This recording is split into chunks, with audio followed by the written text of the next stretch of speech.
slipping into the shadows of the night, waiting for the darkness to arrive.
What's up?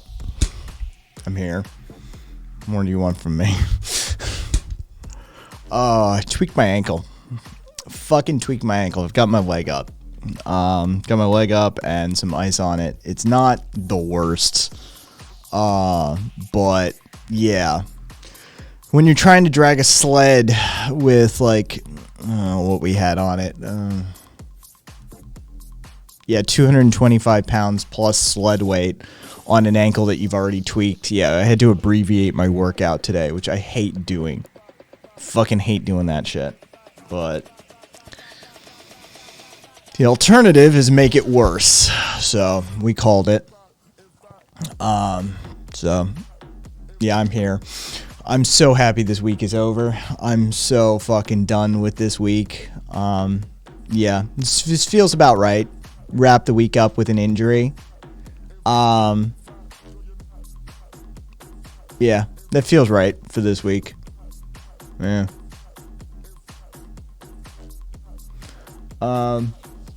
So, yeah. Oh, I don't know what I want to talk about. I had a few things. The heat wave that's been plaguing California since early June is supposed to be ending on Monday. Yeah, right. I hope it does, but you know. Yeah. Oh yeah, that was a fun story. The heat wave never ends here. But you know. Oh, that'd be nice. Raining like a motherfucker. That'd be fucking. Oh, we could use that. We could definitely use that. Baltimore City police officer.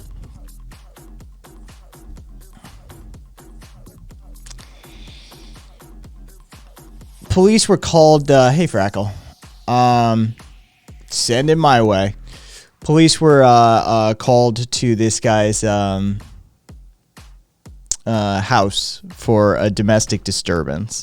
And when I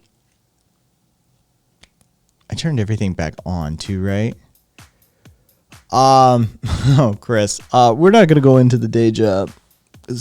That's everybody knows. I'm not gonna fucking go into that shit again. But no, streaming isn't my job. And how long have I streamed? It depends if we're talking audio or video. Video on Twitch, I think we're coming up on 10 or 11 months, something like that. Duffy. But I did podcasting before, that sort of stuff. Yeah, so. Called to this guy's house for domestic.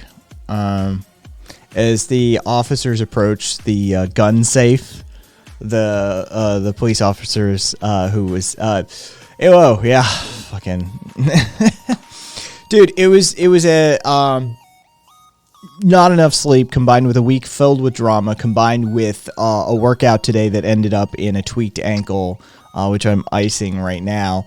I'm just done, man. I'm fucking done with this week. I'm fucking done. I can't wait to get off this stream, smoke some weed, and do Bad Movie Friday. I can't wait for Bad Movie Night this week. I may even take a nap during Bad Movie Night. We'll see. But yeah. As they approach this guy's gun safe, he said, "Let me help you," and they, you know. Back the fuck up. Back the fuck up. They take a look inside the safe. Inside the safe is the body of his 15-year-old stepson. Yeah. So they arrest him. As he was being put in the vehicle, he told the officer that his handcuffs weren't double locked. So they attempted to double lock one of his arms. At that point, he tried to run from the cruiser. He said he was trying to kiss his kids goodbye. When the officers tried to push him back into the cruiser, he had made a grab for one of the officer's service revolver. And while they were fighting over the gun, the officer they were arresting yelled at them, "You're gonna have to end this." They didn't, interestingly enough. I can't imagine how that would have played out if it weren't a fellow police officer they were arresting, right? They got him in alive, despite all of the shit fuckery he got up to. And so he's booked and awaiting dates.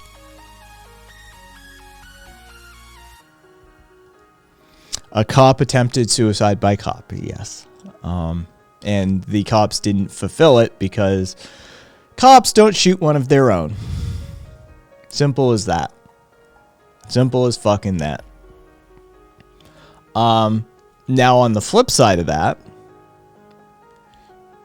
you have the case of Don Clark Sr., that is coming to a head via lawsuits. Yeah, basically, Caboose. Yeah, basically. This happened back in 2017, but the lawsuits are really just sort of kicking off. He was a 63-year-old Army veteran. He was asleep in his St. Louis bedroom. The police entered his house without identifying themselves as law enforcement. They detonated a flashbang to disorient him, and then they shot him at least 9 times.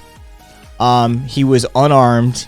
He was disabled. He walked with a cane and had poor eyesight and hearing both.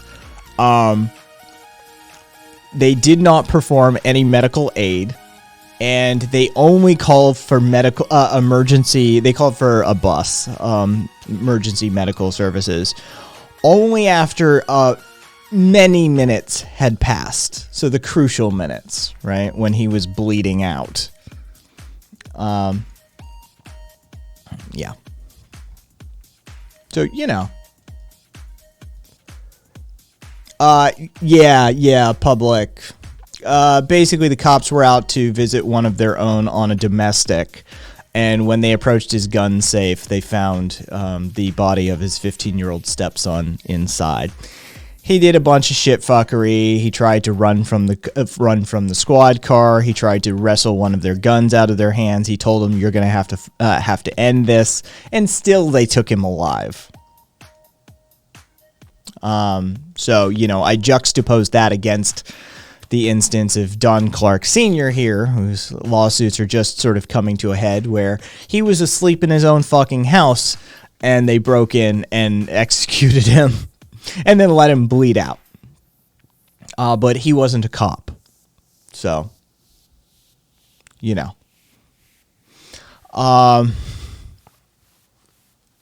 Yeah.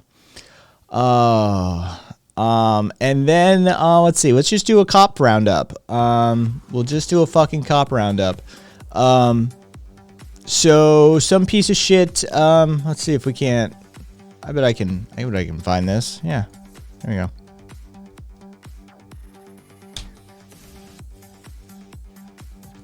There you go.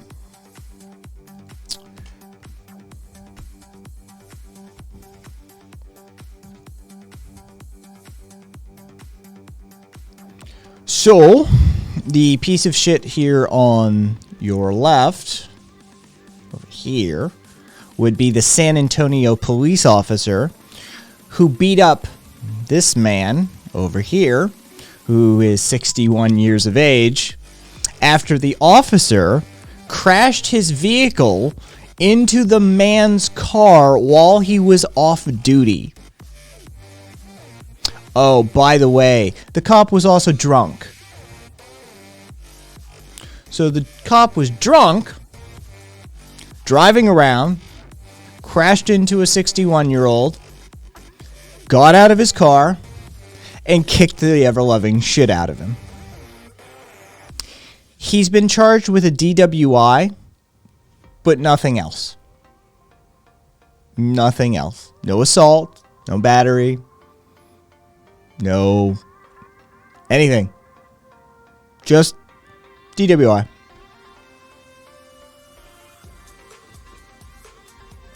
Rules for thee, not for me.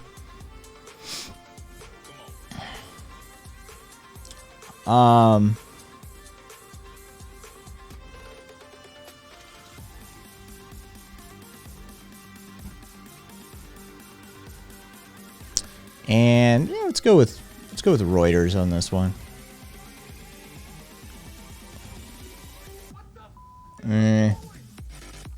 Okay, so we don't need any of that. This is just like in Portugal, right? right? Yeah, just like it, Caboose. Just fucking like it. You're gonna hear some people probably talking about this. I'm sure other Twitchers, other streamers and shit are gonna be on this because this is bread and butter for them. I won't talk about it very much.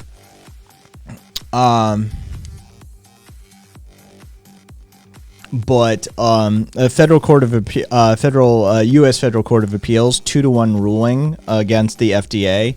The FDA outlawed the use of electroshock therapy on like disabled children and stuff like that, and the appeals court overturned it.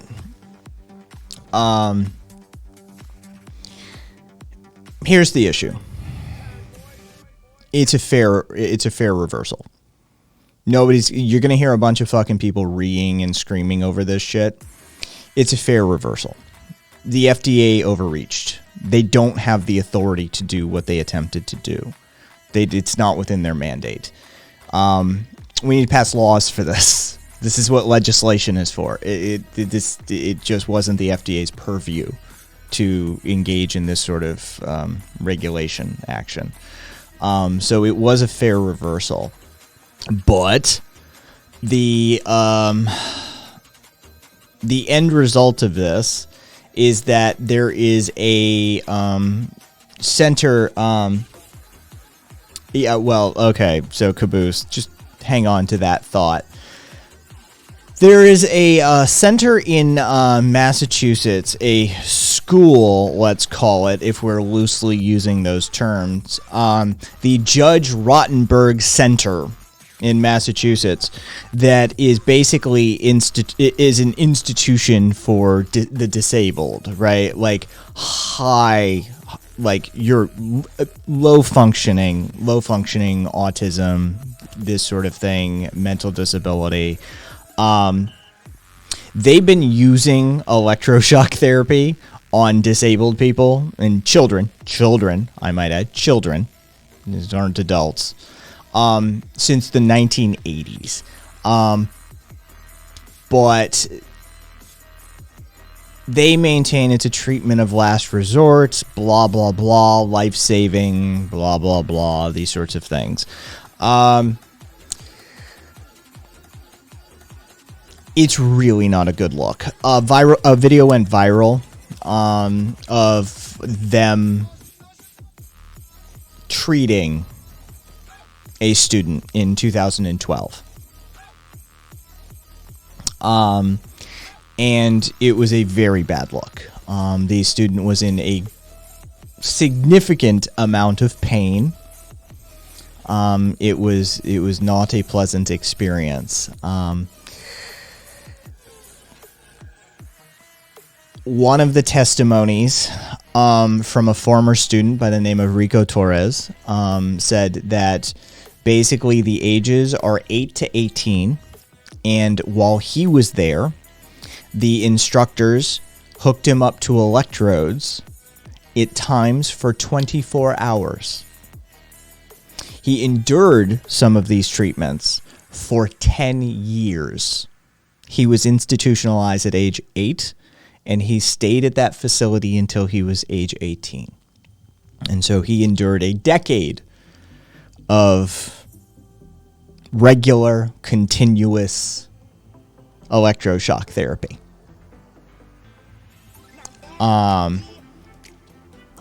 So basically, people end ran this practice and got the FDA to forbid it, saying that this is not the proper usage of this technology. The problem is it's not the FDA's purview to do that, and so the appeals court overturned it. Legislation needs passed, for sure. But yeah, you're gonna hear some other streamers talking about that probably, because it's kind of fucked. Let's see. Yep. From what I understand, they have a tendency to use it on just disruptive students. It's not so much, oh wow, maybe we can blah blah blah. No, it's this kid is particularly difficult to handle or deal with, or has been really yelly today. Strap him in the chair and shock the shit out of him. They use it as a punitive technique rather than a therapeutic method. To what extent that technology can be used therapeutically in the instances that they are using it for. I am not a medical professional. I have no study in this area. I can't speak with any level of expertise on it. But what I can tell you is if you watch these treatments, you will find yourself hugely uncomfortable. It's in the same territory as watching a lobotomy. You're just like, this doesn't feel right. I don't care what you say. This doesn't feel right.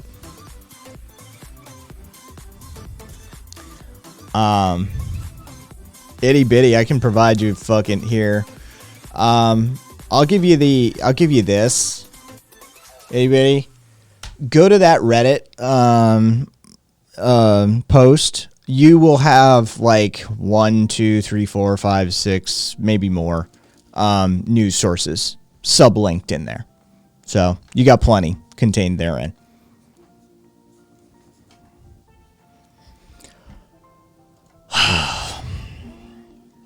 Let's see what else we got.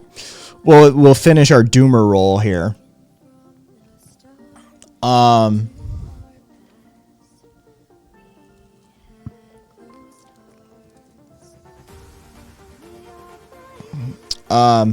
So East Antarctica's Amery Ice Shelf had a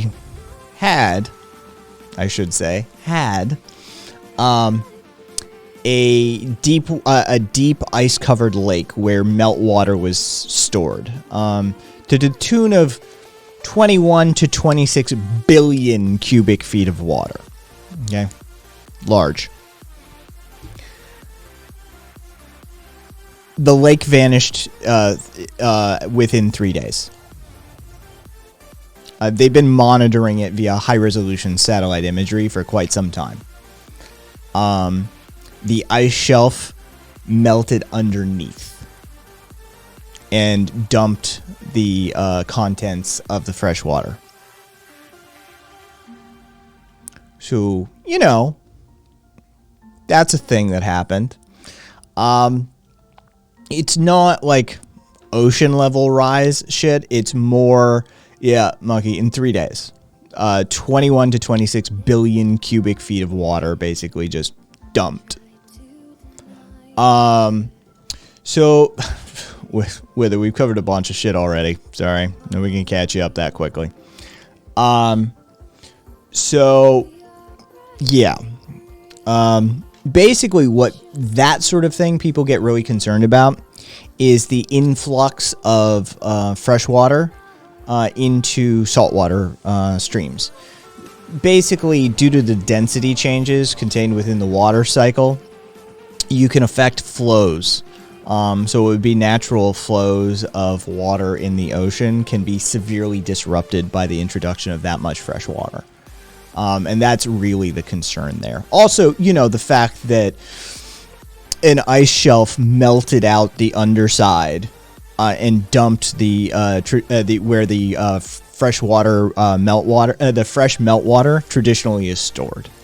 Normally, it would be contained within that lake on the ice shelf, but in this instance, the ice shelf really isn't surviving. So. Yeah, it dumped 21 to 26 billion cubic feet of water in 3 days.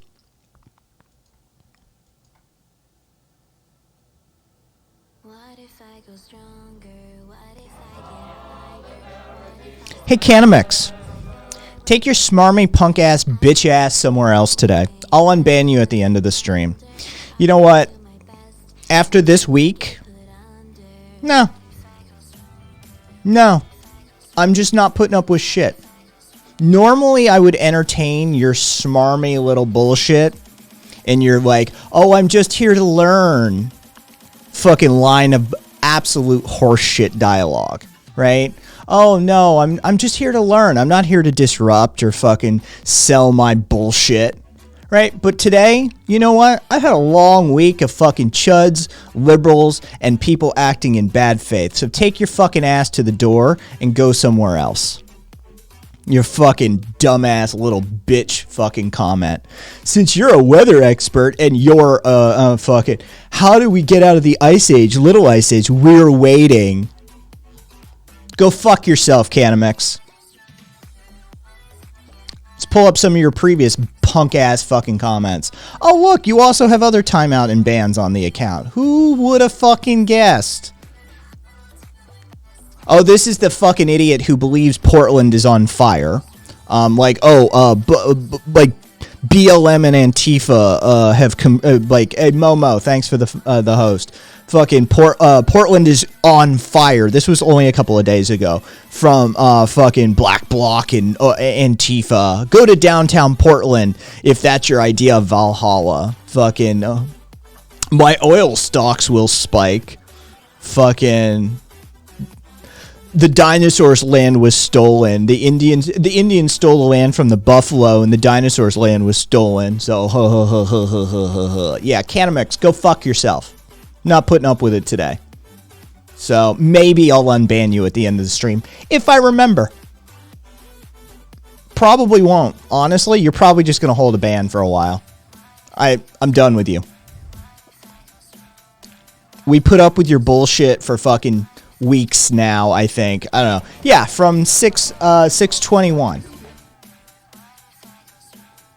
Fucking, if you hate the USA, leave it then. Why do all lefties hate straight white guys? Fucking, you people need to pay for yourselves. I'm fucking reading comments off his list. Fuck this dumbass.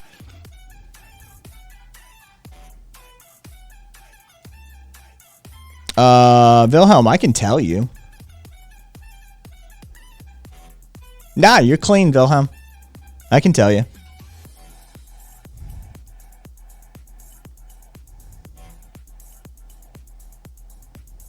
Yeah. So, yeah. Take your smarmy little shit-eating bullshit grin somewhere else, Canamex. Straight white dudes are the worst, though. This is Chris. Yeah. No. I'm too cute to get banned. There you go, Wilhelm. 15th church burned down in Canada. 15th we're up to.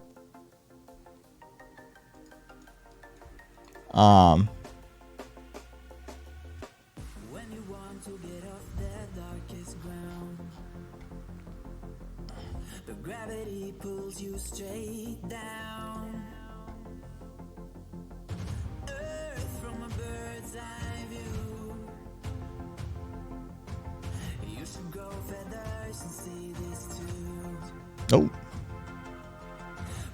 just dropped a bunch of frames. Yeah, let's not revel in arson in the middle of fire season. And Itty Bitty, thank you for the follow. And London Gamer 87, thank you for the follow. Yeah, let's try not to revel in arson in the middle of fire season when entire cities are being like razed to the ground by wildfire. That's just, you know, a thing. Just keep an eye on that.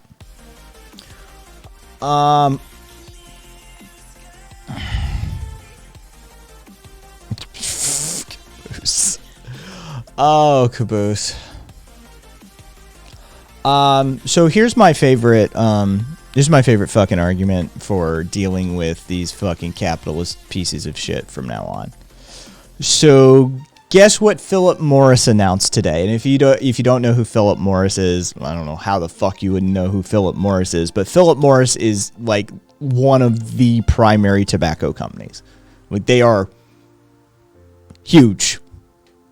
International cigarette dealer. Philip Morris announced today that they're buying Vectura. What's Vectura? You're probably asking. What is Vectura?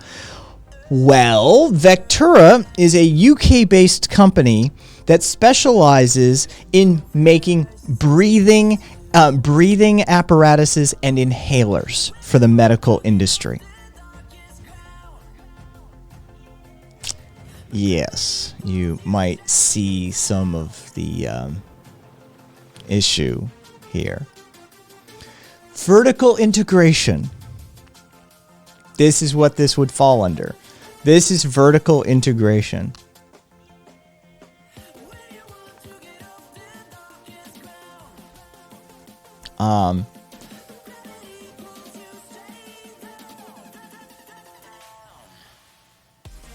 Sig to ventilator pipeline.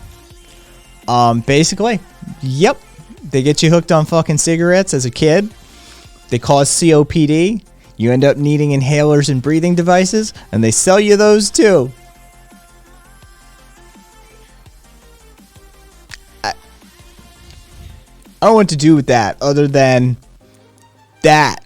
Like, there you go. That's what it looks like. You want to know what it fucking looks like? It looks like cigarette companies that purposefully target children, buy off the medical industry for decades at a time, pay off legislators to dodge their responsibility for their bullshit actions, cause untold amounts of harm, especially to the pulmonary aspects of human existence, and then sell you the medical devices that help you breathe after that.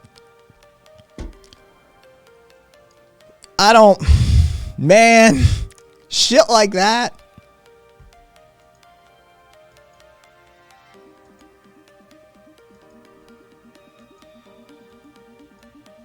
Inhalers now with nicotine. Isn't that what vapes are? Something this wouldn't happen under uncapism. Yeah, exactly, Caboose. That's the thing. This is exactly what that fucking bullshit Ancapistan would look like. It would look exactly like that. And that's what infuriated me talking to Scott that night. Is that he won't admit it. He will not admit to himself or anyone else, and neither will any other libertarian or ANCAP, fucking so-called ANCAP, that this is what it would look like if you left these fuckers unchecked. It would look exactly like that.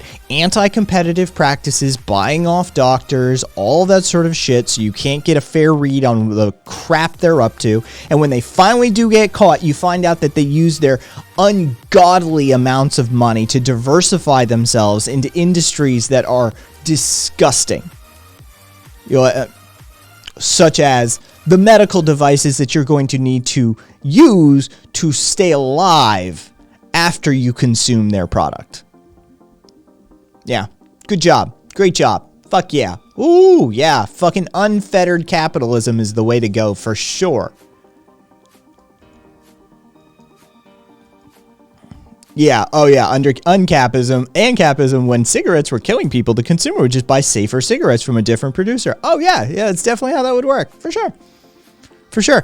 And which cigarettes are safer? Well, according to the doctors that we paid off, this brand. Yeah.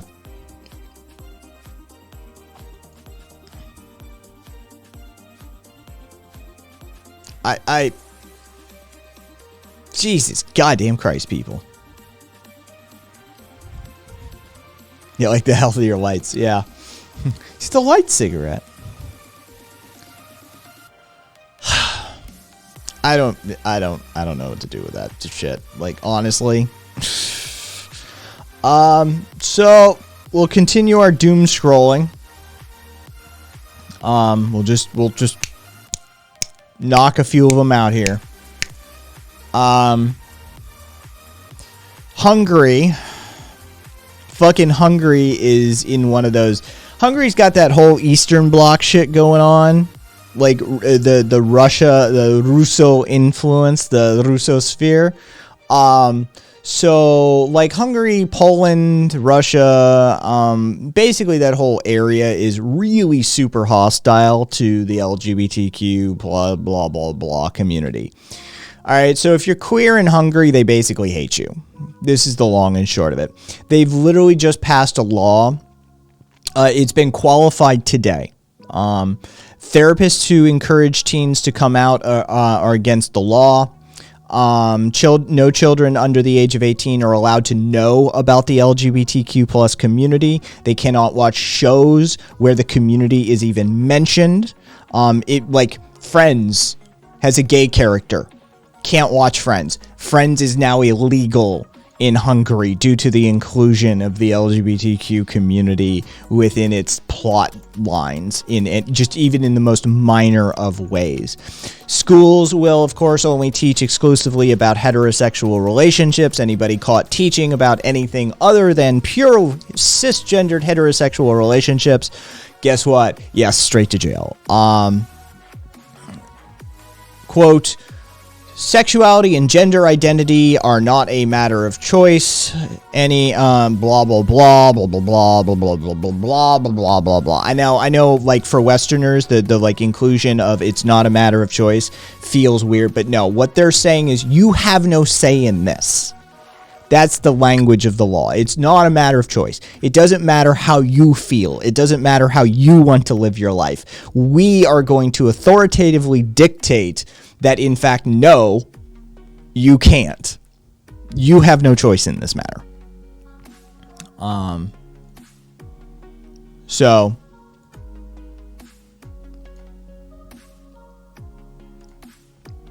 yay, Hungary. Good job. Rolling it back to the fucking whatever.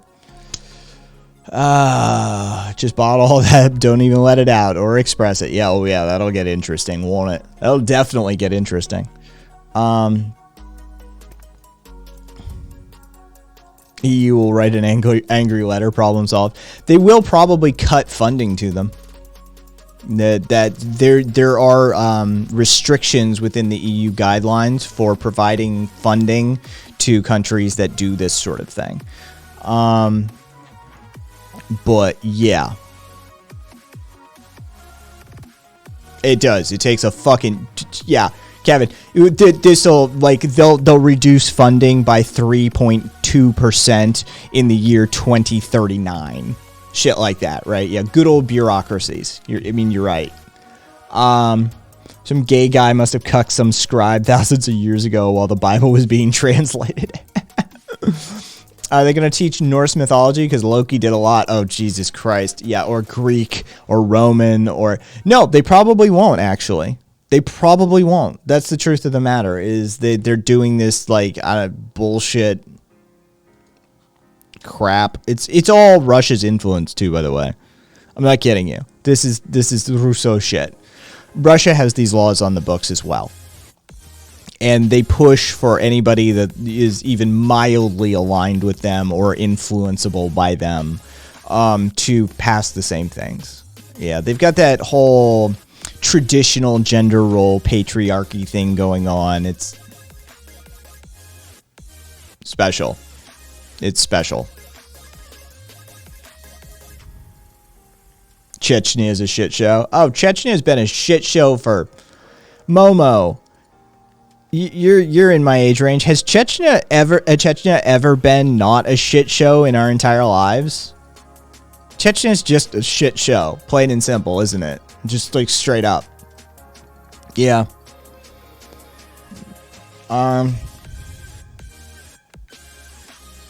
Yeah, nope, always has been. Yeah, like, I did, there hasn't been a point in my entire life where somebody is like, hey, Chechnya's got it going on today. Like, you know, Chechnya's making improvements. No, it's always fucking, hey, did you hear? The Chechens are fucking pushing gays off the roofs again.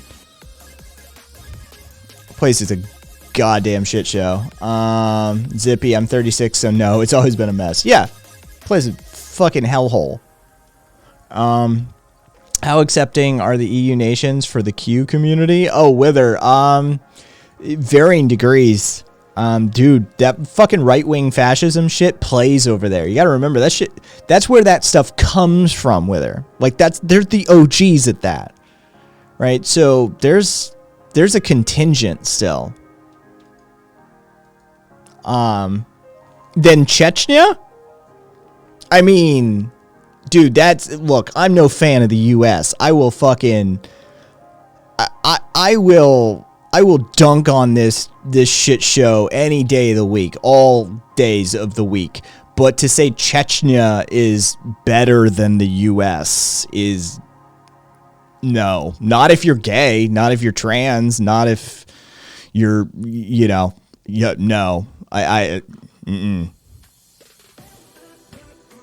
Yeah, Duffy, I'll take the U.S. over pretty much any Eastern European country, and that's a Canadian talking. Like, yeah, like it's rare that you get like organized gay executions by pushing them off the roofs of tall buildings in mass, like you do in Chechnya, in the U.S. I mean, we'll have our isolated incidents for sure, but yeah, no. Hey, Angie. Oh, so much stuff.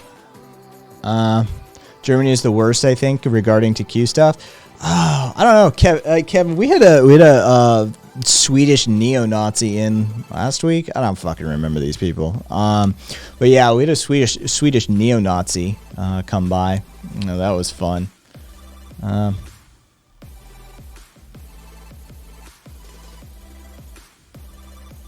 think Finland's the only country I take over the U.S. Yeah. Finland, Norway. I mean, Sweden's got some far-right fascism stuff cropping up for sure, but I mean, I'd take probably Sweden over the U.S. too. I mean, I'd take a lot of the European nations over the U.S., frankly. But I could use some of the Finnish weather right now, Caboose. Fucking, yeah. It's a bit warm, isn't it, Caboose? It's a bit fucking warm out. Hey, Swede. Did you catch that,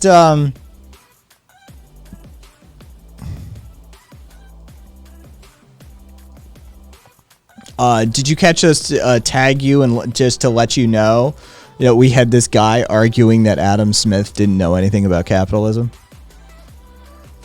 You know, the guy we call father of capitalism. It's a fun stream, man. It's a fun stream. Oh yeah, that was definitely a good way to close out a stream with levels of stupidity, the likes of which it was fucking father of economics, not capitalism. No, that's not his title. I mean, I don't want to correct fucking you, Swede, of all things, but both.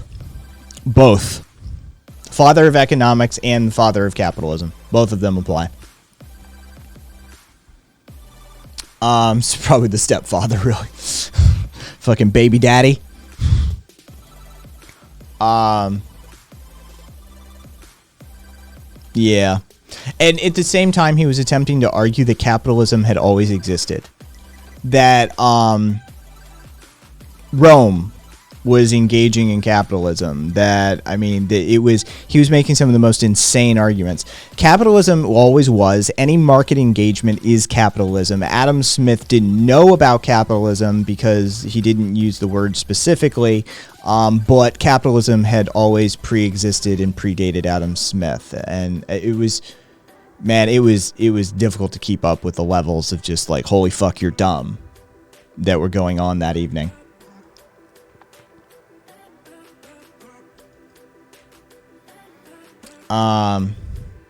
Thermometer says it's about 96 outside and 12% humidity. Oh, we're fucking A. We're guaranteed to be. Hang on, let me.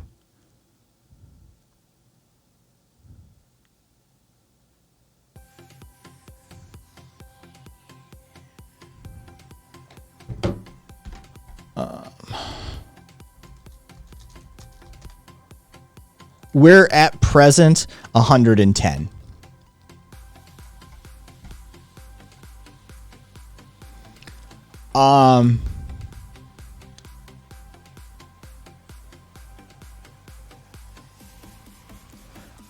Capitalism has always existed, except for that brief period when Adam Smith was alive.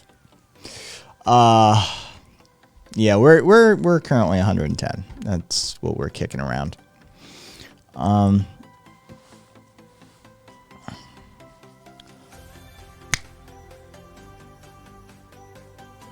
So we did that one. We did that one. We did that one. Oh, okay. You guys need to hear this. You guys need to hear this. This is kind of brilliant.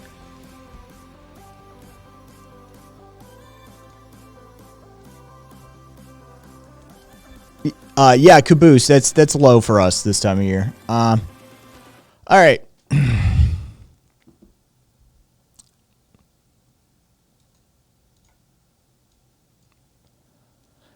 I know you're already like, oh my God, Ben Shapiro. We're gonna have to listen to Ben Shapiro. If you listen to Ben Shapiro at half speed, the experience becomes an entirely different thing. Enjoy. Joe Biden continues to malfunction on the public stage as Vladimir Putin makes his aggressive intentions clear, and China demonstrates once again they can't be trusted. I'm Ben Shapiro. This is The Ben Shapiro Show.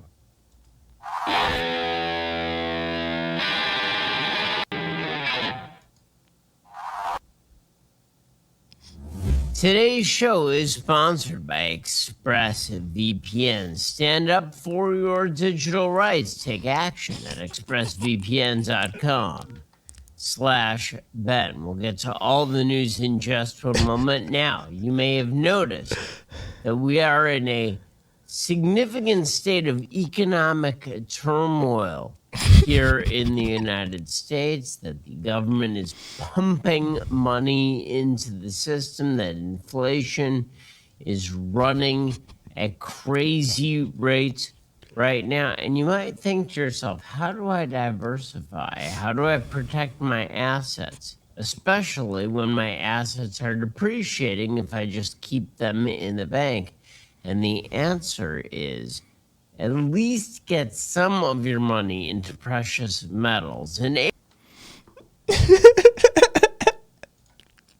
Ben Shapiro at half speed sounds super fucking loaded and kind of horny. He seems like, if you look at some of those looks, he seems like he's trying to engage you. But yeah, fucking Ben Shapiro at half speed is super drunk. Yeah, sub. It sounds like he's drunk and trying to flirt. That's my interpretation of it, at least. He sounds like he's drunk and trying to flirt. At half speed. We just found how to make Ben Shapiro watchable.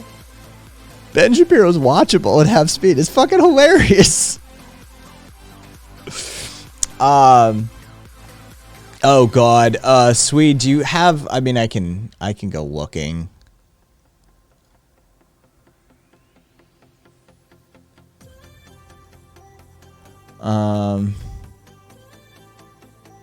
There we go. There it is. I didn't have to scroll too far. Hey, baby, I like to liquidize your assets. You own any gold?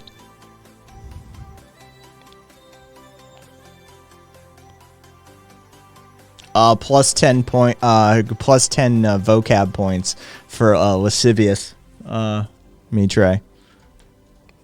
Fucking word nerd. All right. We could give it a look at this. Can I show you my precious metals?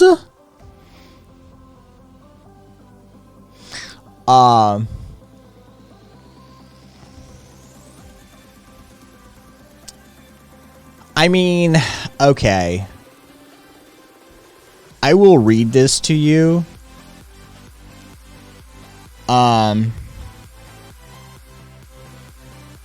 Yeah, Patronum, like that is one of the things that, like, we can't ask Swede certain questions. Like, Swede is bound by law and shit. Ridiculous, but yeah, it's like we can't even get a joking answer out of him on certain questions. Like, it's hands tied. Hands tied. Where the gold at? So, do you want to be angry? Like, I mean, this is the thing. Like, if I read you this shit that Swede posted, you're going to be angry. I'm not joking here. There's no way I reach the end of this shit and you're not just going to be like, pitchforks and torches Emporium territory. It's bad. It's bad. I'm just giving you that heads up.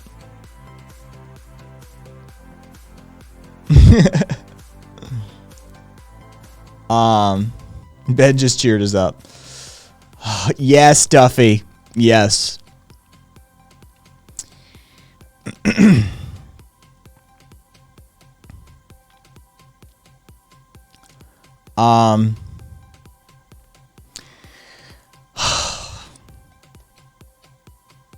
Strap in. This was posted to the culture section of the American Conservative.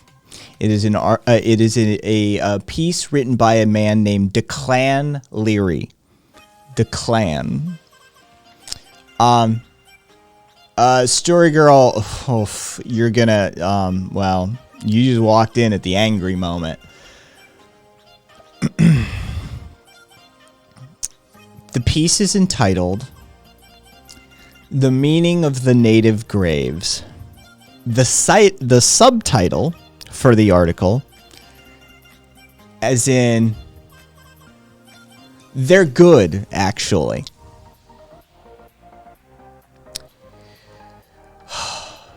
He starts the piece with a section from Luke. And it came to pass when the days of his assumptions were accomplishing that he steadfastly set his face to go to Jerusalem. And he sent messengers before his face in going. They entered into a city of Samaritans to prepare for him. And they received him not, because his face was of one going to Jerusalem. And when his disciples James and John had seen this, they said, Lord, wilt thou that we command fire to come down from the heaven and consume them? And turning, he rebuked them, saying, You know not of what spirit you are. The Son of Man came not to destroy souls, but to save. And they went into another town, and it came to pass, as they walked in the way, that a certain man said to him, I will follow thee whithersoever thou goest. Jesus said to him, The foxes have holes, and the birds of air nests, but the Son of Man hath not where to lay his head. But he said to another, Follow me. And he said, Lord, suffer me first to go and bury my father. And Jesus said to him, Let the dead bury their dead, but go thou and preach the kingdom of God. And another said, I will follow thee, Lord, but let me first take my leave of them that are at my house. Jesus said to him, No man putting his hand to the plow and looking back is fit for the kingdom of God. Anno Domini 1625, the young French Jesuit Jean de Brebeuf was sent by his superiors to a province of New France. Leaving behind the country of his birth, the missionary priest became one of the daring few who ventured into the untamed continent, bearing little more than a keen awareness of the gravity of their mission, to bring the Christian gospels to the natives. Brebeuf had been chosen for the New World because he had a knack for languages, and so was well equipped for engagement with an altogether alien culture. The assignment proved a wise one, as Brebeuf immersed himself deeply among the Wyandot, or the Huron, a tribal confederacy that had gathered on the northern shores of Lake Ontario 2 centuries before. From 1626, the Jesuit Perret devoted himself to the apostle of the Hurons, with the singular mission of making these people Catholic. It was slow work. An ancient pagan religion was ingrained amongst the Wyandot, and few had much interest in leaving it behind, but Brebeuf learned their language and their ways, and taught them something of his own in turn. By 1636, a decade into Brebeuf's missionary work, he said he had baptized 86 of the pagan Wyandot.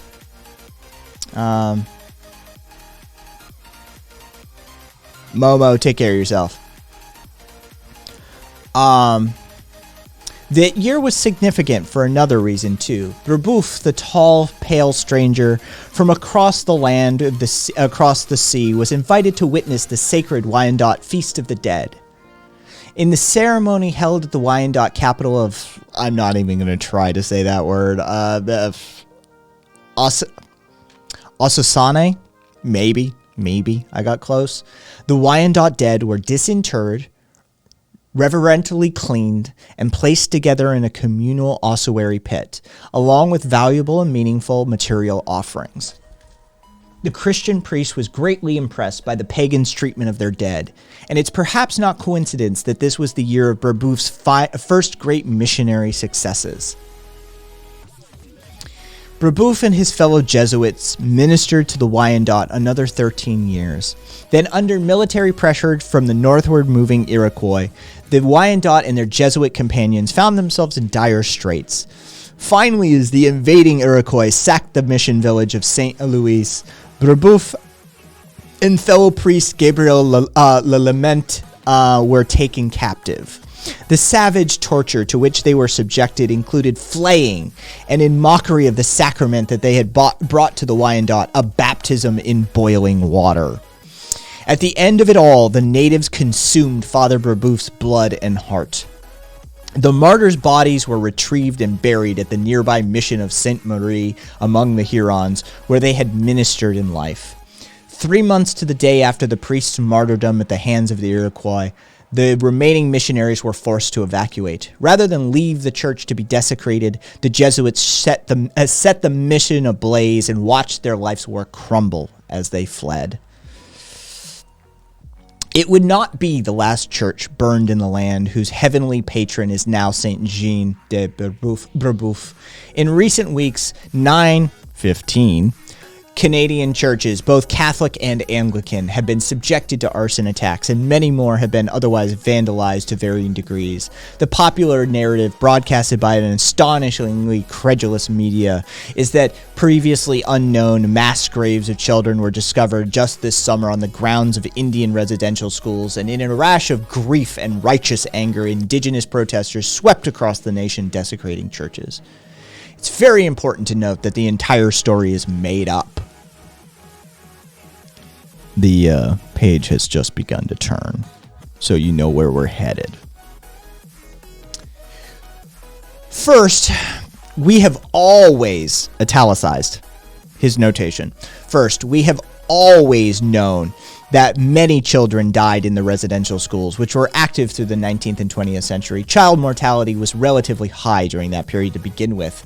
Indian mortality overall was astronomically high, and the church-run schools for native children were systemically underfunded by the government. See, it's big government's fault, resulting in subpar facilities and inadequate medical care. Second, the sites almost certainly included the graves of Christian adults from the neighboring communities, as Chief Cadmus de Lamore of the Cowessess First Nation admitted with respect to the medieval Indian residential school, where an estimated 751 burials were detected by radar last month. The mass graves of public hysteria are in fact the ordered and intentional burial sites of people we always knew were dead and who died of more or less natural causes. In more literate times, we might have called that a cemetery. People die, and when they die, you put them in the ground. There is nothing inherently scandalous about this. When the burial site of the 1636 Feast of the Dead was excavated in 1947, the only outrage, justified mind you, was directed at those who uncovered it, and in doing so disturbed and desecrated the sacred resting ground. This is not to discount the deaths of children altogether. Of course, it would have been better if each and every one of the First Nations tykes, Christianized by the union of church and state, had lived a long and happy life. But it is absolutely to discount the blame fixed on the church by vicious opportunists. If anyone is at fault here, and the residential school system, for all the good of its evangelizing purpose, was hardly without flaws, it is without a doubt the secular authority. Had the Canadian government, which in word endorsed the Christian mission of the residential schools, upheld that word in deed by providing the funding which church authorities repeatedly said was necessary for adequate operation and living conditions, could have been improved and a great many premature deaths avoided. But this failure of the secular authority to sufficiently serve the church. Okay, I love that. I love that. The failure of the secular authority to sufficiently serve the church does not in any way indict that Christian mission. And make no mistake, the residential schools were first and foremost Christian. Those who ministered to the Indians a century ago did so like Jean de Brebeuf 3 centuries before, out of a sincere concern for the salvation of their souls. The political unity recognized by the Canadian government, that, as one bureaucrat put it early on, quote, the North American Indian cannot be civilized or preserved in a state of civilization, including habits of industry and sobriety, except in connection with, if not by the influence of, not only religious instruction and sentiment, but of religious feelings, end quote, is secondary. Likewise, the certain facts that souls were saved, his emphasis, by the missionaries. The enduring belief of Christians that the gospel is true and must be spread is paramount. Everything else is secondary. Whatever good was present at that Ossusane ossuary, where those who had not yet encountered the fullness of truth, capital T, truth. All right, and I talk about this double speak, this new speak shit that dominionist types get up to, especially in North America, and this redefinition of truth. He doesn't mean truth as in philosophical truth, epistemological truth.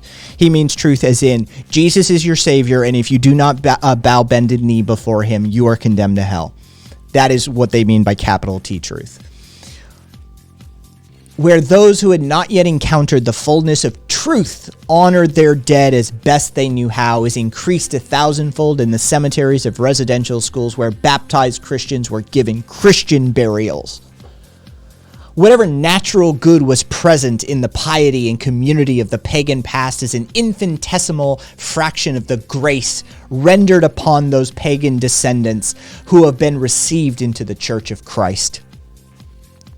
Whatever sacrifices were extracted in pursuit of that grace, the suffocation of a noble pagan culture, an increase in disease and bodily death due to government negligence, not ours, government. Even the surrendering of natural families is worth it, his emphasis.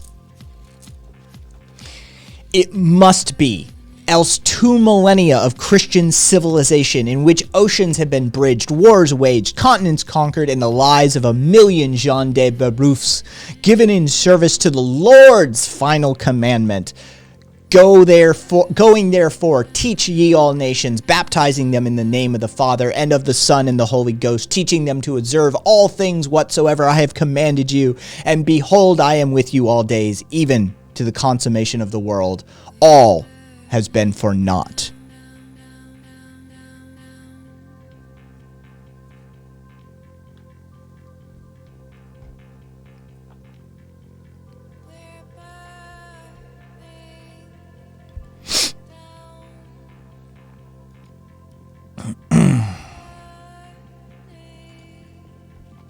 So that's a thing.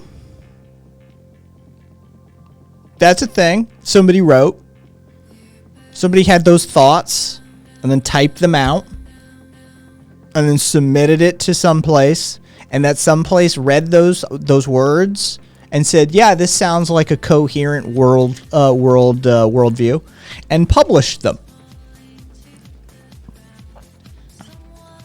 So,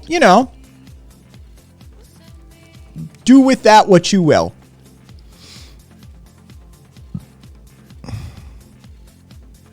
Karita, yes, that's exactly what this is. Yeah, public, exactly. The kid murder is the atheist's fault.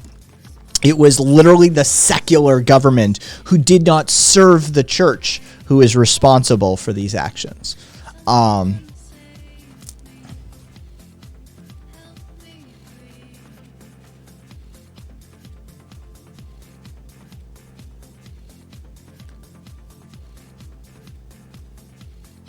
Let's see. Nonsense. This is all pretext for taking our Bibles away.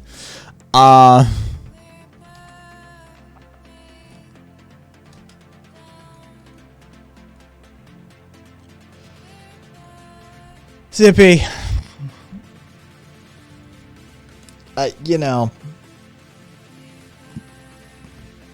I got nothing for you beyond that. It literally is just, yeah, capital T truth can go fuck itself. Exactly, Wither, for sure. Okay, so let's lighten the mood a little bit. This is a fun one.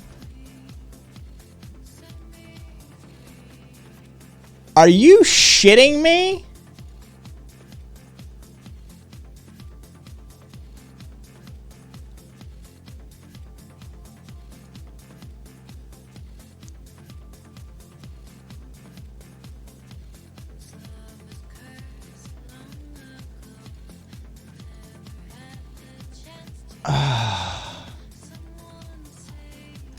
Hang on. Okay, so what I was going to show you is a series of pictures from Cary Grant and Randolph Scott. Okay, so for the youngins, Cary Grant is here. Cary Grant is one of the most famous actors of a generation of Hollywood. He's also considered one of the most classically handsome men of an era of Hollywood fame.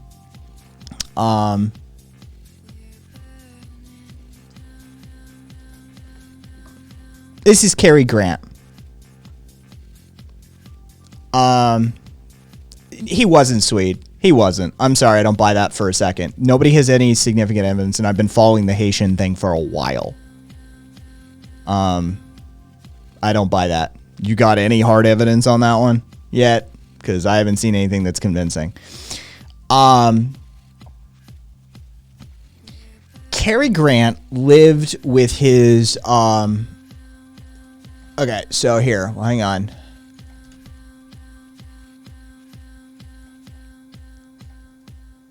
Here is Randolph Scott. Well, I mean, I'm sure they did, Swede, but do we know if they did it? Because Haiti's looking for excuses.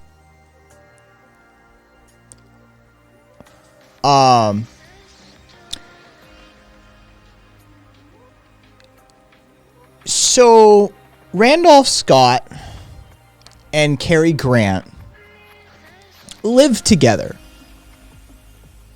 Yes, Karina. This is Cary's roommate.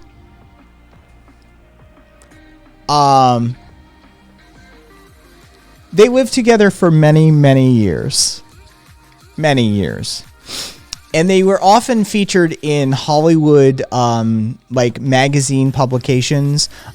There was one particular one that was entitled Bachelors of Hollywood. Oh, caboose. Very much roommates. I had a gallery from Reddit of these two living together, and they are some of the sweetest photos. Randolph leaning over in like during a sunset and lighting Cary's cigarette and like just gently like touching his shoulder, and just all of these sort of sweet moments. But for some reason, the moderators of Sappho and her fucking friend have removed the gallery for reasons of keeping communities safe, civil, and true to their purpose. Which, again, I don't fucking know why. So let's just yeah, here's one of their photos.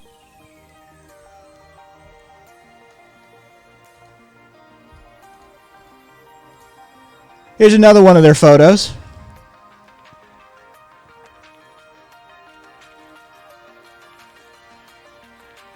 Yeah, they can go fuck themselves.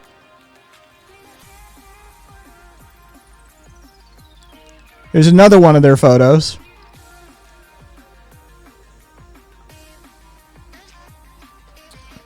Here's how they looked at each other.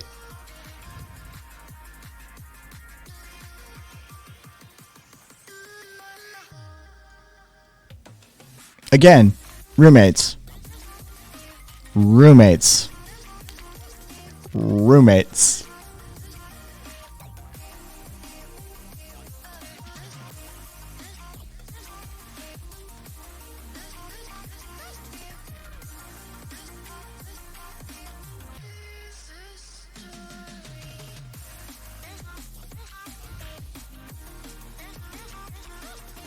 Yeah, very, very close friends. There is a photo. Oh, hang on. You'll love this one too. They acted together occasionally too.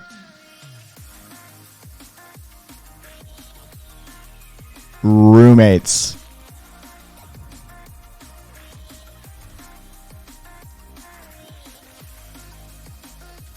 Oh yeah, Angie, everybody our age knows fucking Cary Grant. Everybody our age and up knows Cary Grant is fucking...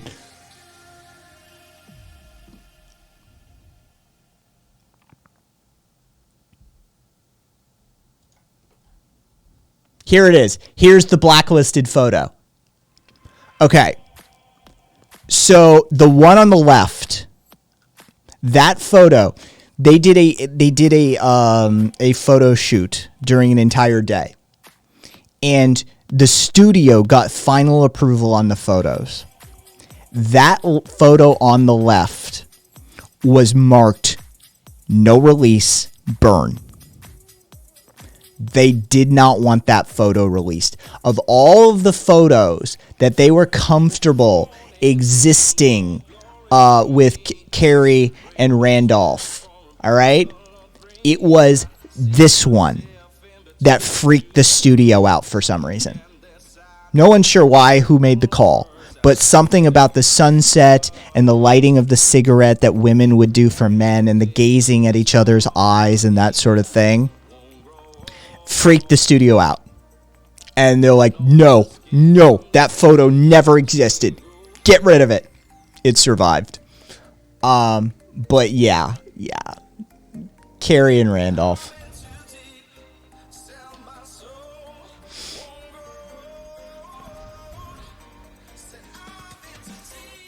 They were an adorable couple.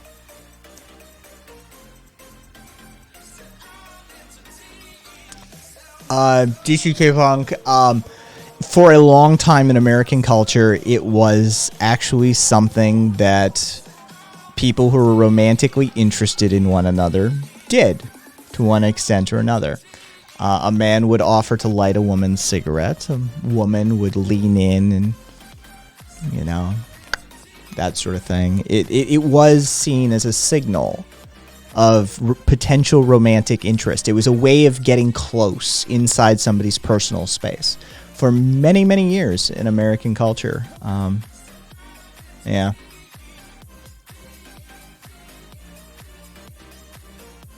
Duffy, I really do think that people were that kind of blind to it. Yeah. I really do. I think a good portion of American society just, no. He's just, oh, they're just bachelors. And I mean, those Hollywood stars, I mean, they've got their choice of women. I mean, there's no reason for him to settle down. I mean, why would he? Oh, sweetheart. Oh, bless your heart.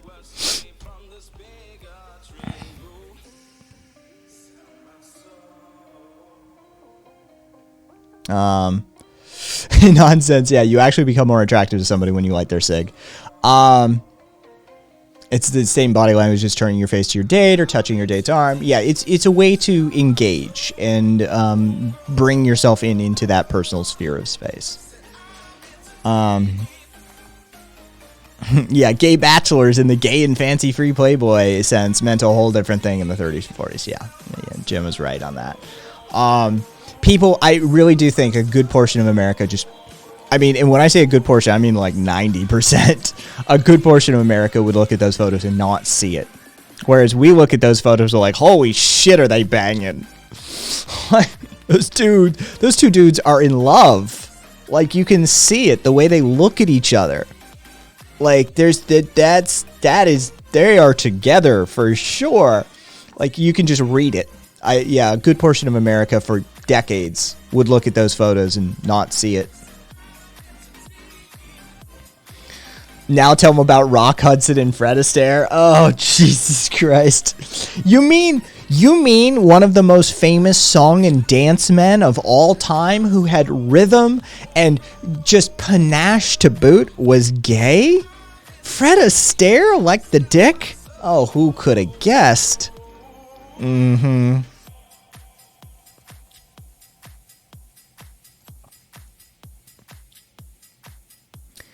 This guy I knew didn't smoke yet, always carried a lighter, wore silk shirts. He said to light women's cigarettes and they would often touch and feel and say, ooh, is this silk? That's solid fucking play right there, be over. Yeah, that would work. Given a certain era, yeah, that would play.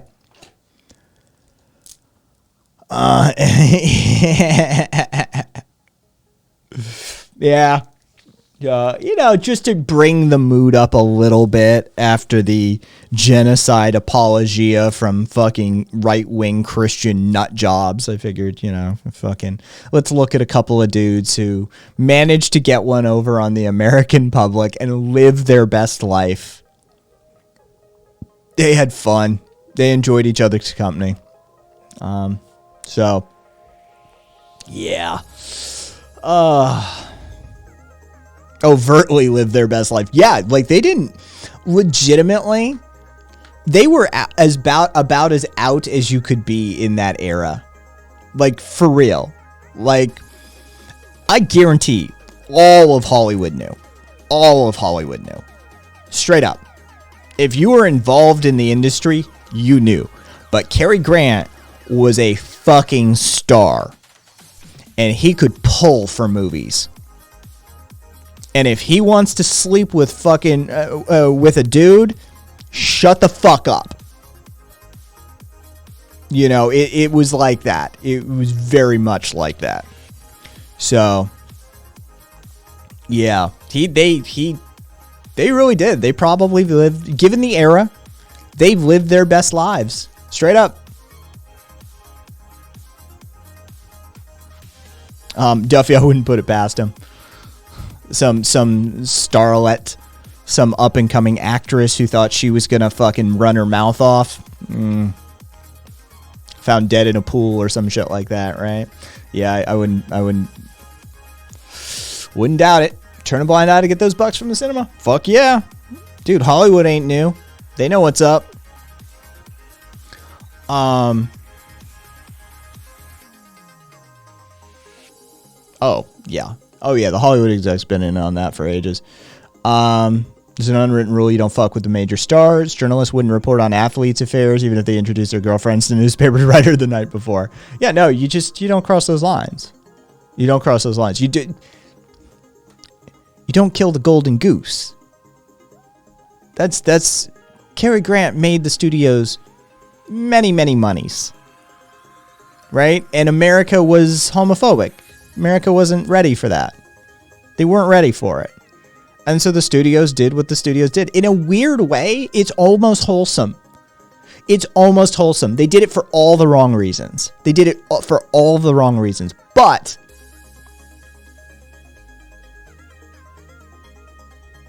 Carrie and Randolph got to live their best lives. And they got to do it basically out in the open.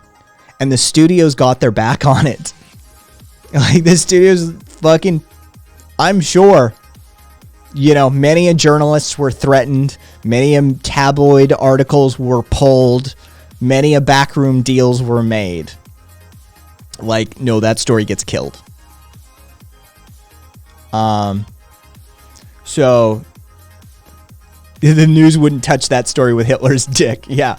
No, that just wasn't a thing. Oh, man, I hope I didn't really do a number on my ankle here. So yeah, in a very weird, strange, roundabout way, it's actually a wholesome story.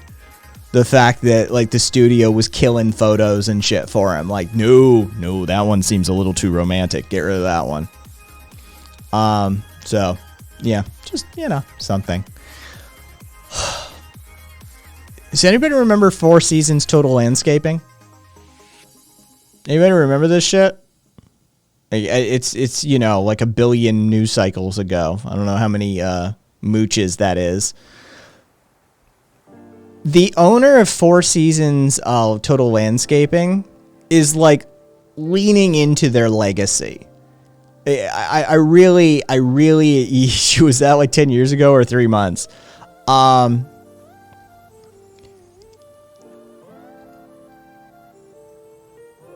They're hosting a concert.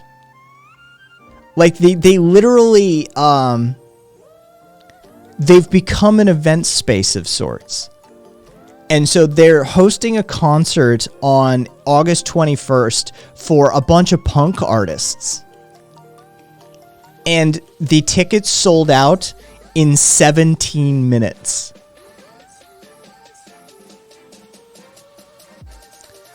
Like,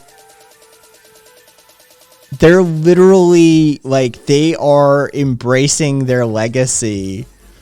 And I'm here for it. I think it's, those are fucking some punk bands. Laura Jane Grace, Brendan Kelly of the Lawrence Arms.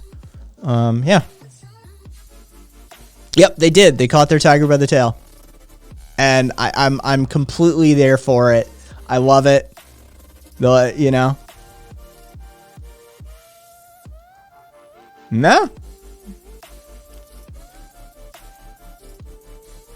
Four Seasons Total Landscaping wasn't made possible by capitalism. Four Seasons Total Landscaping was made possible by Rudy Giuliani's absolute ineptitude.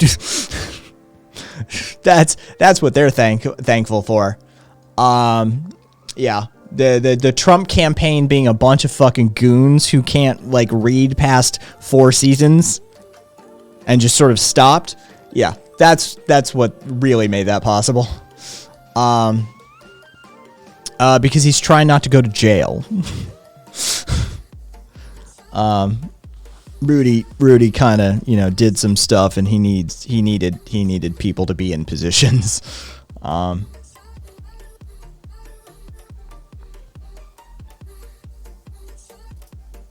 Fucking yeah. Let's see, what else do we have that I wanted to do? Oh, I wanted to show that video actually. The UK looks like I hired Rudy's son as my lawyer just in case.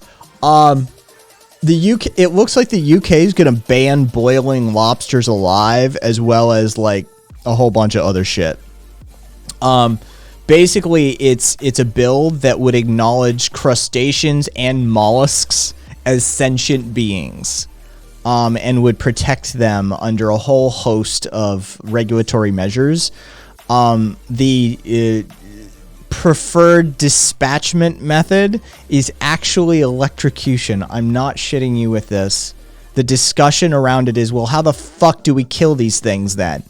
Because a knife through the fucking dome isn't actually... There's a series of ganglion down a fucking lobster, like on the belly, in the head. Like, they don't work the same way. Their nervous system isn't the same as ours. So that knife through the head shit is just to make you feel better, by the way. It doesn't do really crap for crap. And boiling alive apparently takes approximately 35 seconds before it really shuts down the nervous system. So people are like, well, how the fuck are we supposed to kill these damn things then? And apparently, electrical shock is what they're talking about.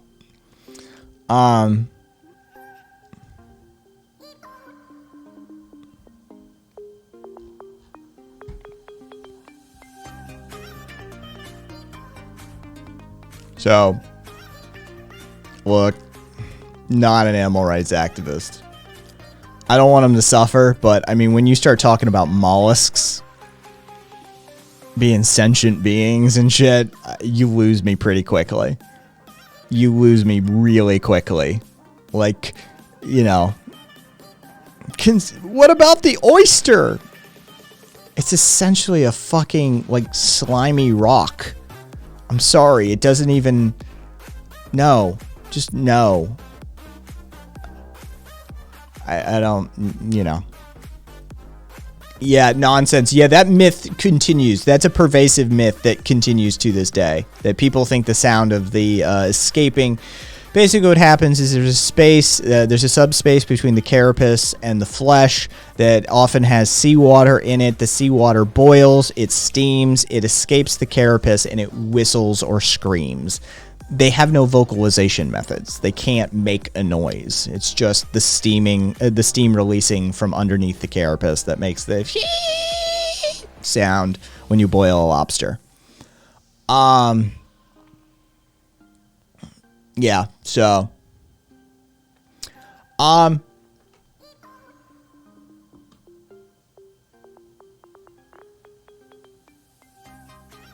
if I said it's best to not kill things, you'd probably agree. No, I wouldn't, actually. I wouldn't.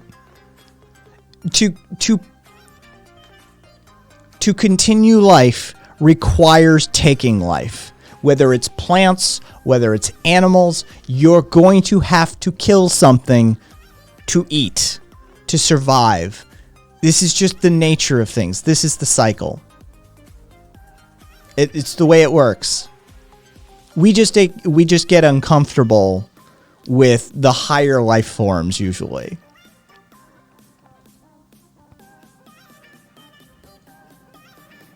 Still traumatized me when my parents boiled him when I was 8 on a vacation out east. We named him Flounder and Sebastian, but now into the pot. Yeah, Duffy, like, you know. Shit.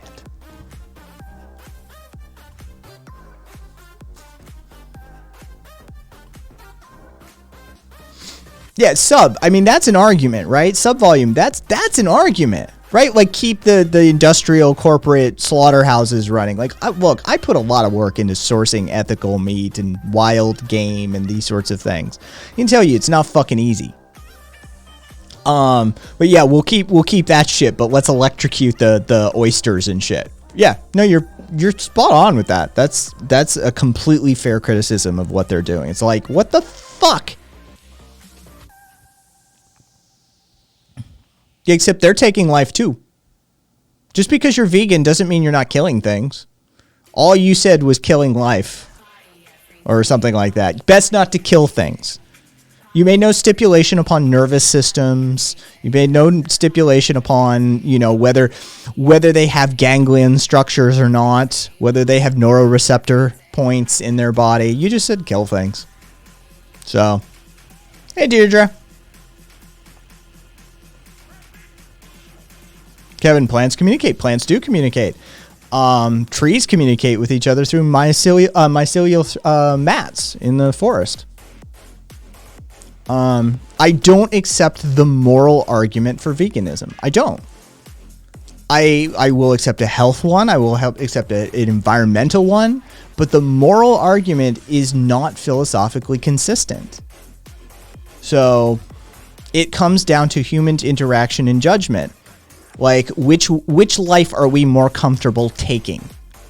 Which is highly subjective. I don't...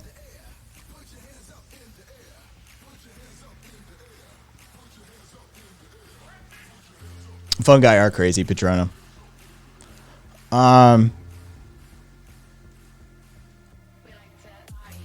Save the shrooms! I'm comfortable with taking the tasty lives. See, Duffy, that sort of is how it works. We have like a twofold filter that we run them through. Are they cute? Are they tasty? That's sort of how human beings make that decision. Like, it really is.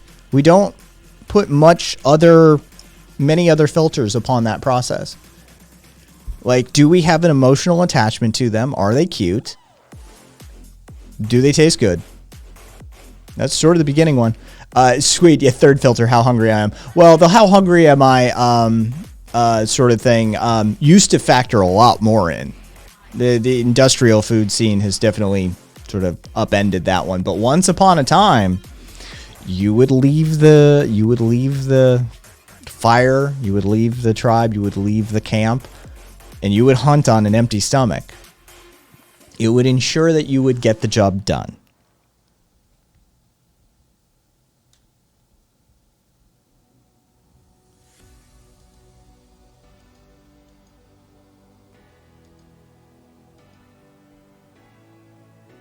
Except you can't eat that grass.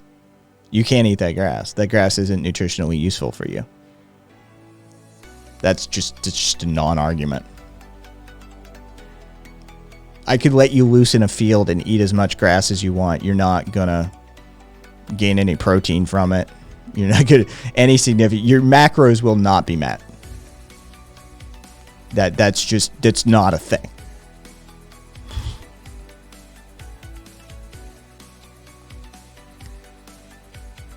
Like, so, you know, go eat your grass. I'll murder the cow beside you. I'll try not to get blood on your grass. Oh. You are an omnivore. So is the cow, by the way. Most of the animal kingdom are opportunistic omnivores. That's what a lot of people like don't really like. Growing up in Vermont around as much cattle as I have seen in my life, I've seen cows eat baby birds. I've seen cows eat fucking like murder the shit out of small ground rodents and eat them. Most animals are opportunistic omnivores. They specialize in like carnivore, herbivore, but most animals are cross bounds opportunistic omnivores.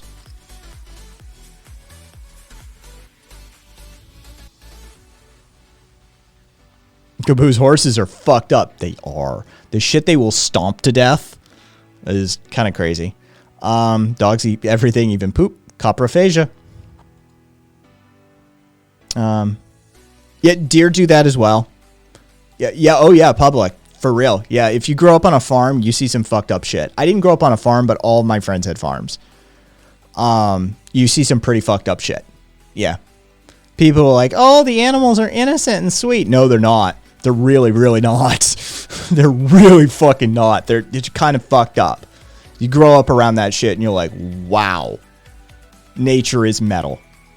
Nature is fucking metal. Yeah.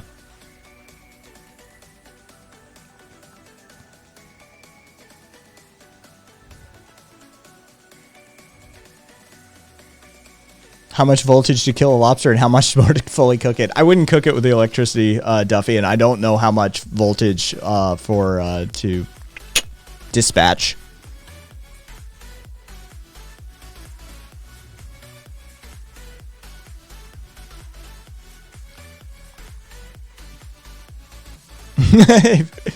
Chickens eat everything too, and Deirdre. Anyone who's tried to keep chicks alive knows that everything eats baby chicks. No, it really does. They really do. Like, your fucking goats will eat your baby chicks. Like, you'd be amazed what will eat that shit.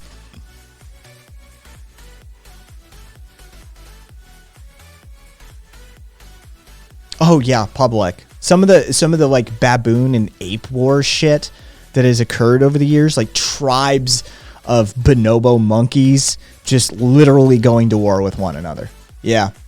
And taking slaves, like stealing women and children, like, you know, from various groups and taking them for their purposes. Oh yeah.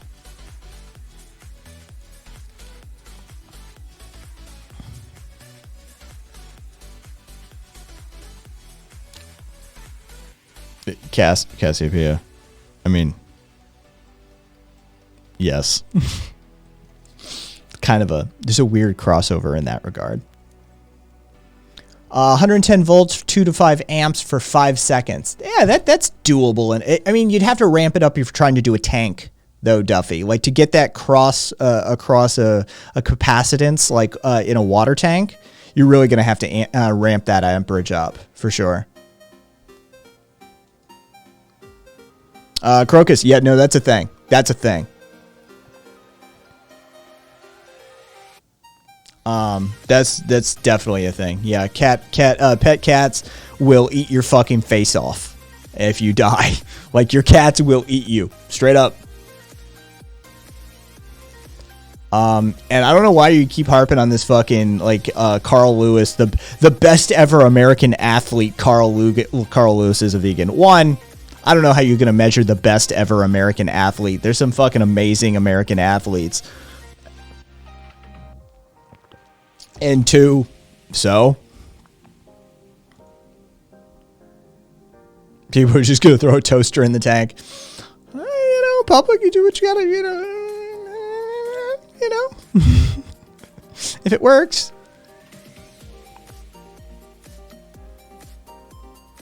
My face when a LeBron is alive.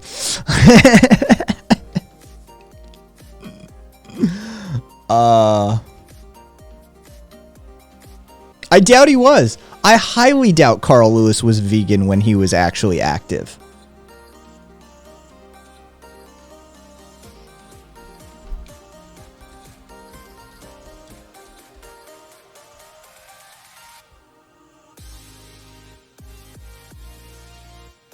He credits his 91 success with going vegan.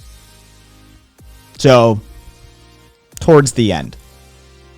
But he credits his 91 success with being on a vegan diet.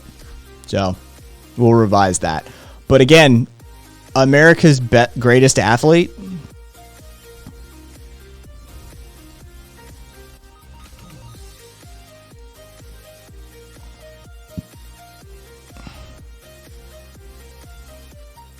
Michael Jordan, Muhammad Ali, Wayne Gretzky, Jesse Owens, Willie Mays. I mean, none of these even have a shot. ESPN's sports athletes of the century rank him 12th. Michael Jordan, Babe Ruth, Muhammad Ali, Jim Brown, Wayne Gretzky, Jesse Owens, Jim Thorpe, Willie Mays, Jack Nicklaus, Babe Didrikson, Joe Louis, then Carl Lewis.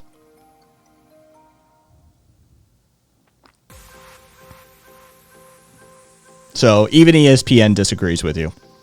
I'm just saying. And Michael Jordan definitely isn't a vegan. Babe Ruth managed to fucking... Babe Ruth managed to fucking break more records on cocaine and booze and like a steak diet than most people could even conceive of breaking.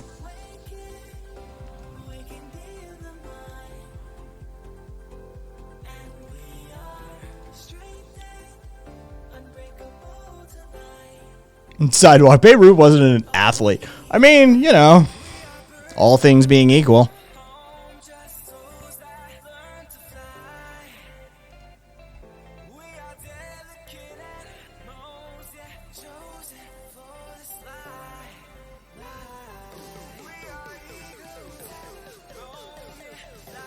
Oh god, a Surf's tweet.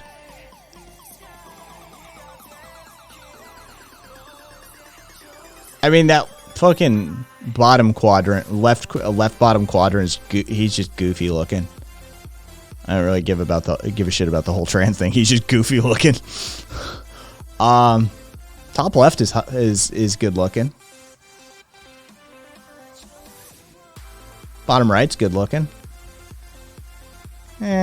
Top left isn't my top right isn't my style.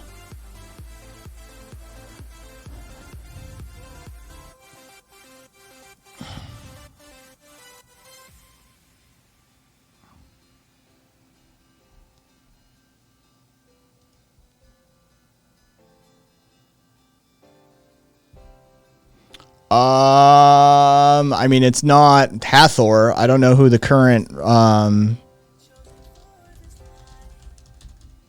I don't know who current is for World's Strongest Man, like strongman competitions. I don't know who's holding the title, but I can tell you, like, Hathor definitely isn't fucking vegan. Yeah, he's the only one of them I really follow.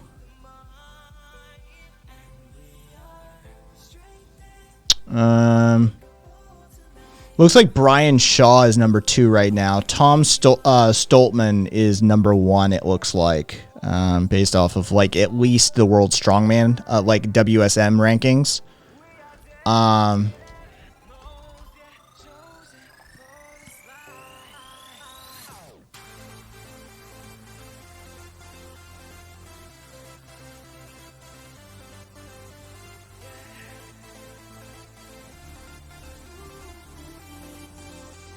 Oh, yeah. Definitely not. Definitely not. Yeah. No. Oh, no. These diets definitely aren't vegan. And I know Brian Shaw. Like, I've followed him before.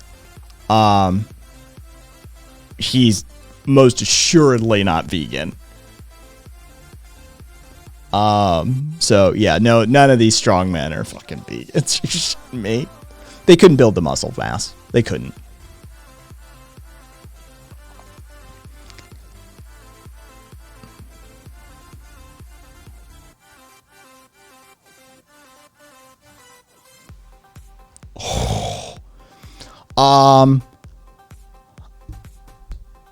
Oh yeah. 10 eggs for breakfast, two plates of bacon, 2 sausages, then an hour later a protein shake, lunch 400 grams of meat, 400 grams of vegetables and rice. I snack on burgers and chips in between. Then at dinner, another 400 grams of meat, another 400 grams of vegetables and rice, more burger snackage. This is Tom Stoltman, the current reigning champion. Yeah, no. Just no.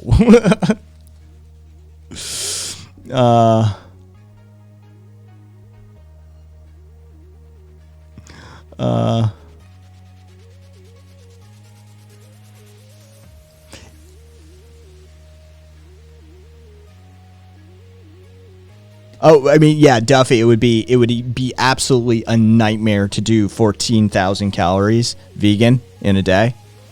You'd have to rely more. Oh God, it would be a nightmare to pull that.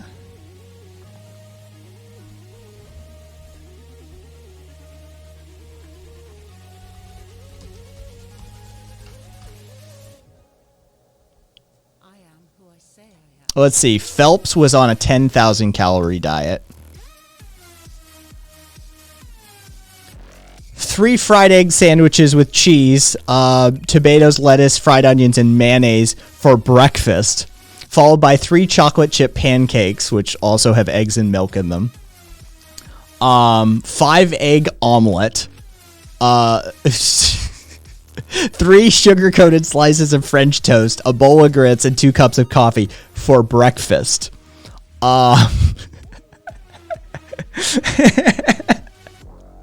Fucking A, Phelps. Fucking A.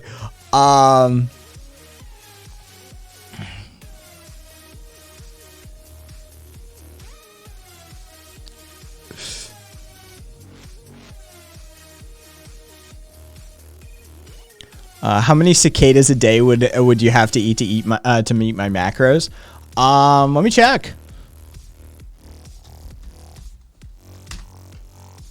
We can do the math. I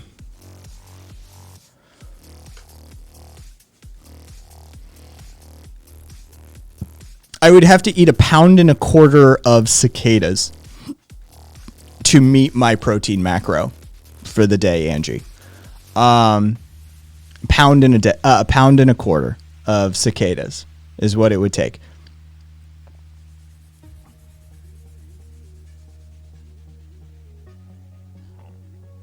So there you go, Angie. We can do. Yeah.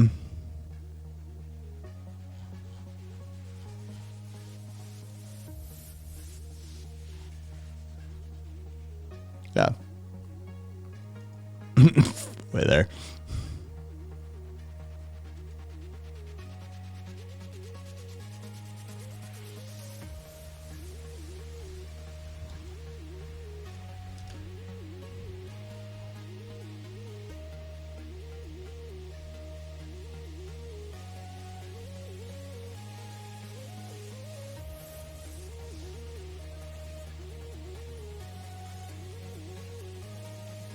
But he's not the world's strongest man. Like this fucking Baboomian guy. It's a fucking name and a half.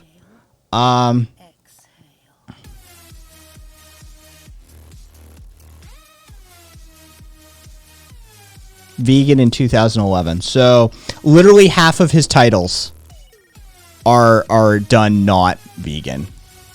Yeah. All of his run up, all of his primary muscle building, all of his primary mass building was done non-vegan. His maintenance was done vegan. But yeah, I'm looking at his when he became a vegan and his like his record log lifts and all that sort of stuff. This Baboomian guy, he did his body construction non-vegan, and then he did his maintenance vegan. Which again, anybody who operates in sports science territories will tell you you're hamstringing yourself if you're trying to do like large mass building and doing it vegan. It's more difficult. It's more difficult on the digestive system. It's more difficult to get the macros you need. It's not easy. It's doable, but barely.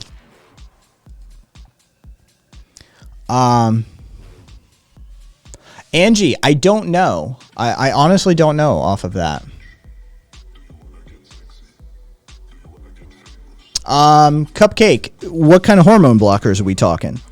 Like testosterone blockers for like HRT transition? They do. Yeah, they cause loss of muscle mass. Yeah. Testosterone increases lean muscle mass in the human body. Block the testosterone, you lose muscle mass. Yeah, you have to sometimes double and triple your weightlifting efforts to maintain the muscle mass that you had under a testosterone load. Yeah.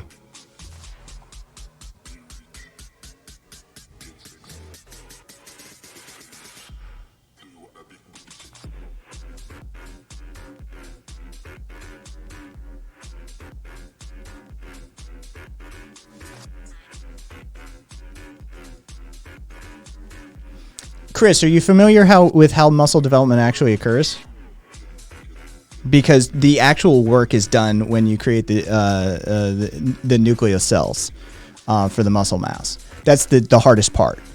Is when you split off a new cellular structure for the muscle, there has to be a new nucleus to the cell. And that's the actual difficult part for the body to do. So this is why regaining muscle mass after you've created it is actually easier process. So if you get like swole, you atrophy, and then you get swole again, the second time you get swole will be easier for you than the first time due to the fact that the actual cellular divisions have already occurred. That initial cellular division that occurs in muscle creation is the actual protein intensive and energy intensive process. When you do that, that's the easier part. The maintenance part is, that's the harder part. When you do the maintenance portion of the program, that's the easier part. So using the animal products for the initial part, it's cheating. Show me the people who do born vegan, live vegan, now are doing strongman as vegan. Show me those. I'm sure maybe somebody's done it, but it's a lot more work and they probably aren't ranking like as high as the other dudes. For sure.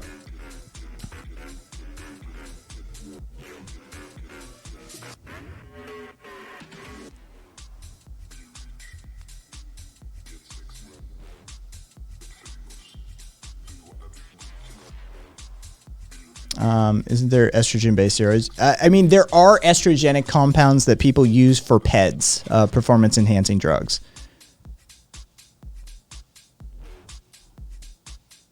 Bolt starts the day with a simple egg sandwich, spends 20 minutes in the weight room, then has a light lunch of pasta with corned beef, or if he needs to, go on a light meat fish. I knew I'm vegan and I have bias.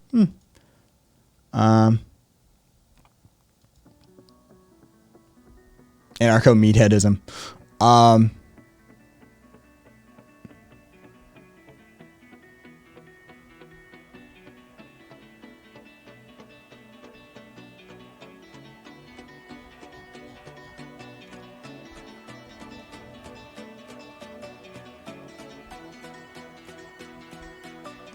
Oh, all right. I wanted to play this video.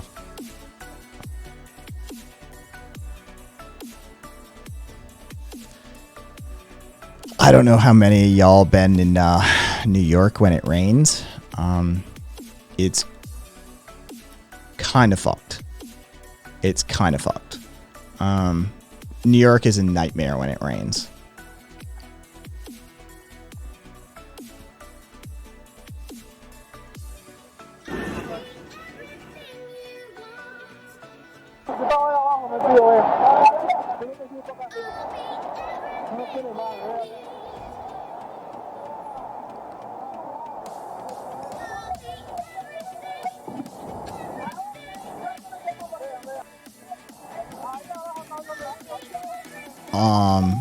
In case any of you were wondering, yes, the sewer and water drainage systems in New York are one and the same. In case you were wondering what was in this water.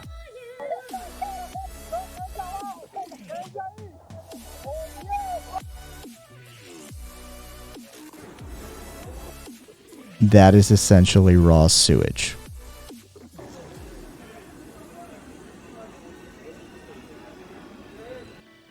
And you notice the train is still running in the background?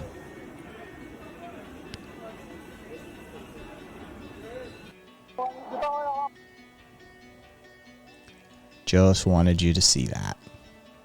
Just wanted you to see that.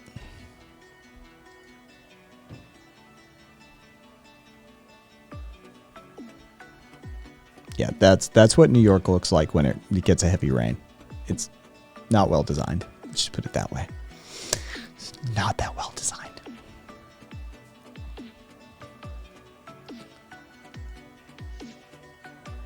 This girl's gonna need to see her gyno after being in that water. Dude, oh my god. She needs to be on broad spectrum antibiotics and antivirals. And maybe some antifungals after being in that water. For sure.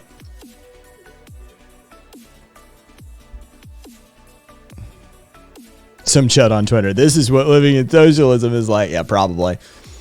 Goddamn, Karina.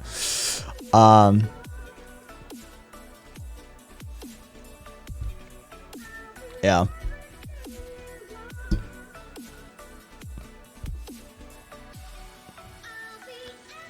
Oh, oops.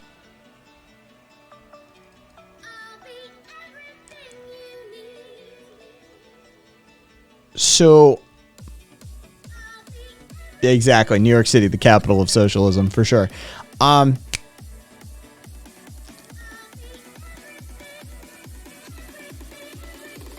don't know how many of y'all heard about the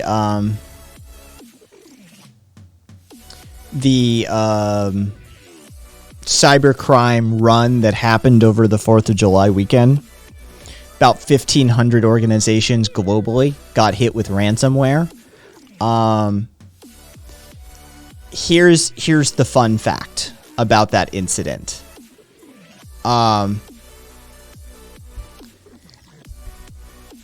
They've taken apart the code. The ransomware was explicitly programmed to not affect any systems that have default languages from the USSR region. Russian, Ukrainian, Belarusian. Yes. It was hard coded to avoid infecting any machines with those languages as a default language set.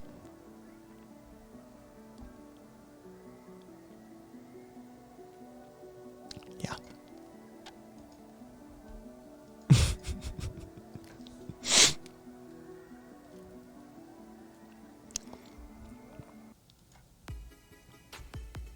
Yeah, exactly, Caboose. I wonder.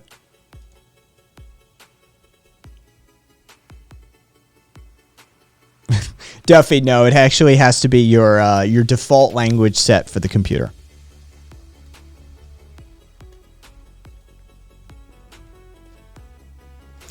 If you fuckers in chat don't understand that Russia actually sponsors a huge whole area of information security professionals, for shorthand, we'll call them hackers. Like, Russia has one of the most advanced development systems for creating hackers in the world. They school them from elementary on up and literally filter them into a specific academy just to create these fuckers. They're one of the foremost leaders in information warfare, right up there with us. They understood the power of asymmetric warfare. They understood the power of information technology. Like, if you think that, like, it's some, like, the Netherlands literally hacked into the Information Research Center and recorded video off of their own surveillance system of them breaking into various locations on a global scale. Like, they do this. We do this. It's like, how do you, like, what is the, I don't understand. It's like people saying, like, of course Russia doesn't have bombs. But we're the ones with all of the bombs. I don't know, this fucking conspiracy theory shit with saying that Russia has planes and bombs and ships. I don't know why you would think they have that. What are you, fucking stupid? Of course they're waging information warfare. It's the new battlefield. We've been doing this since, like, the 90s. Like, yeah, sure. Russia's just sitting on their fucking with their thumb up their ass, twiddling away, going, oh, sure. Come on. It's us, China, Russia, Iran, and Israel that really get in on the game. The other Five Eyes agencies get in occasionally. You know, you've got some British, you've got some Australian in there. But as far as information warfare goes, it's us, China, Russia, Iran, and Israel that are up to the most. That's who the big players are. And you can track this shit online. It's not complicated. You can literally watch attacks be launched on a global scale.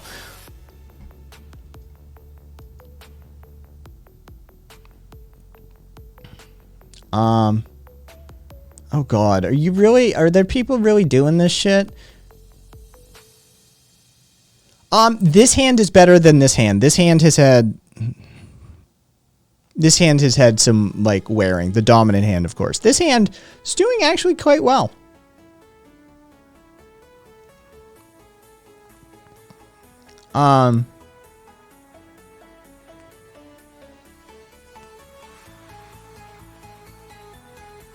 Are we really doing the fucking trans athlete thing in chat? Like, is that actually happening? I haven't been paying attention to not your monkey, Glazy, and there's a reason I'm not fucking actually stretching. Like, I'm trying to baby my ankle after I tweaked it this week working out. So you can have your points back. That's all that's going to happen. There. Your points just came back.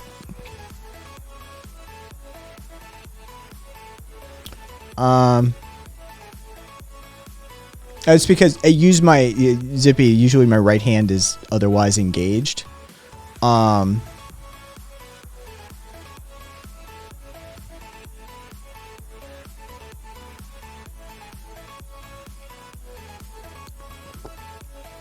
you see the left on camera more.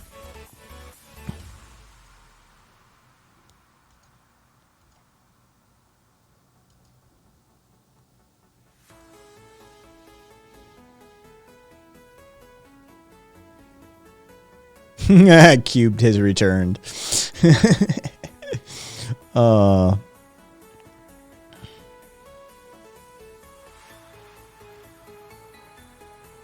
god, you're actually doing it. You're actually fucking doing it. Like, chat is actually doing the trans athletes fucking thing. Holy shit.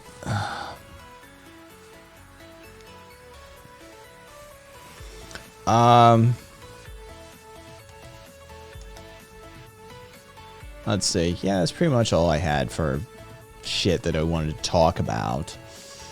Let's see. And we talked about that. We talked about the fucking cop with the stepson in the wall. Jesus Christ.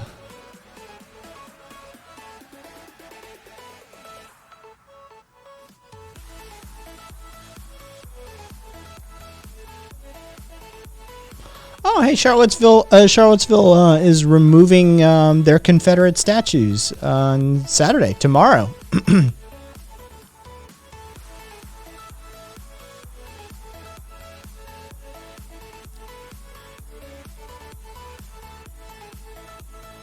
Let's see. They're removing Robert E. Lee. They're removing General Thomas Stonewall Jackson. If you grew up in the South, you fucking learn about Stonewall for sure. Let's see. Anything else they're removing? Yep. Okay. Interesting.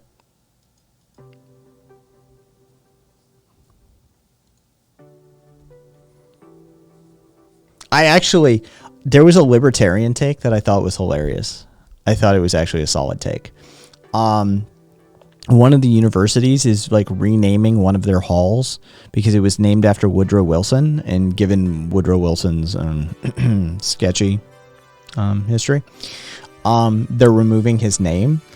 Because they're removing Woodrow Wilson's name because he was a fucking racist, right? Like, and this libertarian like talking head on Twitter comes out and says, "You know what? You're right.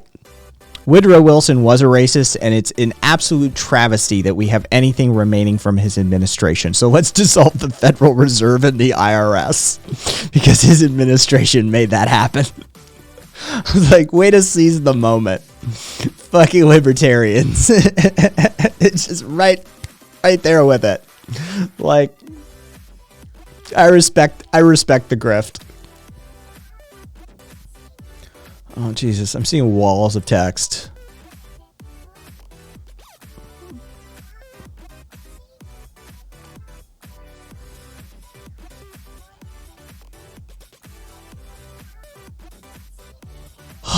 All right, somebody catch me up. I'm not going to read all this shit.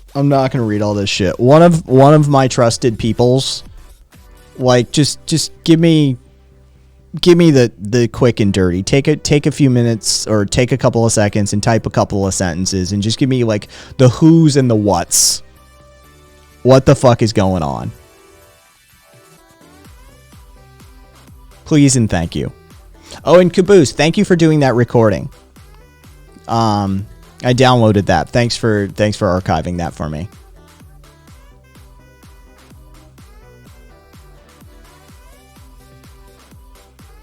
Well, of course, Angie, the NSA monitors global communications. Like, I mean, the NSA is monitoring my communications. There, done. Kernel of truth. Five Eyes conducts a global sweep of communications. That's just what they do.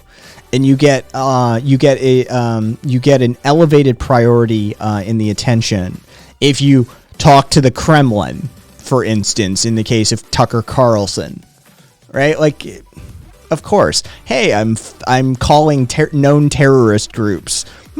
Interesting. I wonder what happens when you do that. Like, it's just sort of, yes, of course, but not in the way that he meant it. It's just disingenuous. All right.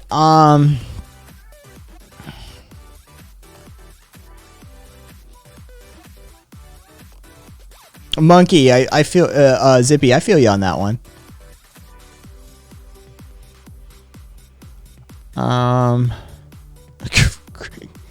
Critic, transphobe, RZ49.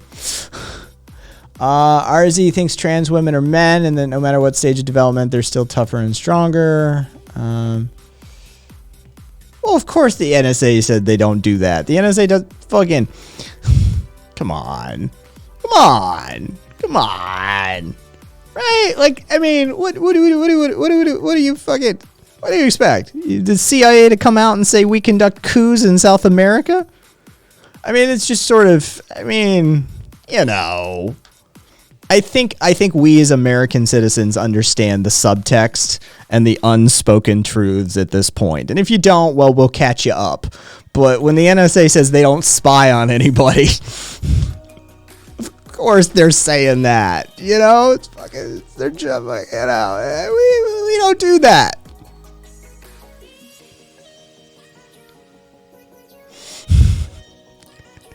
Oh.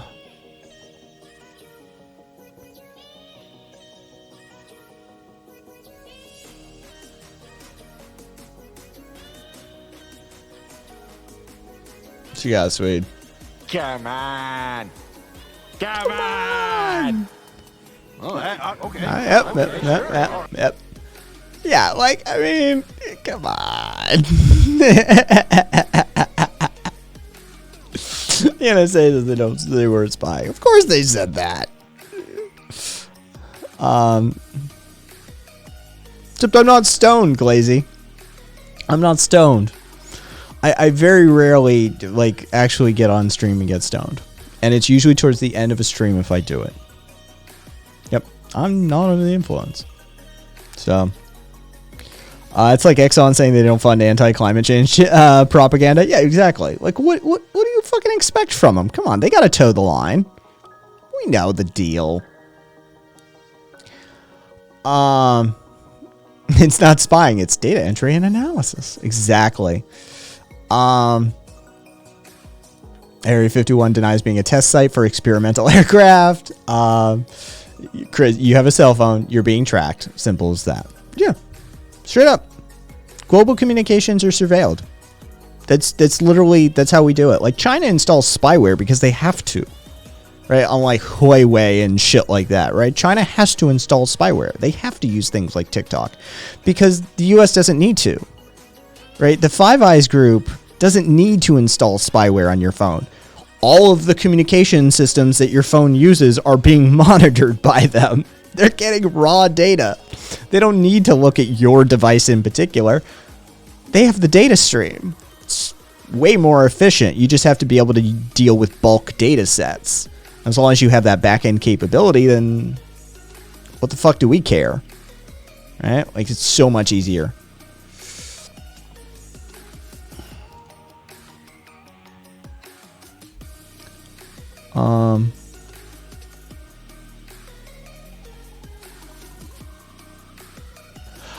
Swede, I'm with you on there. I think that is one of the most brilliant, like, strokes of propaganda ever conducted by the United States government. The fact that people are like, it's aliens, and they're just like, yeah, let's run with that. Yeah, sure, aliens. Let's go with that. Yeah. Just don't ask too many questions, right? Like, we don't want you asking questions about what actually goes on there, right? You know, next gen prototype development, that sort of stuff. No, it's aliens for sure. Little green men. Yeah, I agree. It's one of the most brilliant moves the U.S. government ever did. Just let the populace run with it.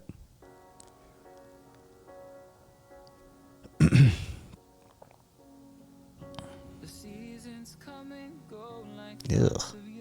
No. You putting up bright lights and spinny things.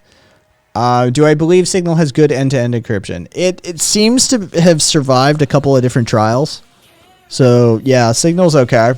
And as an instant messenger is kind of crap, but yeah, Signal seems to be intact. It's undergone a couple of different code reviews. It seems okay. I mean, gold standard still is other stuff, but for most people's purposes, Signal would be fine.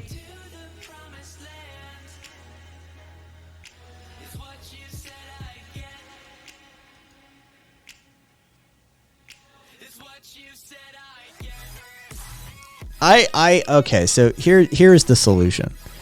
Here's the solution to the whole, all right, y'all are, this bullshit. All right, here's the solution. We need the whatever goes league for everything. For everything. Sport ball, whatever the fuck we're talking about. We need the everything goes league. Steroids, all of the PEDs. All of the PEDs. Whoever wants to fucking run, whoever wants to fucking enter, you can be whatever the fuck you want. Doesn't matter. We need the anything goes league.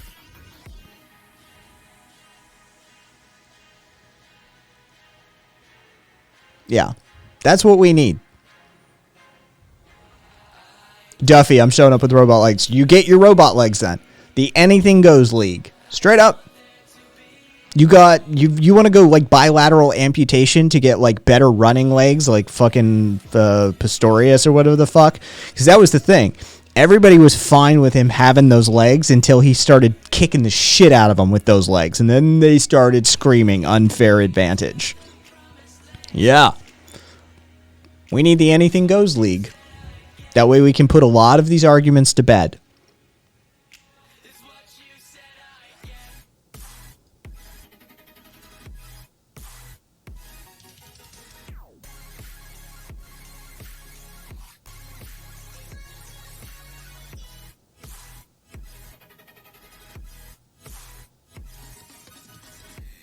Chat CPU, we already do that. That's already a thing. That's not fucking... I think that's a quick way to get people who sacrifice their life quality and health in the name of profit. It's like worker safety. Oh, you mean like the NFL? Or MMA? Or boxing? I mean, have you ever heard fucking, this is my son George, and my other son George, and my other son George, and my other son George, and my other son George.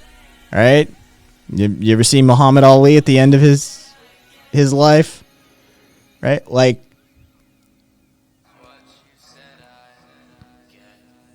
that's already a thing. It's already a thing. So, Cyberpunk the world. Fuck yeah. All these conservatives just want a nanny state for sports. All sourcing with the dig. Cat, this just in. Getting punched in the head is bad for your health. More news at 11.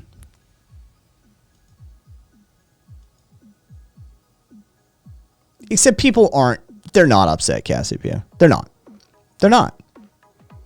We know about TBI, right? We know about like long-term effects of brain injury within the NFL. We know about these sorts of things, about, how it starts in high school and in middle school. Have we shut down high school football?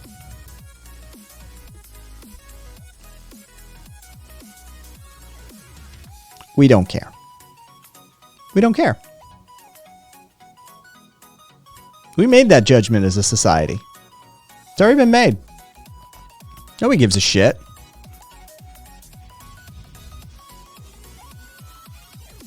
Cat, I'm going to go watch them boys get punched tomorrow. I train in the punchy boy shit. No, Angie, Cat's going to go to a bar and watch. Going to go to a Vegas bar. Cat, do you know which bar? Do you know where you're going? Sweet, no offense, but you are far from the representative group for high school football parents. And come on down to Texas and have that conversation, Sweet. No. You are far from representative of that group, Sweet.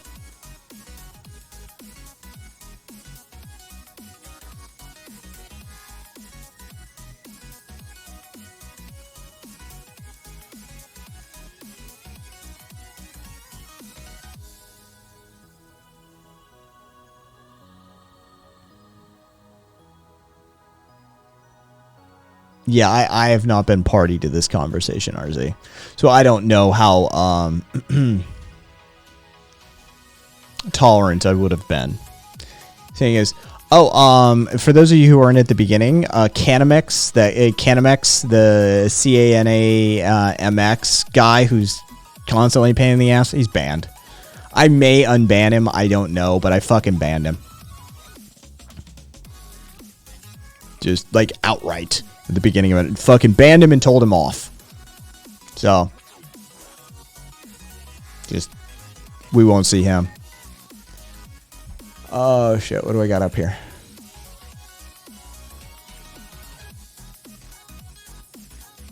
Fucking Karina, that DM is bullshit. Yeah. Yeah. Oh yeah, but I know better. There you go. Yeah. Like fucking, fucking. Oh.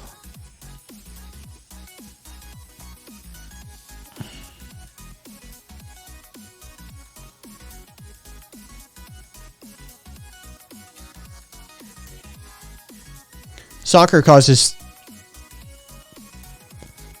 Missouri. Again, you couldn't find me anything with Texas, huh? Like literally the epicenter of high school football in this country. Yeah.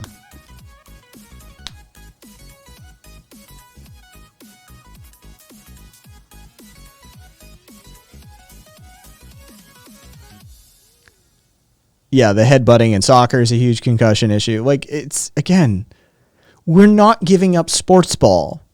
And sports ball causes injury.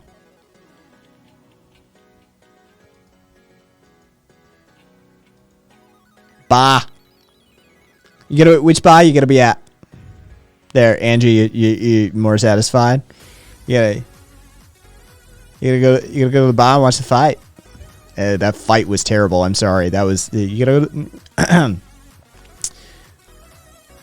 fight. Ew, I can't hit it, Angie. I can't hit the fight one. But yeah, the ball shall reign forever and ever. Amen. I'm in a mindset that at the end of the day, I'd rather watch young, athletic, insane folks destroy their bodies for money and glory instead of wasting it being involved in crimes. As cat. Cheerleading, by the way. Yeah, the cheerleading is a whole fucking thing. Most dangerous high school sport in the country. Cheerleading. Yep.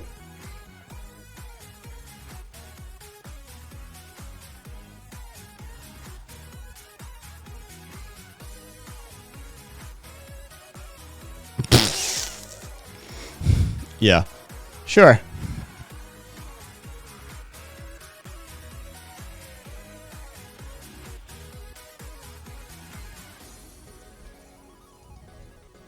I mean, Glazy, are you delusional? Like, seriously. Like, I have to wonder sometimes. Are you delusional?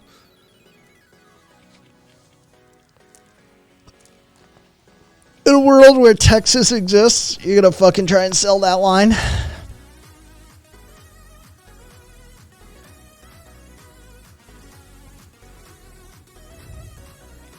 Texas. Of course. Who's IMG? That's actually interesting. I've never even heard of these people. Oh, it's literally a sports camp. It's literally a boarding school. It's a sports camp with a boarding school attached. Interesting.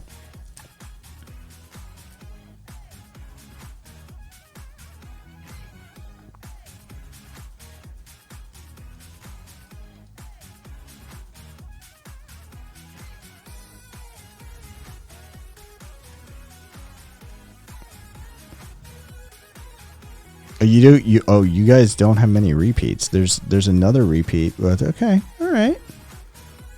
Fair enough. Texas, though, really does dominate, don't they? Texas. Jesus Christ. Man, they love their high school football.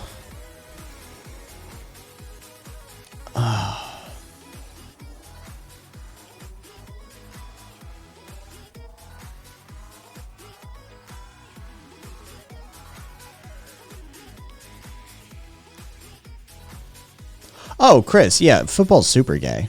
All the sports balls are super gay. All the sports ball stuff is super fucking gay.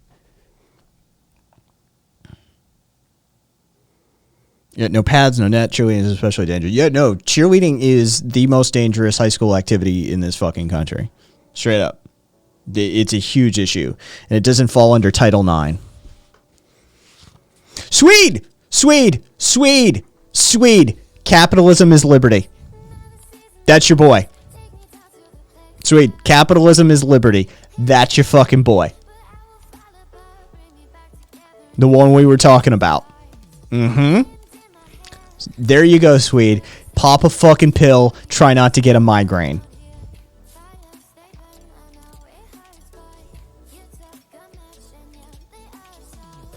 Circa. Okay. Cool, cat. You telling me that a bunch of sweaty dudes tackling each other and grabbing ass is gay? I know, right? And have you ever seen what they get up to in the locker rooms?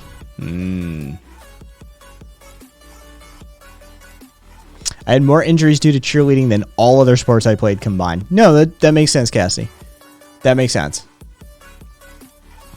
Oh, marching bands are just freaks.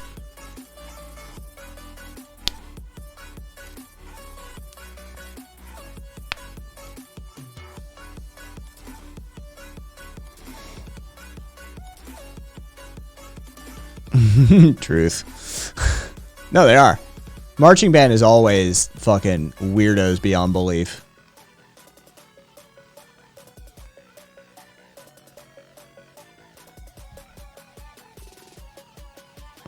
Oh, that wasn't a neck. That was a finger. Caboose. That was a neck.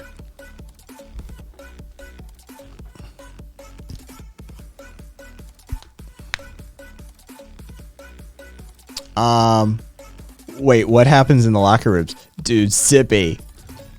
Oh, so much airsats homosexual behavior. Oh my god.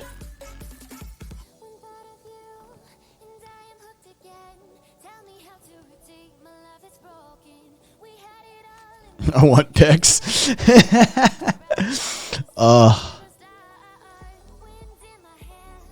You haven't been in many locker rooms then, have you?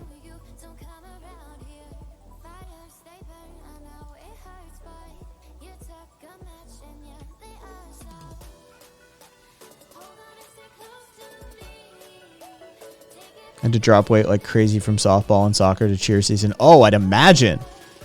Were you one of the flyers, Cassidy? Were you a base? Were you a flyer? What were you doing in cheerleading?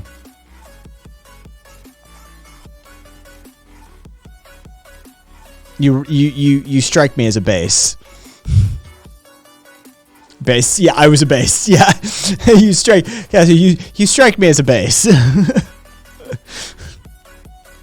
I didn't think you could cut that much weight. Like you'd have to lose a lot of muscle mass to make that work.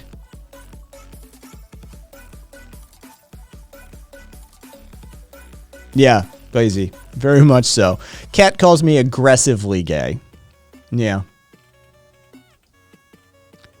I'm what's referred to as a gold star gay. The only experience that I have with the vagina is having come out of one. There is a platinum star gay, which Rabbit actually is, Tale of Two Rabbits. Is C-section. Never experienced one in his entire life. Too tall. All right.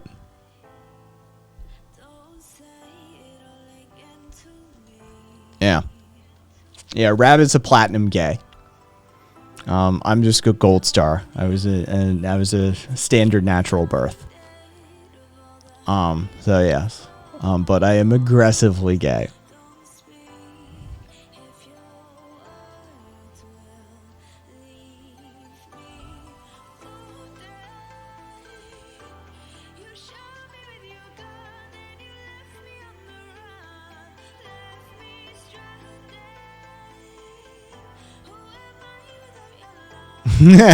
Broxy. I used to have a girlfriend and was captain of a hockey team. I won't say what happened in the locker room. All I'll say is Kappa Pride. Yeah, super, super gay. Locker rooms are super gay. I'm only 5'6" at 267. Yeah, the cheerleaders are always wee girls, aren't they? Or, you know, there's guys sometimes, but they're never flyers, it seems like.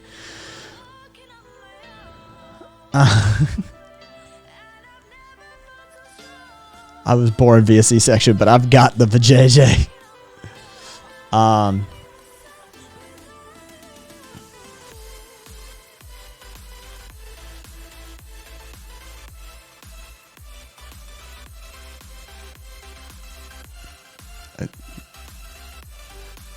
don't even know how to respond to that. Okay.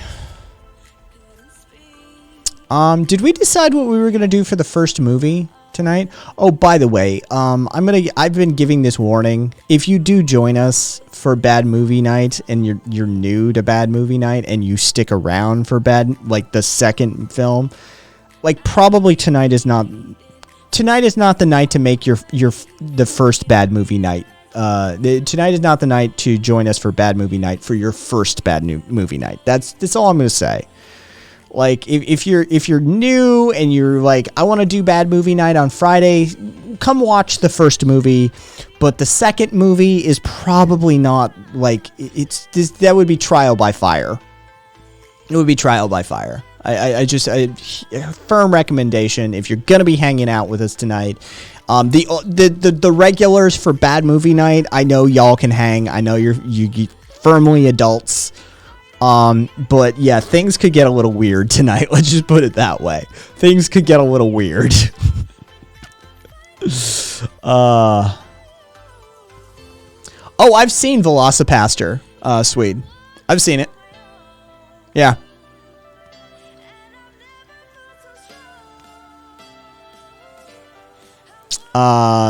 Public, it's, capitalism. Is this movie going to be raging homo shit? The exact opposite. The exact opposite. It is the literal opposite of raging homo shit. Caboose, or tonight is the best night to join for Bad Movie Night. Mitre may join us even. He's not sure if he can make it, but Mitre just fucking... We were talking earlier today. Again, I don't know if how many of you know his real name, so I won't use it. But, yeah, he and I were on a phone call today, catching up.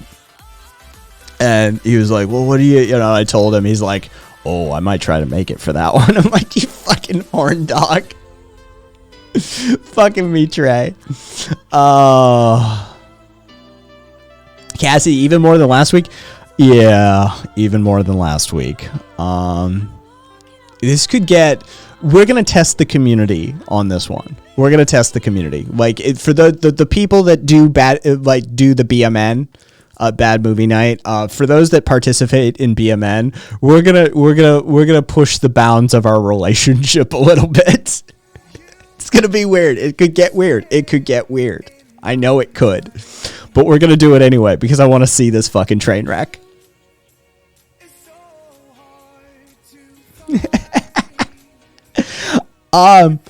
Public, it is very much so.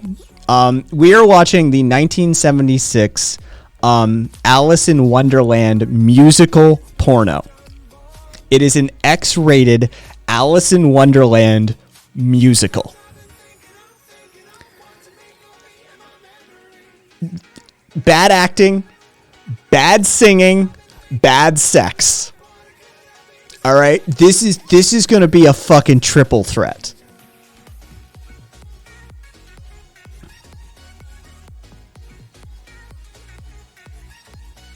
Public, what time? Maybe I'll end early. Cassie, fuck yes. I hope this movie doesn't awaken something inside me. Sure, yeah, it's a fitted cap. We could watch Reefer Madness first. Oh, interesting. Sorry, assumed your hat for strips. Oh, love it. A fucking Swede just told capitalism is liberty. Stop sounding like a fascist. Public.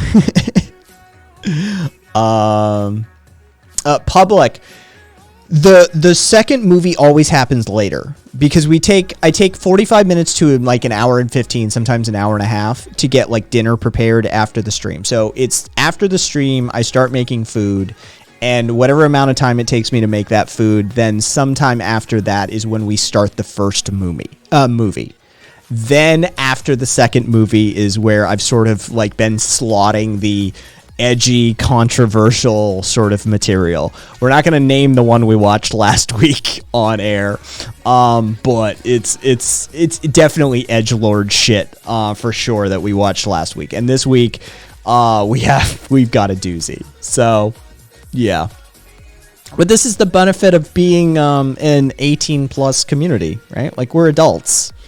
Like you cannot be a fucking sorry. You have to be of legal age to be a member of this community. I don't no children. Sorry, get the fuck out. So yeah, and then we tend to fuck around for about a half an hour between the movies. Yeah. We take a little decompression, get up, move around, take a bathroom break, get some shit done, you know, whatever you got to do. Outdated PSA marathon. Oh, that is a good idea. This is just gonna give me a negative boner, and I'm fucking prepared. Man, I'm gonna suck watching this while staying. It's gonna suck watching this while staying with my family. Reefer Madness is kind of boring. I do agree with that.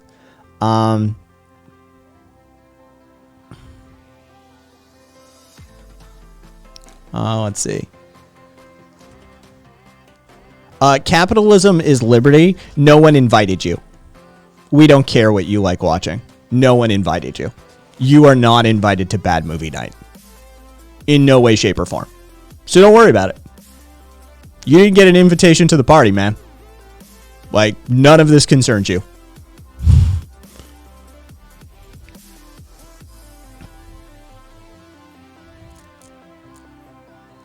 Yeah.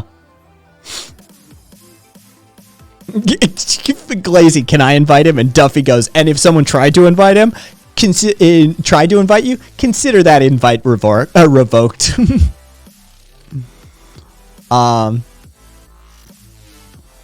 Cat, I'll take care of you. Yeah, I'll throw you a DM.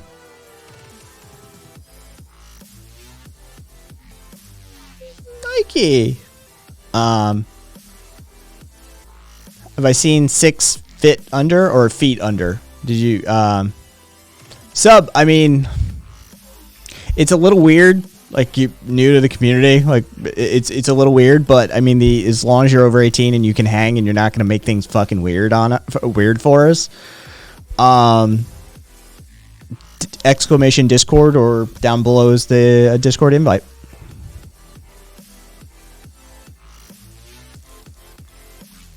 Crazy, you're already in the Discord. Okay, cool, sub. Then, yeah. Exclamation Discord. Oh, Karina, look at you. I just got your DM. Look at you, Karina. I'm probably not going to be participating in that tonight. I felt it best. But good on you, Karina.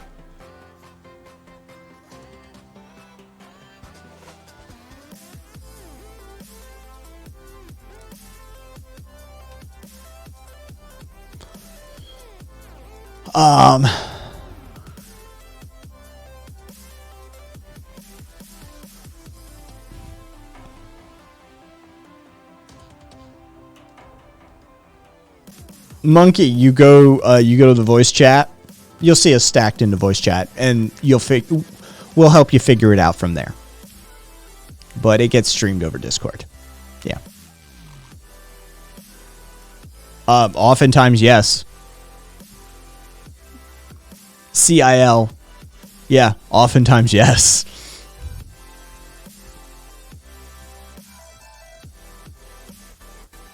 Have you read Umberto's guidelines?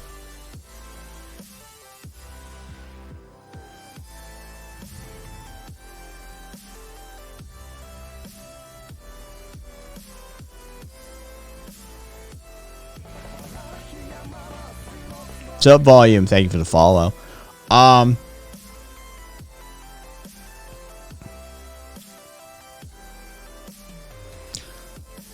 Hey, Sen. Thank you. The cult of tradition. Check 1. The rejection of modernism. Check 2. Action for action's sake. You have to spread the word. Check 3. Disagreement is treason. Check 4. Fear of difference. Check 5. Appeal to social frustrations. Check 6. Obsession with a plot. The Satanists, the pagans are out to get us. Check 7. The enemy is both strong and weak. These sissy faggots out there that are ruining society. But oh my God, the gay agenda is coming to get us. Check 8. Pacifism is trafficking with the enemy. If you don't fight for the Lord, then you shall be condemned to hell. Check 9. A contempt for the weak. Check 10. Everybody is educated to be a hero. You too can be a warrior for Christ. Check 11. Machismo and weaponry. Check 12. Selective populism. Check 13. Newspeak. Capital T truth. The truth in Christ. Check 14. So I was doing Christianity, but the same applies for the entire Judaic spectrum. Judeo-Christian, Islamic. Same thing. So let's see. We're pretty much 14 for 14 on that on Umberto's checklist. Sven, the person we're refuting, has been sitting in chat basically putting like some pretty terrible takes for a while. So, or also comes from previous terrible takes as well. So yeah, I'm being a little smarmy, but the fact of the matter is that I'm not going to engage at even keel on that one.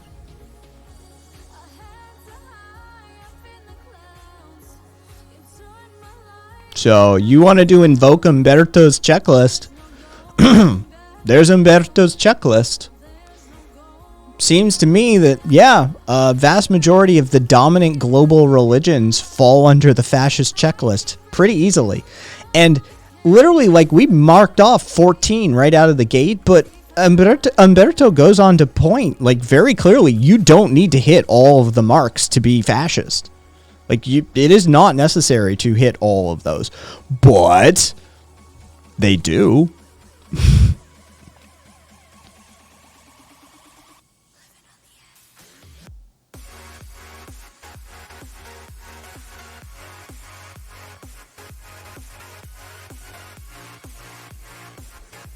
Can that be a bingo card? Fascist bingo card.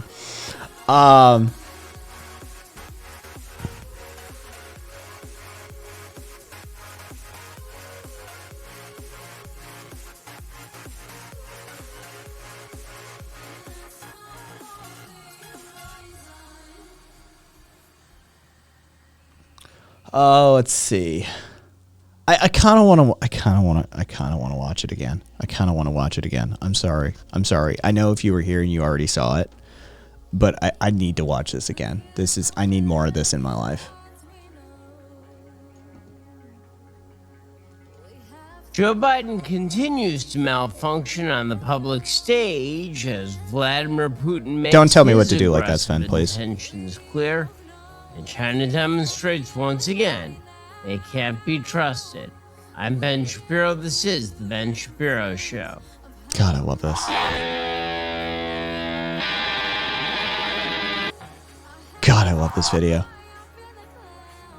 Today's show is sponsored by ExpressVPN. Stand up for your digital rights. Take action at expressvpn.com/Ben. We'll get to all the news in just one moment. Now, you may have noticed that we are in a significant state of economic turmoil here in the United States, that the government is pumping money into the system, that inflation... Yeah, Cassie, this is just Ben Shapiro at half speed. Ben Shapiro at half speed is drunk and trying to bang you. ...is running at crazy rates right now. And you might think to yourself, how do I diversify? How do I protect my assets? Especially when my assets are depreciating if I just keep them in the bank. And the answer is, at least get some of your money into precious metals. And Sven, I have been putting up with a bunch of shit this week, including credible death threats. All right? Yeah. Not the day. Not the day, man. I have literally banned somebody just for fucking testing me earlier in the stream. All right? I'm telling you right now, I'm trying to be as fair and even-keeled here. Today is not the day to poke the bear. It isn't. It really isn't. It's been a week as a streamer. All of the political streamers have been dealing with bullshit this entire week. And a lot of us are just kind of... It's Friday. We're trying to not get engaged in a whole lot of shit. Please don't poke the bear. Like, not even lightly. Not even just not even looking at the bear from a distance. Like, for real. I have nothing in the tank for that shit right now. This is fair warning.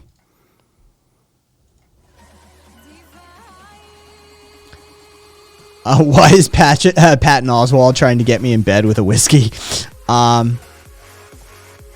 Fucking put a condom on, chap.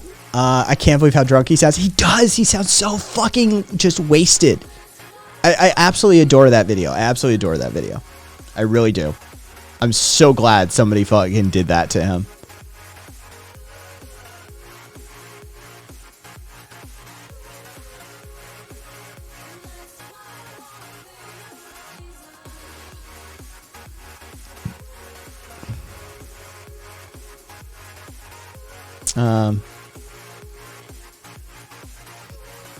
Oh God, really? Yeah, should we watch a Patriot Fund video? Should we watch the one of them getting fucking run out of Philly like a bunch of punk bitches though? Always fun.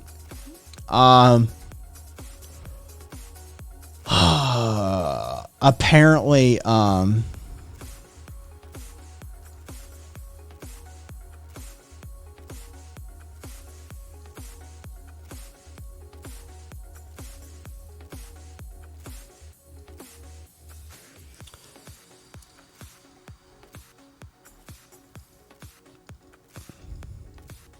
you know what? I'm not even gonna get into that. I don't care. I don't care on a level that I just don't want to get into that. God knows there's still fucking like, Bavarius.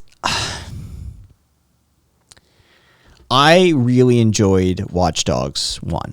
Watch Dogs was great. Aiden, I enjoyed, even if he was a little bit edgelordy, right? The setting for Chicago, the sort of burgeoning surveillance grid. I really enjoyed Watch Dogs 1. Watch Dogs 2 was a bit of a departure. I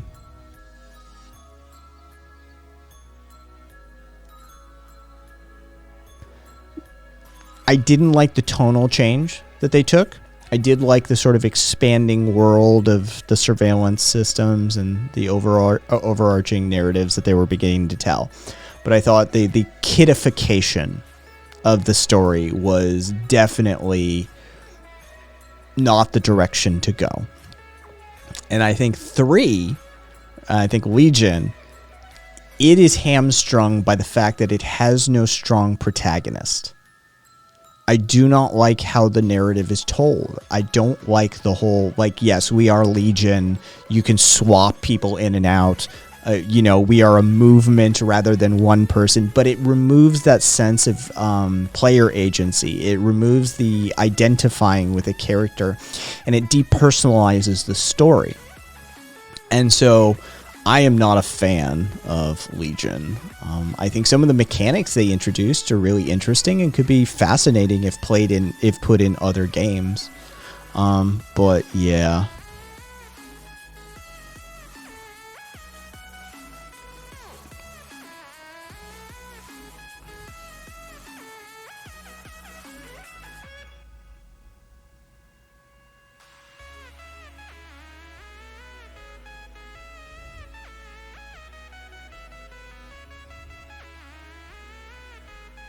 It was. No, Caboose. It really was. It really was. No, it was trying to be anonymous. Yeah, no, yes. That's very much what they were going for. Yeah.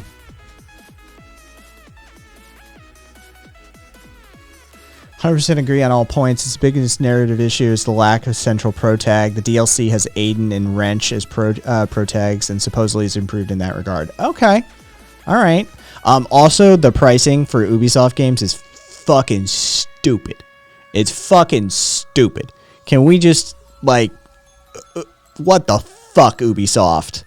Like, do you want the full game? It's like $165. Yeah. Like, no? Just no.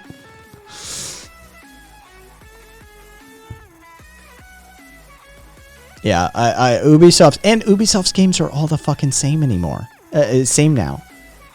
Has Ubisoft made a different game yet? It's the same game, just themed differently. Here's, you know, here's hackers. Like, here's assassin Vikings.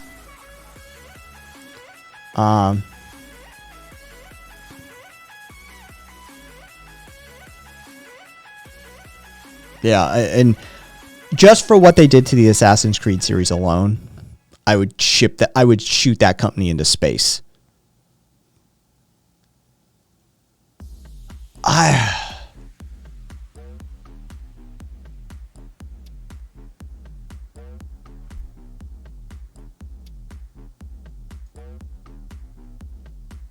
Valhalla was 199 hours, 229 with DLC. Bavarius, that's rough. I would not. I couldn't. I will probably. I probably won't play it. Maybe ever. I can't. I did a couple years ago now. I did an entire AC run, beginning to end. All the way up to Origins. No, Odyssey.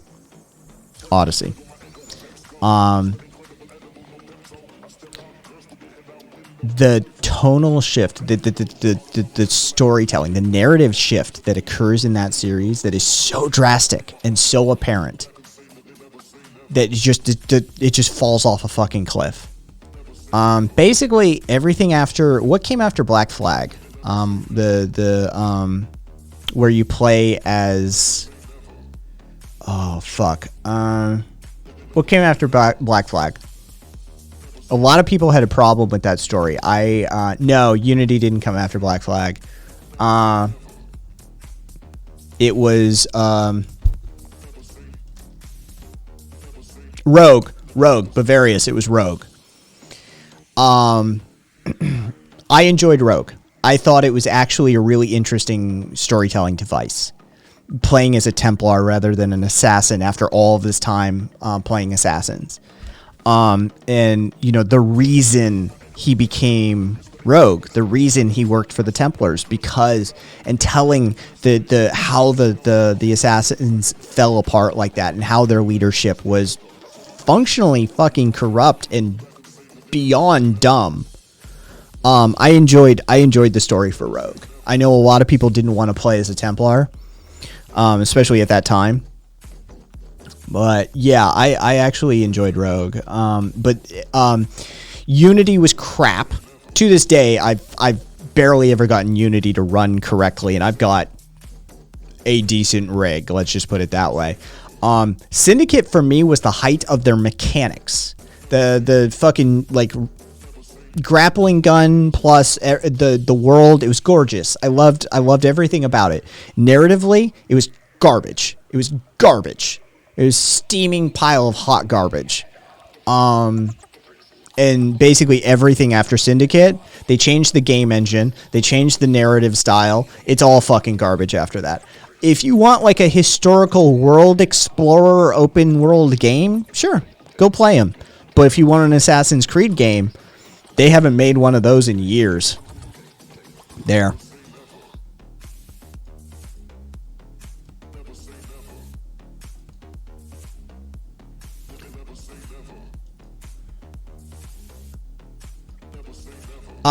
Actually, the rig, the rig actually has a name. The computer is named Saraswati, named after a Hindu goddess.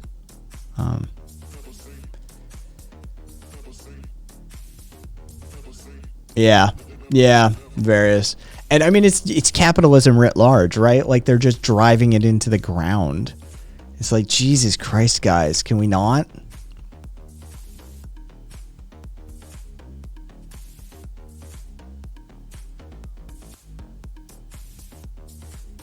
Seriously?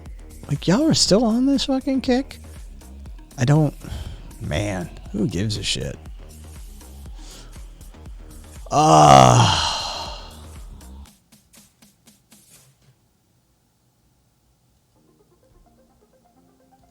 What we got here? Is Alex Jones in the building?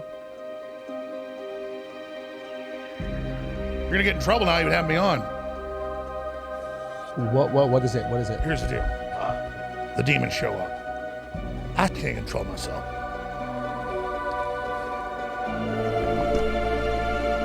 Oh, Jesus, Angie. That's a video, isn't it?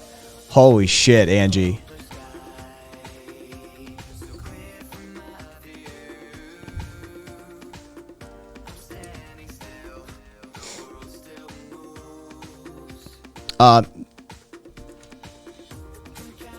Wither. Oh, she's the Hindu goddess of knowledge, music, art, speech, wisdom, and learning.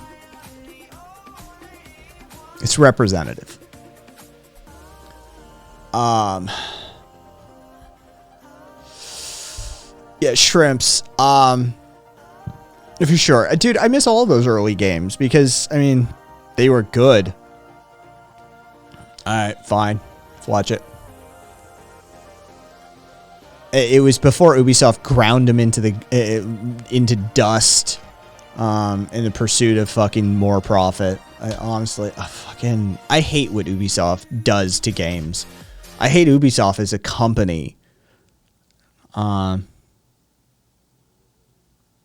God, I don't even, Bavarius, I'm not even aware. Oh, strap in, folks. Is Alex Jones in the building? You're gonna get in trouble now. You would have me on. What is it? What is it? Here's the deal. The demons show up. I can't control myself.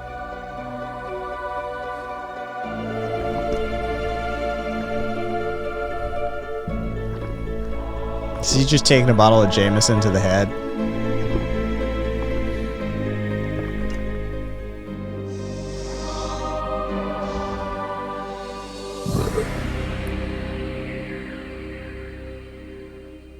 Here, have a shot of whiskey.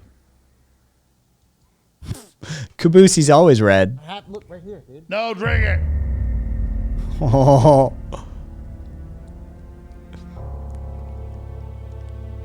Come on. Alex, come on. Come on. Even I don't drink, and even I'd be drinking with him. Are you shitting me?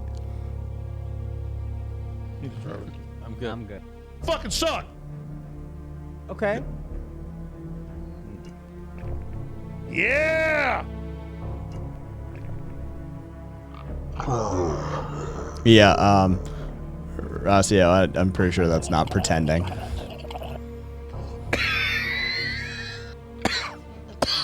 This is kind of boring. Let's screw it, dude. That's kind of crazy, no? Here's the deal. I'm like very homoerotic. I like it all, man. It's all pink in the middle. It's hot, hot. What about Indian? How pretty your green eyes are. I don't know what's happening. Let's get serious, my darling. Get over to my lap. What's going on? We still kidding? Shut up. It's a very important ritual. I'm out. Watch out, though. Oh. They're going to get you. You know about Joe.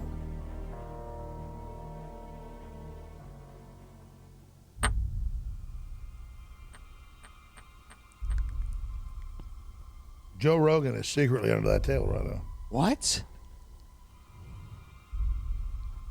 He's so fucking weird. He's so fucking weird.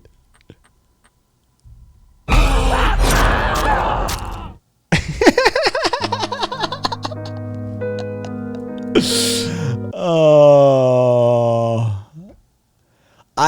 I'm sorry. I don't care how much blood that guy has on his hands. He will always be entertaining.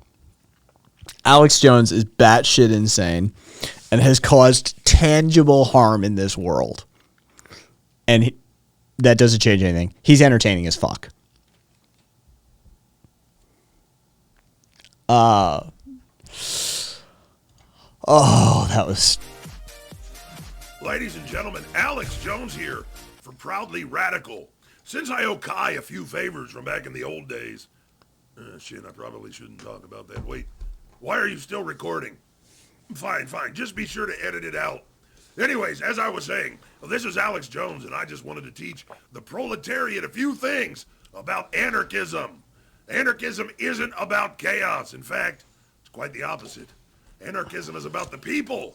It's about solidarity and mutual aid. It's about removing unjust authority and hierarchies. We should all be anarchists. The world would be a better place. Now, I'm going to apologize again to all those parents whose lives I ruined because I'm such a douchebag. Jones, out. All right, Kai, this has got to make us even for that incident you helped me out with. Alex Jones, everyone. Give me. I'm just wrapping an ankle here. Like I said, I tweaked my fucking ankle. Oh, so irritating. So irritating. I fucking hate ankle injuries. And then I did a sled drag. Actually, I did box jumps and a sled drag today. So.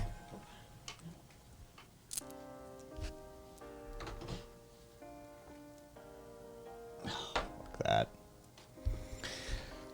Yeah, Dave, I eat plenty of fucking greens, too. Just because I fucking eat meat doesn't mean I don't eat greens, you fucking moron. Enough with the vegan propaganda bullshit, man. People who eat meat doesn't mean we don't eat greens either. Jesus Christ, man. Fucking go eat your grass and call it a day, man. I'm fucking sick of this shit.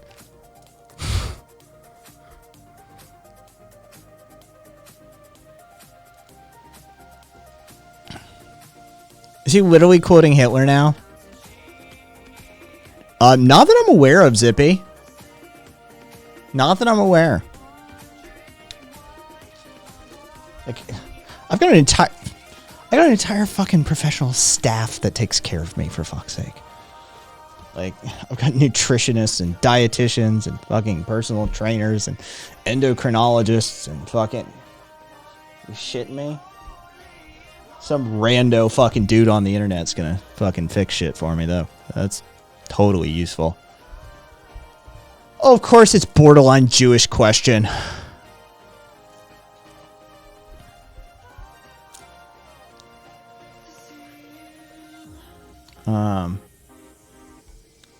Let's see. If I take an hour and a half, puts it at 9, 10. All right. What are we going to do for the first movie is the question. We could do Masters of the Universe.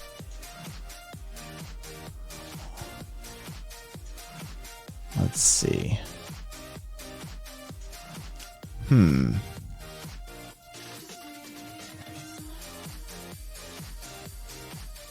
Yeah, Masters of the Universe is pretty fucking cheesy. I would fit the bill.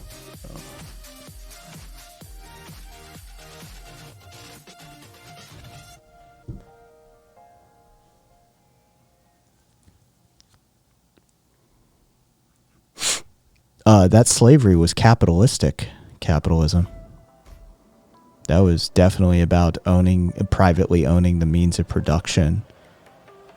And yeah, that 200 years of slavery was pretty capitalistic. Yeah.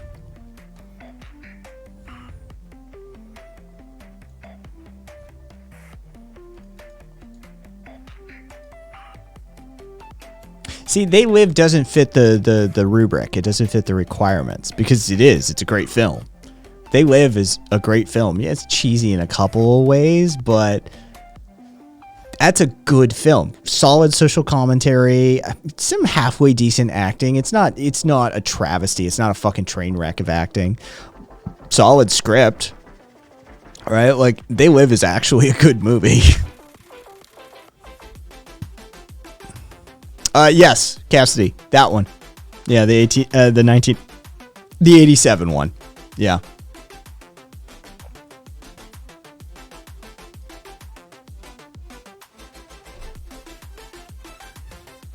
So bad it's good. So bad acting, bad script, bad cinematography, bad production value, bad CGI, bad special effects, these sorts of things. All culminating in something that is the sum is greater than the parts. The whole is greater than the parts, right? Like, it has to be, like, yeah, it's a pile of shit when you look at it, but when you actually watch the movie, you're like, this is brilliant. This is fucking brilliant.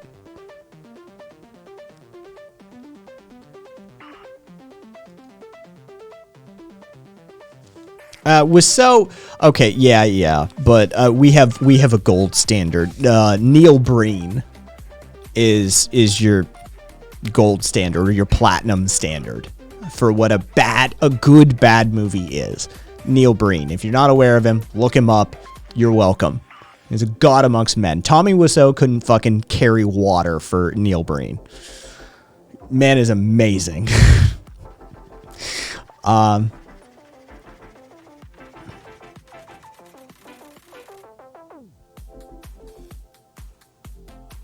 Breen is a Breen. Of course, Breen scares you a little when you bare your soul in front of genius time. When you stand before God himself, of course that moment is scary. Of course it's a little disturbing. Neil Breen is brilliance personified. I love that man. I love his movies. I love that man. It's just, holy shit, Neil. His movies are amazing. Neil Breen movies are a religious experience. They are. Like, truly, watching a Neil Breen film, especially like getting stoned with a bunch of friends, watching a Neil Breen film is a transcendent experience. It really, really is. It's amazing. Tommy Wiseau isn't qualified to lick the mud off of Neil Breen's boots.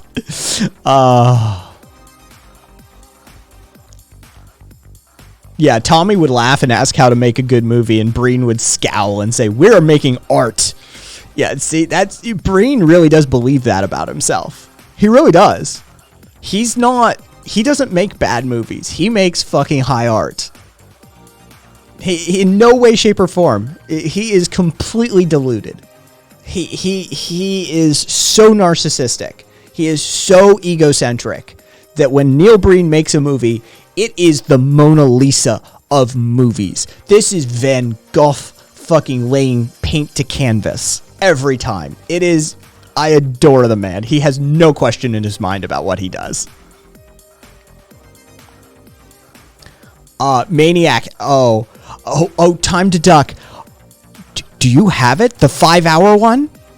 The 5-hour one? Do you have that? Because that's not easy to find.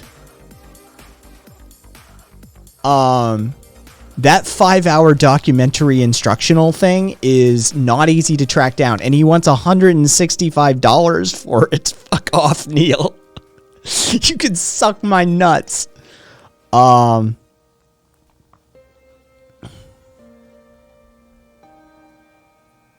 What's the best Neil Breen movie?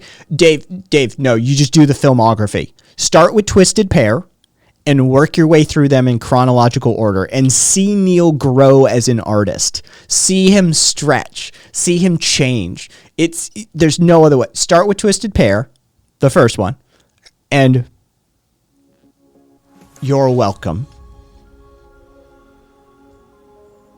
Careful, he might take you up on it. If Neil Breen wanted to suck, I would suck Neil Breen's nuts. Are you shitting me? Fucking, if Neil Breen wanted to lick my nuts, I'd be like, of course, here you go, Mr. Breen. Like, is there anything I can get you while you're down there? Fuck. Be amazing. Are you kidding me? For all of the enjoyment I have gotten out of that man's movies, the least I could do is blow him. Come on.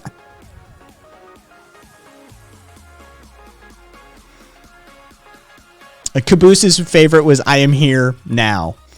That man is amazing. Honestly, I can't. There's no amount of like, you can't even begin to understand. Smoke a joint, watch a Neil Breen film.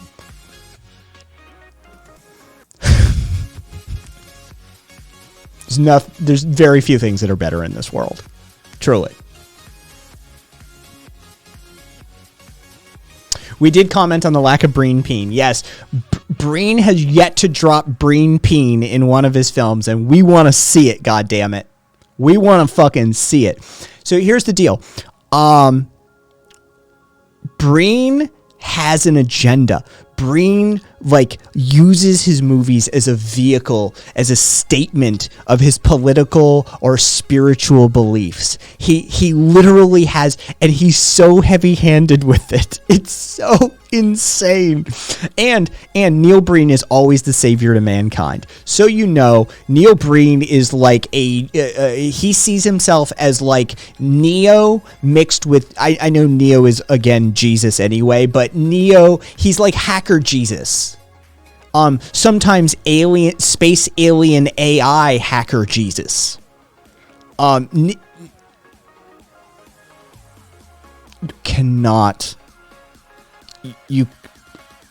If I gave you 1,000 years, you couldn't write a Neil Breen film.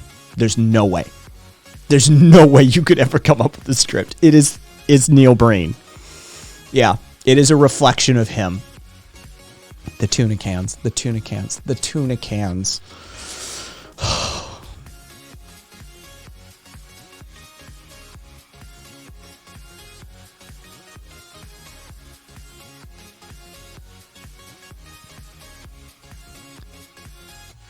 I wonder if something will happen that something that happened that Breen influenced his films and he ends up being seen as influential propagandist. That would be amazing if there's like a legacy. Yeah, if there's like a Breen legacy that we can actually track, like from a film scholar's point of view after a number of years, be amazing. Yeah, and sometimes he's just God, like straight up. Breen is every incarnation and depiction of Jesus in one being. No, Cat is definitely not egoistic enough to write a Breen film. Like honestly, I'm not sure Sterner could have comprehended writing a Breen film. Yeah, Breen is Breen knows he is a genius filmmaker and has the solution to all of mankind's problems if you would only listen to him. He knows it. There's nothing quite like watching a Neil Breen film. Sub volume. Do it in chronological order. Start in the beginning and then just work your way through them. It's the only way to do it, truly.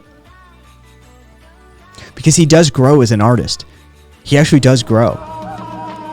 That's Neil.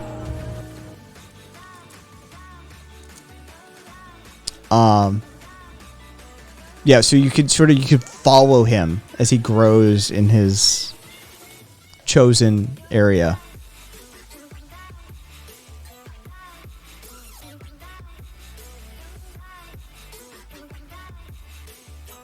Isn't that corrupt?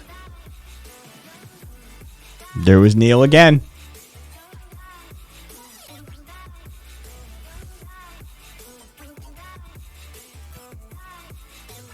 I don't know what y'all are still arguing about. Who gives a shit? Capitalism is liberty as a fucking dork to begin with. They've got a username of capitalism is liberty. Why are y'all arguing with this person? Like, this is the guy who fucking thinks Smithy and it. Well, I'm not even going to get into it. Like, I'm not even going to get into it. I don't need a fucking aneurysm at the end of this week.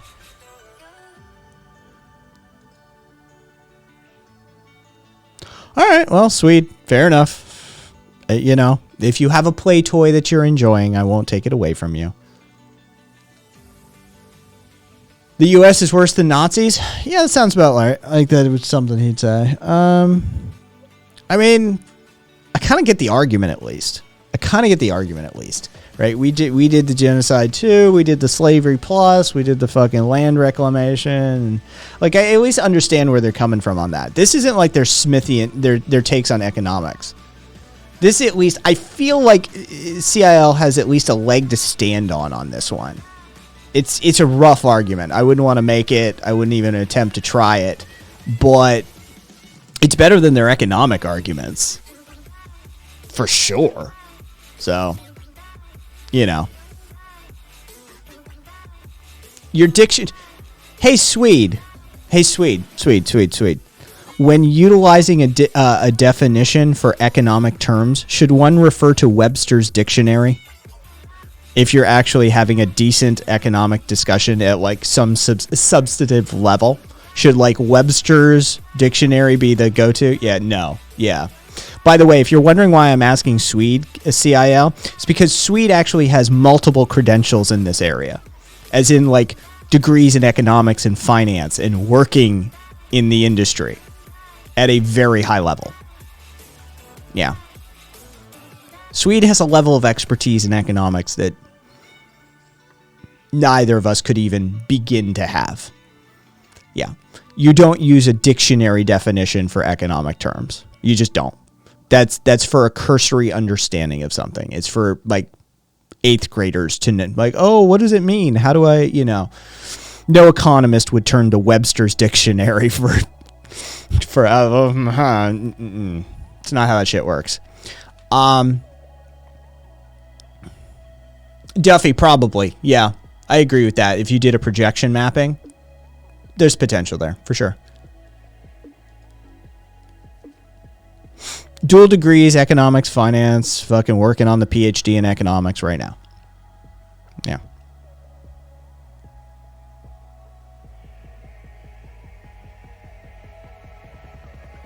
Capital, don't try and dick measure against Swede.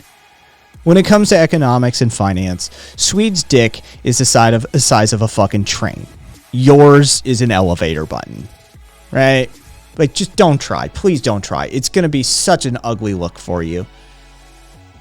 There's no level that you can compete on if you're going to have a discussion about economic theory or even practice.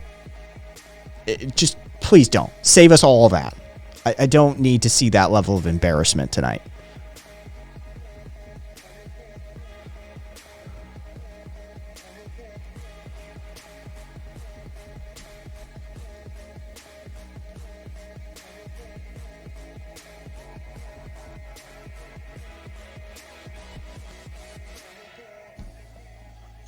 Who put what in share content? Zippy got a bingo. Good on you, Zippy. What'd you get? NSFW advice. Did I do NSFW advice? That one feels iffy. Apparently Caboose misspelled something. Wither being shy or kind. Wither did do that. Wall of text. That definitely happened. Pivot definitely happened. Yes. And yes on all of the others. Yes on that one. Yes on that one. Yes on that one as well.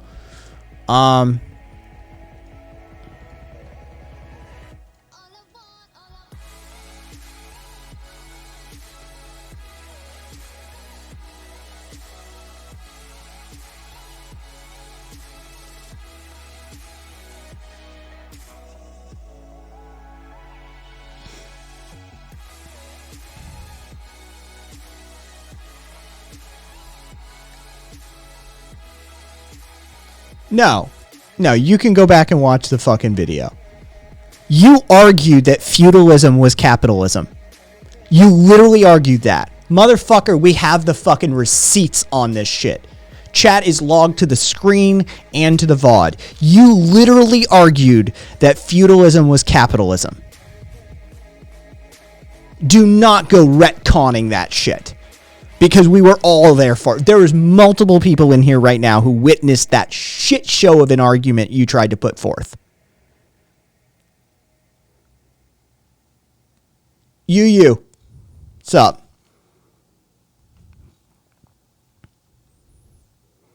No, of course he doesn't understand modes of production. He doesn't understand economics. This is a person who relies upon Webster's dictionary for their economic understanding.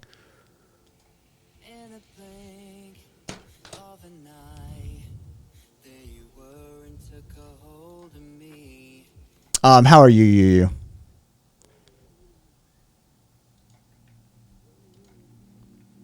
We're dealing with something. How are things in France,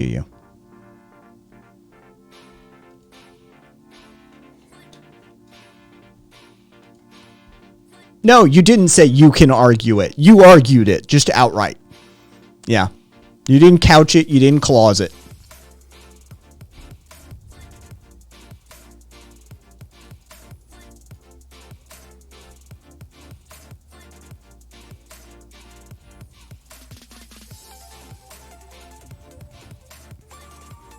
You are a person who likes to who likes to talk well above their station.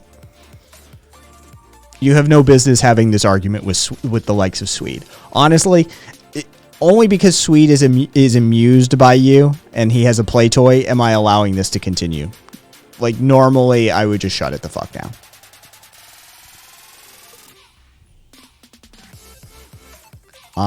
Yeah.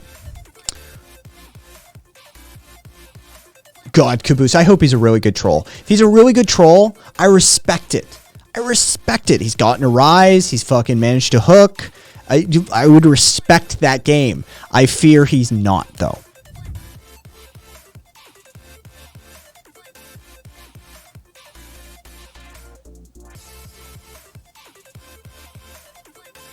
I think the squeakers are already ripped out of the chew toy. This is going to give Swede and his coworkers laughs for weeks. Quote, feudalism happened once in history in a defined period and therefore can never happen again.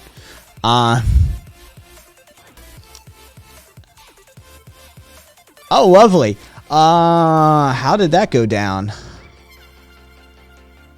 Apparently, the FBI infiltrated a Virginia Bible study group that has been making plans for a second American Civil War and eventual secession from the United States. One member of the group, who the FBI was after, was, of course, in the process of making homemade bombs and testing them at that time. Guy's name is Phi Duong. F-I, new word, D-U-O-N-G. Phi Duong or Phi Duong. I don't fucking know. Alexandria, Virginia. Members called their group the Bible Study Meeting. They would meet to discuss secession, weaponry, combat training, explosive construction. They had 5 boxes filled with 50 glass bottles that they were using to build their bombs to make homemade explosives with.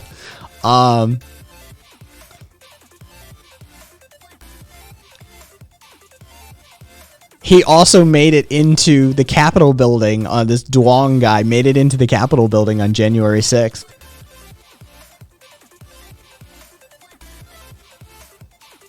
He told the undercover agent that he was going to disguise himself as Antifa. He went dressed in head-to-toe black and was tracked to the Capitol building on the 6th. These guys' OPSEC is terrible. These guys' OPSEC is absolutely rubbish.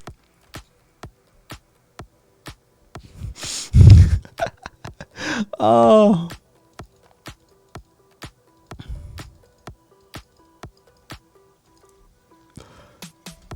Oy vey.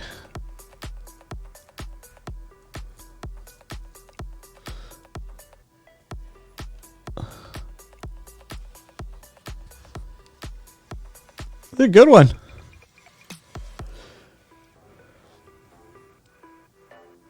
Did he order his Antifa uniform from antifazone.com?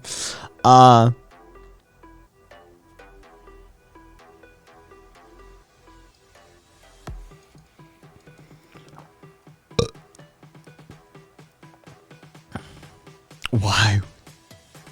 Why wouldn't you tell that to anyone? I know, right? My dick is named Antifa. Hey, Exol, my dick is named Antifa.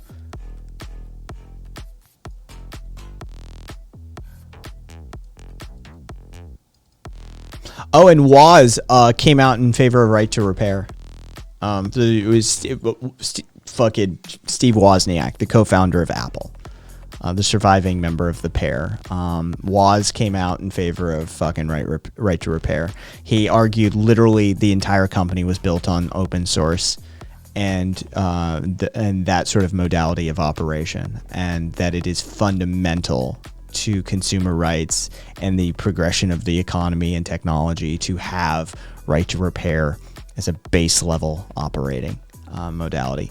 And Woz is like, everybody talked about Steve Jobs like it was a fucking, something. Steve Jobs was good at marketing, he was good at selling shit. Woz is a goddamn genius. Like, straight up. Like,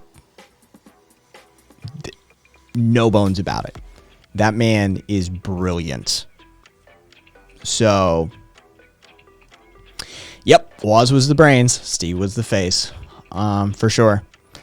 And so, yeah, it's nice to see, that kind of heavyweight coming into the corner and be like, yeah, no, right to repair. Our entire company was built on the concept.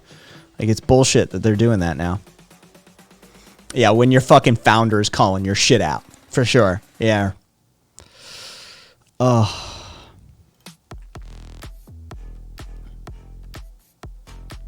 Yeah, I have nothing but respect for Woz. The man he's impressive. He's impressive as a human being. And anybody who survives a plane crash is always an interesting human being too. When you walk away from a fucking plane crash, it's like, all right.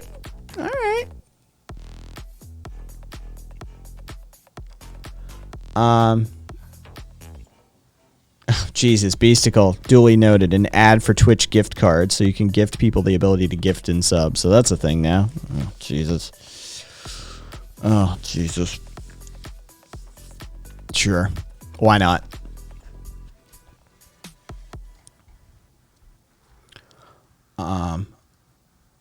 Oh, and while we were at it, let's have a good look. I always enjoy this video. We watch this from time to time.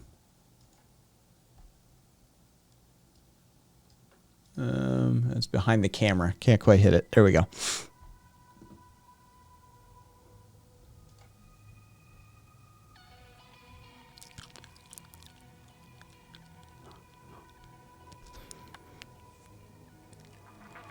That dude is so spun. He is so fucking spun. I absolutely adore this video. It's so fucking amazing. Grinding the fuck out of us.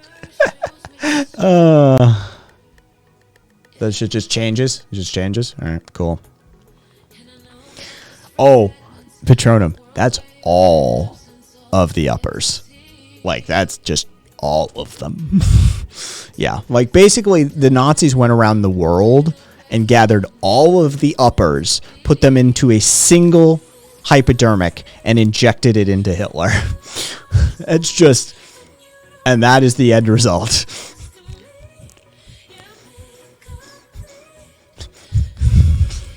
Fucking A. That dude is fucking twacked out of his skull.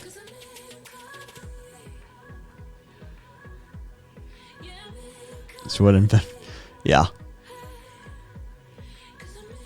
It did. The concoctions they had him on were impressive. The basically speedballing to a huge degree, plus some other stuff. Patronum, probably, yeah.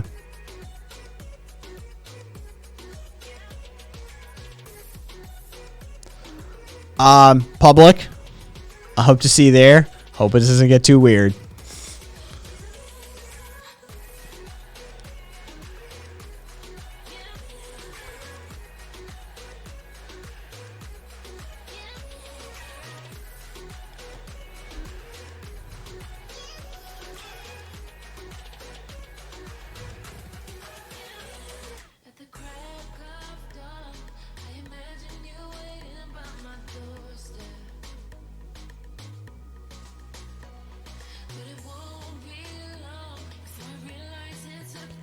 God damn it. Stop that. Privatin? Oh my god. Fucking stop. I wish this fucking thing would. There. Chat wouldn't pause for me. I was getting angry at it. I'm sorry. Pervitin. Pervitin was what it was. Bavarius. Pervitin. You were close. You were fucking close.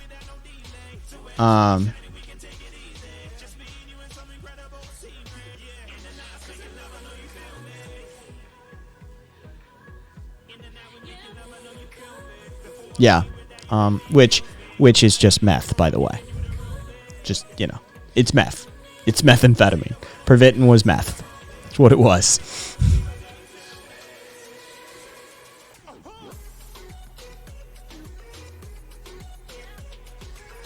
Yep, name brand meth. Yeah, exactly.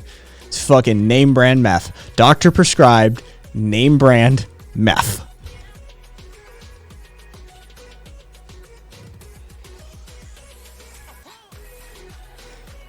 Oh, and this article from fucking ABC Brisbane. This is fucking brilliance writ large.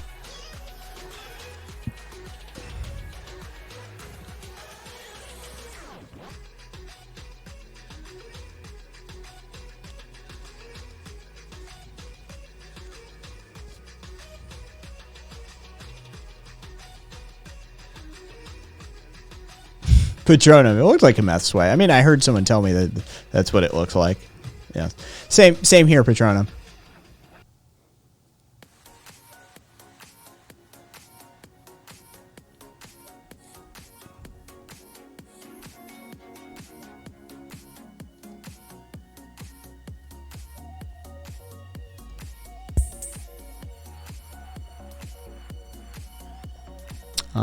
Okay.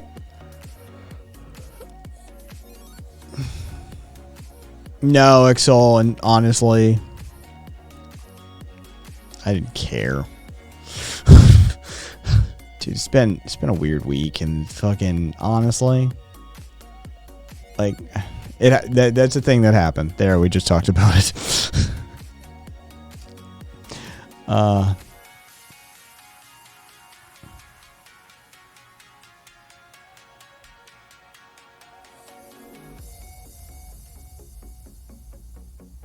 Oh, well, that's at least a good story. I mean,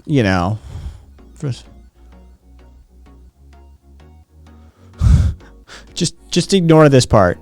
Just ignore everything after the semicolon. Okay. Now at 10. Show me the kitty. Nobody cares. There we go. Show me the kitty. Their unit 904 was part of Shush. providing some positivity. Good news in the middle of this craziness and all the sadness. It brings hope. I'm glad that this small miracle could bring some light into the lives of a hurting family today and provide a bright spot for our whole community in the midst of this terrible tragedy. And another sign of positivity this afternoon or this evening, you can see now, there's a little ceremony going on there. They are honoring one of these very hard-working first responders. We've talked about how grueling... Kitty.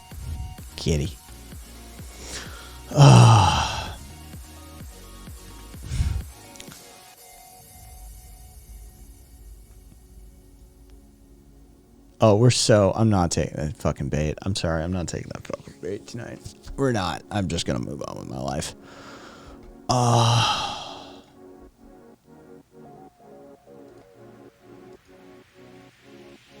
Yeah, Karina. The cat survived the condo apartment building collapse.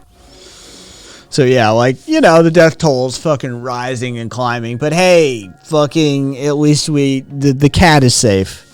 Basically all of the people are dead, but one cat survived. So shines a weary light, all of that sort. Has this cat been eating well? Oh, probably, actually. Probably. Oh, Jesus Christ. Really? Ugh.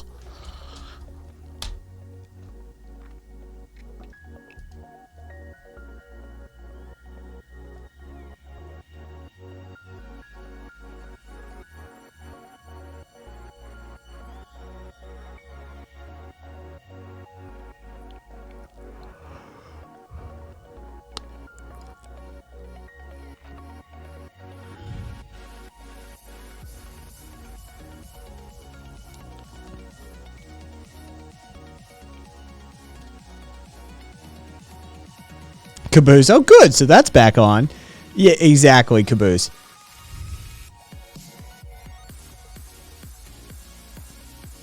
Yeah.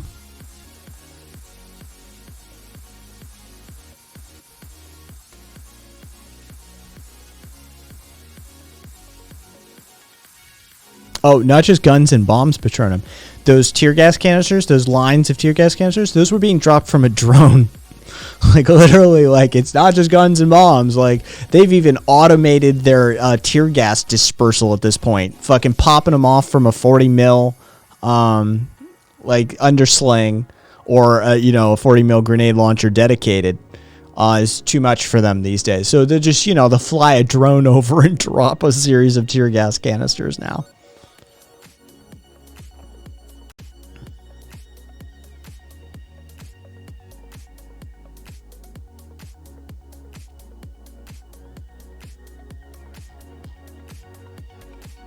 God, I can't.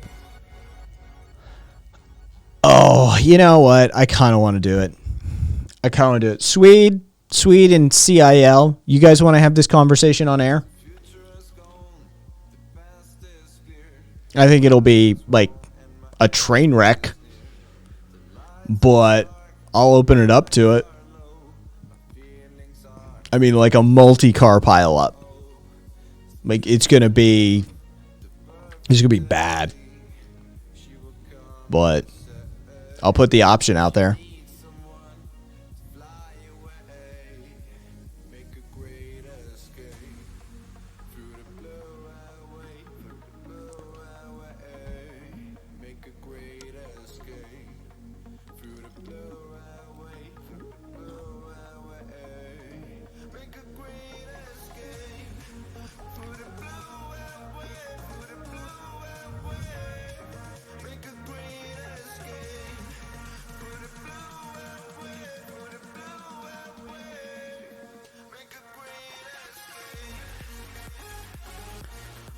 To be perfectly honest, Rev, I'm not that familiar with pacifistic illegalism. I mean, not to do too much fucking damage to me, but ours wasn't pacifistic. Engaged in illegalism. It wasn't pacifistic. So, I don't know that much about it.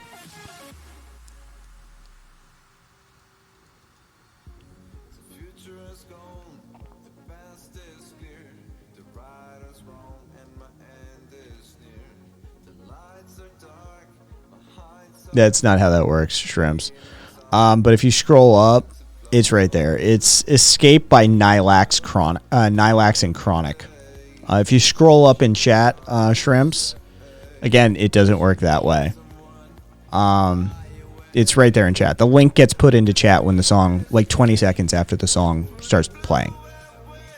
So you just scroll up. It's like on screen right now. It just went off screen. So scroll up a little in chat. The link will be there. Look for the Pretzel Rocks bot.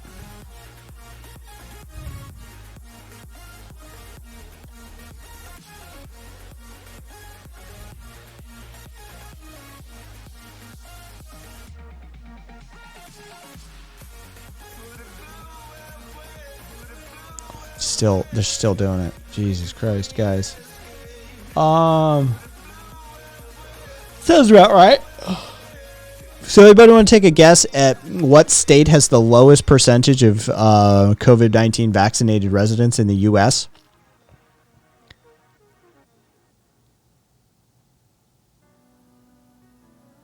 Angie, you know why. So we got few for Florida, but various interesting sort of black dark horse fucking Montana on that one. Texas. Rev went with Arkansas.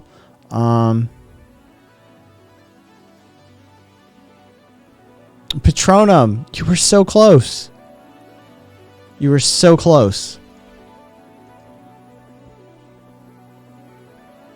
At last count, Alabama, with 33.1% of residents fully vaccinated, held the rating of second worst for months behind Mississippi, which now holds that spot at 33.3% fully vaccinated. It's Alabama. Bama. Old Bama. And they've had an 80% increase. They've had an 80% increase in new cases. It's the 8th highest rise in the nation over the last 2 weeks. The U.S. as a whole had a 39% change. Roll Tide.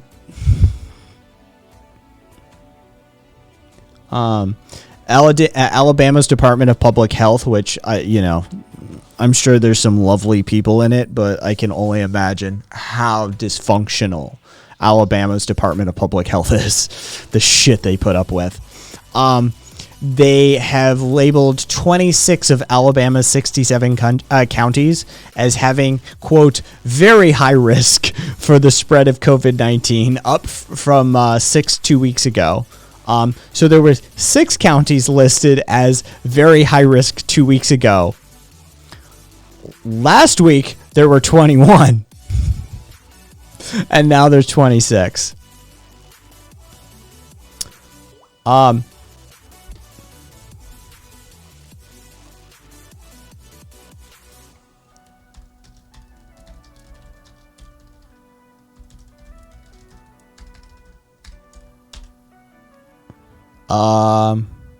Looking at it.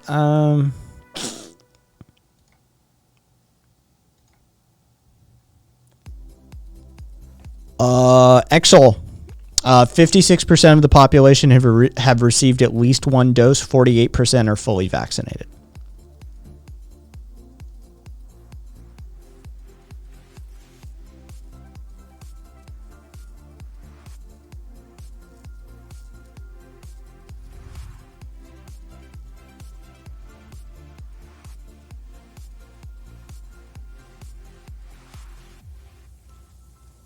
Bavarius, I feel you on that one. Yeah, it really is. It's very difficult to give a shit, especially when a lot of the people who are sort of advocating on the other side of that aisle that fucking Bill Gates microchip fucking the pandemic, they fake COVID-19 and then they end up with COVID-19 in the hospital on a ventilator, and you're like, am I supposed to give a shit? I'm sorry. There's... Whoops.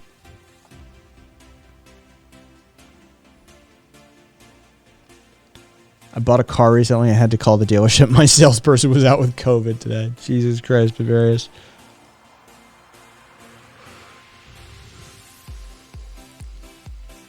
Ventilator or Tesla rebadged CPAP.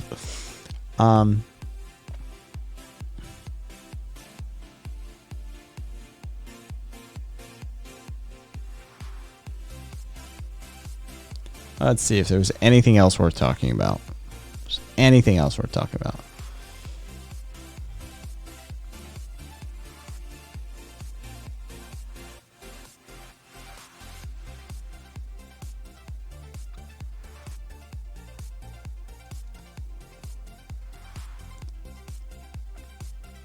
Oh, bullshit. Holy shit. Who made this image?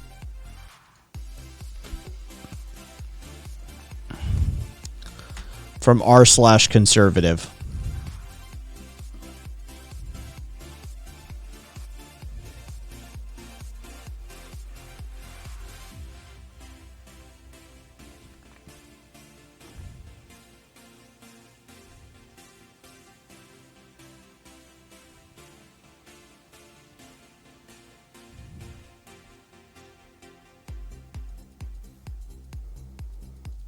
get place as a goddamn cesspool.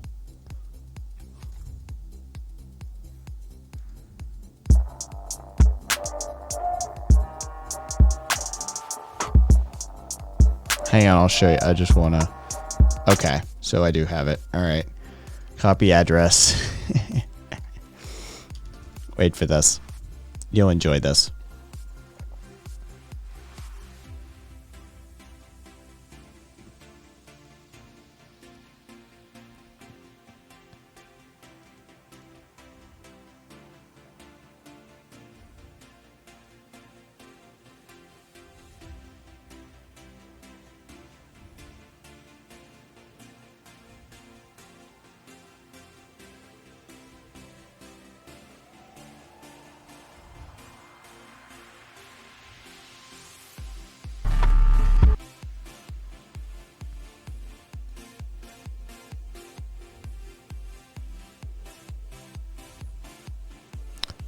So, they gonna get a ticket? Because if any of us did it, you know damn well we'd be getting a ticket. In Nevada, the catch-all for that sort of thing is called full time and attention.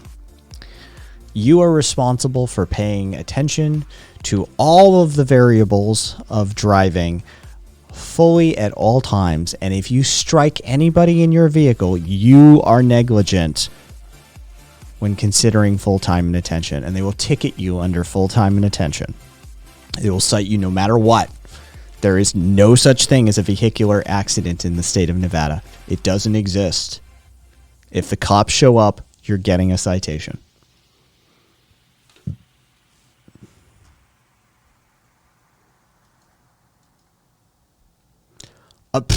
Clearly, Vermont native, Winooski. It's my home state. I long lost my accent after moving all over this country.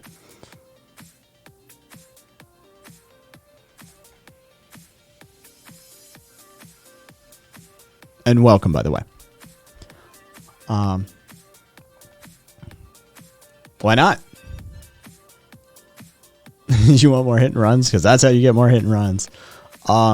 What's up with the nails? They're painted. They're painted blue.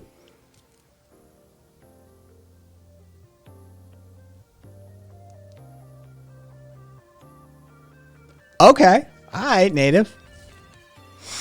I mean, I was out in the fucking sticks, right? Like I moved, that's where I was conceived. But yeah, I'm not going to like, give the whole where I spent most of my time. But yeah, I was 20 minutes from the border, Canadian border. So, you know us out in the fucking sticks. I grew up on top of a mountain. So yeah. But yeah, welcome.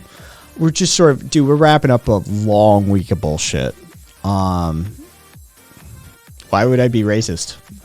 I mean, against who? I suppose should be the question. Am I racist? I don't know. Against who? I mean, my black boyfriend probably. No. Seems I don't have an issue there. Slept with and dated some Guamanians, Filipino, Latin American, different. Dated around that section of Latinos. I mean, no more than anybody else for inherent biases, I suppose.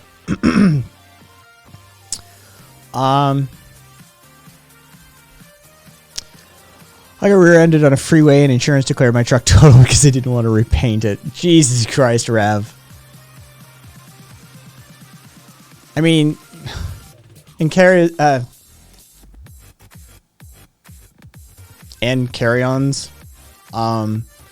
Do many people answer in the affirmative on that?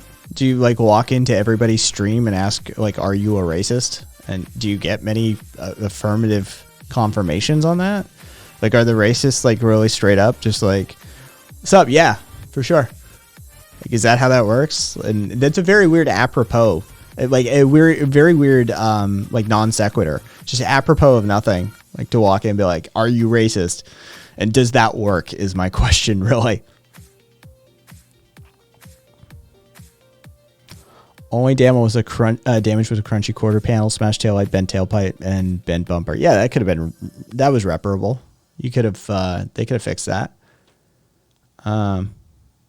Interesting. A scab is somebody who. How do you not know what a scab is? A scab is somebody who breaks strike. A scab is somebody who crosses the picket line. It is somebody who works for an organization that is currently under a labor dispute.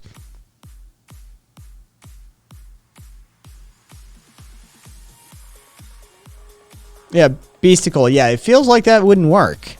Right? Like that doesn't feel like a viable tactic. I find that like post 90s racists tend to be more subtle with it.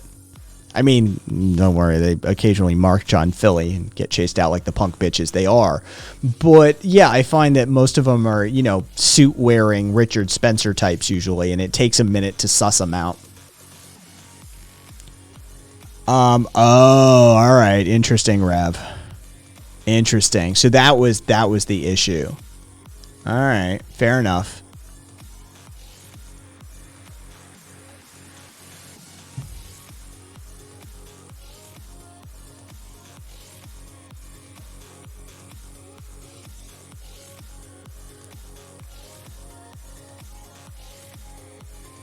Beasticle, yeah, something along those lines. Or if you really want to bait them out these days, fucking just what's your opinion on CRT? That one's doing some heavy lifting right now, isn't it?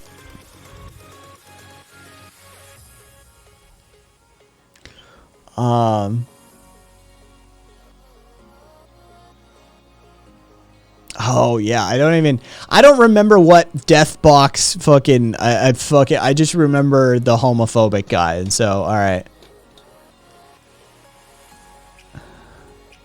Cathode ray tube, LCD for the win, dude. There's actually some of those CRT screens are still amazing in their color representation and their visual clarity. Depending on who made it, there are some really, really high end CRT screens, like staggeringly high end. There's actually some CRTs that are superior to LCDs, for sure. But those are a rarity item.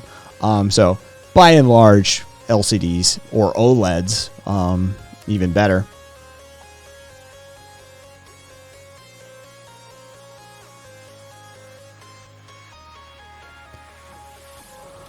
Let's see. What do I need to look at here? Hey, Puka.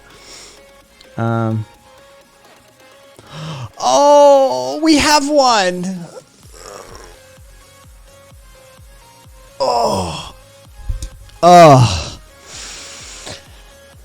Aost, you still here? Have you fled the room?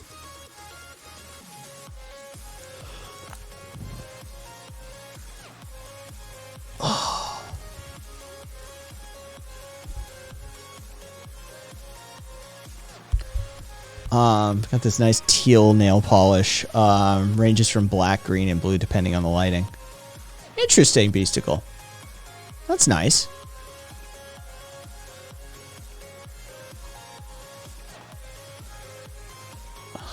Oh, there's Swede. Fucking A. I told you, man. I fucking told you.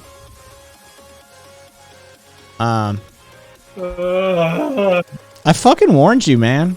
Like, we all tried to warn you. And you're like, no, I'm having fun. Like, you fucking dummy. Okay, I don't give a shit if you have to pay property tax. That doesn't mean that the state owns the property. No, you're not renting. That's not rent. That's not what rent is. You're using words you don't know the definition to. Just for you, Aost. No. No, they can't just take it back willy-nilly. No, they can't. No, it can't. Oh, so comfy, Beasticle. So comfy. No, they really can't. No, they can't. The only way that they can do that is through eminent domain, and there is a long court process that they have to show a genuine state need to do that, and that is hard to do unless you're in a couple states.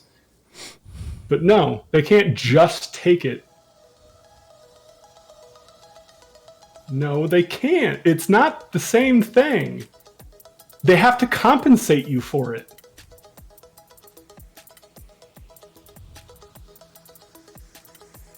If they have to compensate you, they're not just taking it. Yeah, Angie, it's KT tape. So, no. Skirts are comfy as fuck. Dude, the new meta for guys is wear a skirt. Fuck your gender identity. Fuck your gender expression. Skirts are comfy as fuck.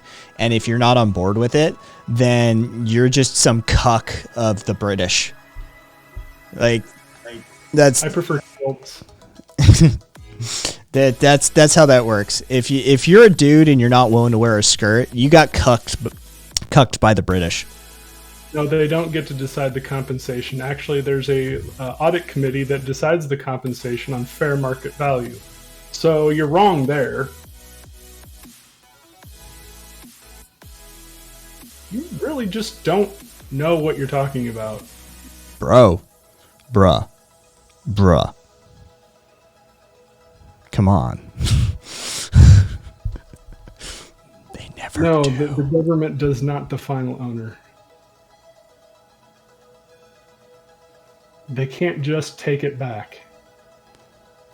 There's no reason the government could take the property my house sits on. There's absolutely none.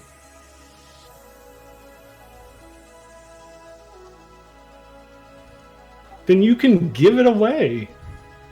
What do you mean? What if I don't want to give it away even at fair market value?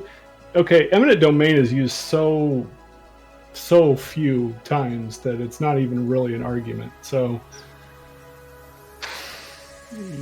you're arguing from the extreme.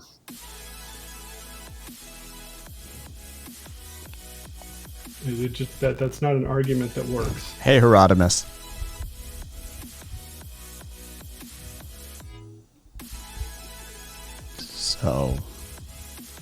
So tedious.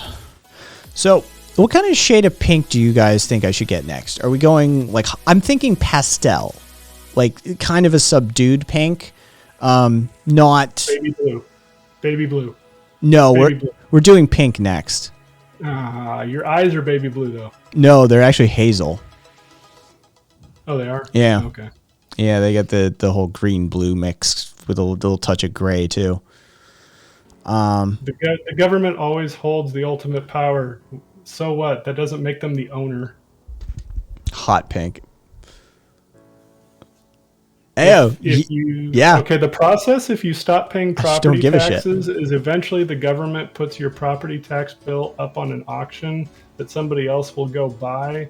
And then I think you have 12 months or thank you, 18 Sven. months to pay that Sorry, person off. sorry, it was hard on Otherwise you, they Sven. can put a lien on your property. Aos, what do guys act like? Do they, I don't know, go to the gym multiple times a week? Do they have like personal trainer and fitness expertise? Do they, what is the deal? Alexander of Macedonia wore a skirt while he conquered most of the known world. The Celts basically marauded their way across most of Europe wearing skirts. The Roman legionnaires dominated entire regions of this world wearing skirts. I'm just wondering, like, what in your mind is acting like a man or acting like a guy? I'm of the opinion that real men do whatever the fuck they want without regard to the opinion of others about their masculinity. Real men rock a fucking pink tutu because it amuses their daughter, right? Real men go out in public wearing whatever the fuck they want because your opinion doesn't really matter. And my self-esteem is sufficient that I can rock a fucking skirt and nail polish in a backwards cap and a white tee and look goddamn good doing it. Or pants, or a suit, or whatever. None of that affects my masculinity. Doesn't make my dick shrivel up. So, what's your shitty definition of acting like a man?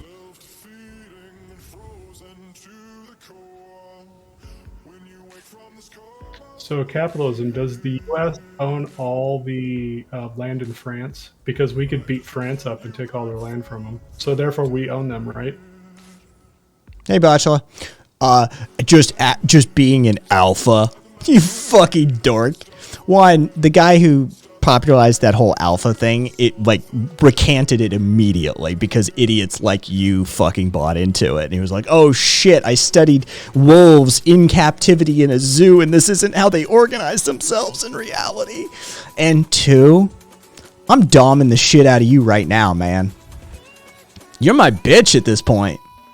You're just kind of getting laughed at behind the scenes by a bunch of people. Like, you're getting publicly embarrassed by a gay dude in a skirt with painted nails. Like, who's the fucking omega in this relationship, right? So you know. Can you show me the book and the paragraph and the code number that under U.S. law, the U.S. government owns all land? If you can't show me that, then it doesn't exist. If it didn't bother you, Aost, you wouldn't have brought it up. A real fucking alpha, a real man, would look at a dude in a skirt and go, whatever. Wouldn't even have questions. Wouldn't give a shit on any level. He'd be like, you do you, brother. But people who are insecure deep down, they're the ones who mention stuff like that. It's okay. We got your number. And chances are you came in here and you saw a pretty boy and you felt a little weird in your pee-pee. And you're like, ooh, what's the deal? Is it maybe it's a tomboy? Maybe that's actually a girl and I could get in her pants, right? You got a little confused there for a second. And now you're trying to regain your masculinity by claiming to be an alpha and shit. It's fucking adorable, man. Oh, bless your heart.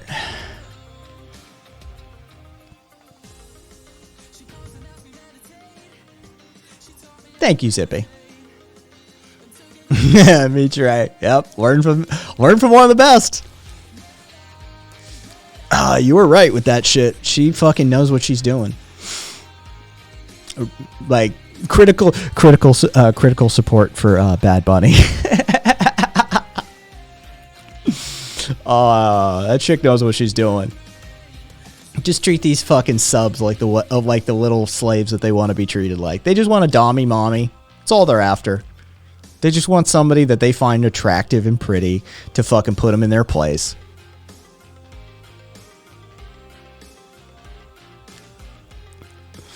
Is that what alphas do, Aost? They turn tail and run? Is that the new alpha behavior? Oh shit, I'm getting pwned. I'm gonna leave.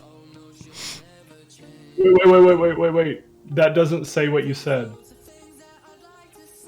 That does not say that the U.S. government owns all property. So, nope. Sorry.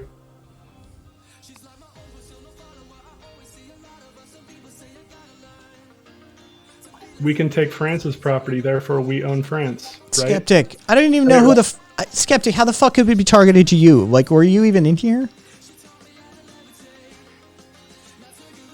I don't... Man, I don't...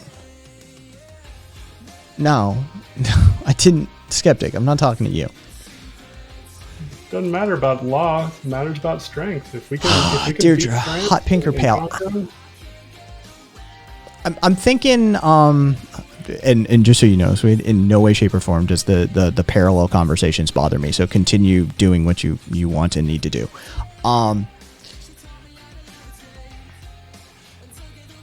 Okay, so the person running the black market business in feudalism is under the law of the crown of land.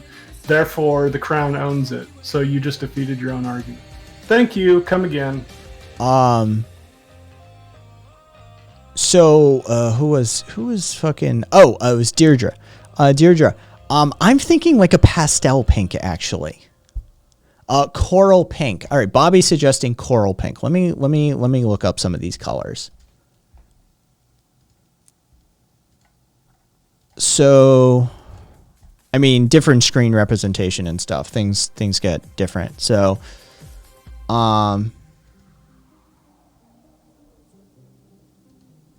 or closer to 1 or 2. Bobby, what's Bobby thinking?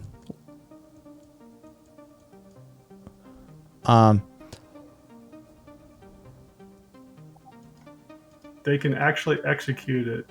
Well, how can they execute on it, but the feudal lord can't?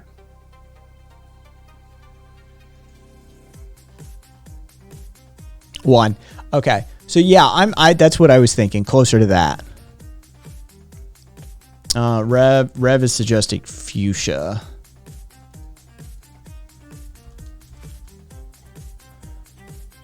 Oof, that's a color. That's a statement, Rev. That would not look good on me. That color would not go well with my skin tone. I don't have a PhD yet with her. Yeah, that's a thing. No. Whew, that's difficult to even look at.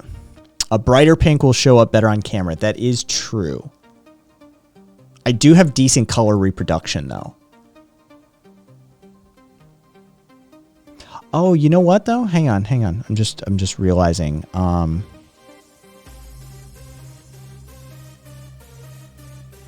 Copy. There's my browser.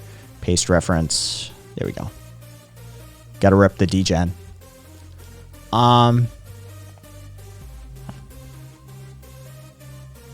Black markets are just a function of the entire market itself, and therefore they're not separate. And black markets existing does not mean capitalism. That's not how that works, because the means of production itself is still owned by the crown. Hey, nonsense. I vote hot pink for maximum pop and chud enragement. Oh, you do a glitter top coat or not? No, I'm not. I hate glitter, Angie. I fucking hate glitter. I really do. So are we thinking something, and Aost, if you're still here, I saw you mentioned God. I'm an ordained minister of 18 years. Just FYI, Aost, if you're still here. Fucking, I can talk about the Bible better than you can.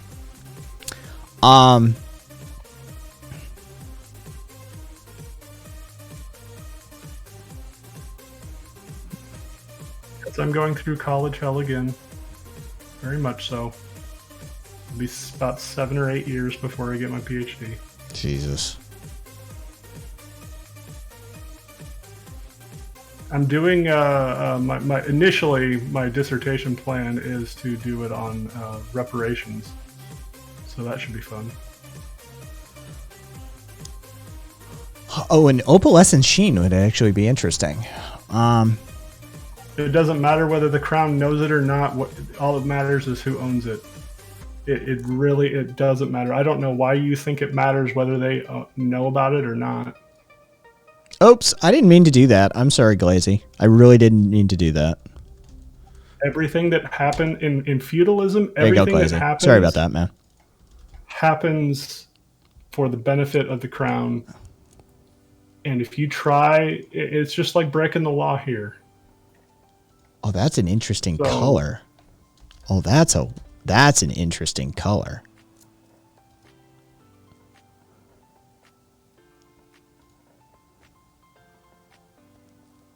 Yeah, my initial posit is to separate out actual slavery reparations from Jim Crow reparations, and to actually do the study that HR 40 purports to want to do, and come up with a realistic number and some ideas from my professors and advisors on how to take care of it, because it's not going to be a check.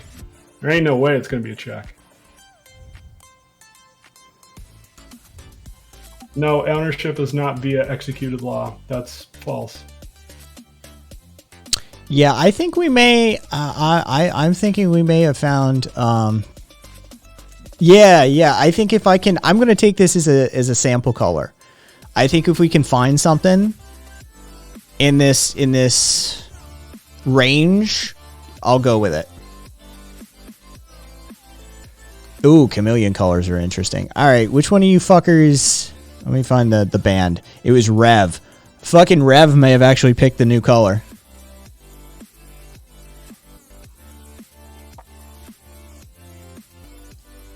I'm 41 with a bad pipe system on my heart, so I'll be done by probably 47, 48, 49, somewhere in there. That should be fun. Masters is actually can go pretty quick. You can get a master's in 2 years.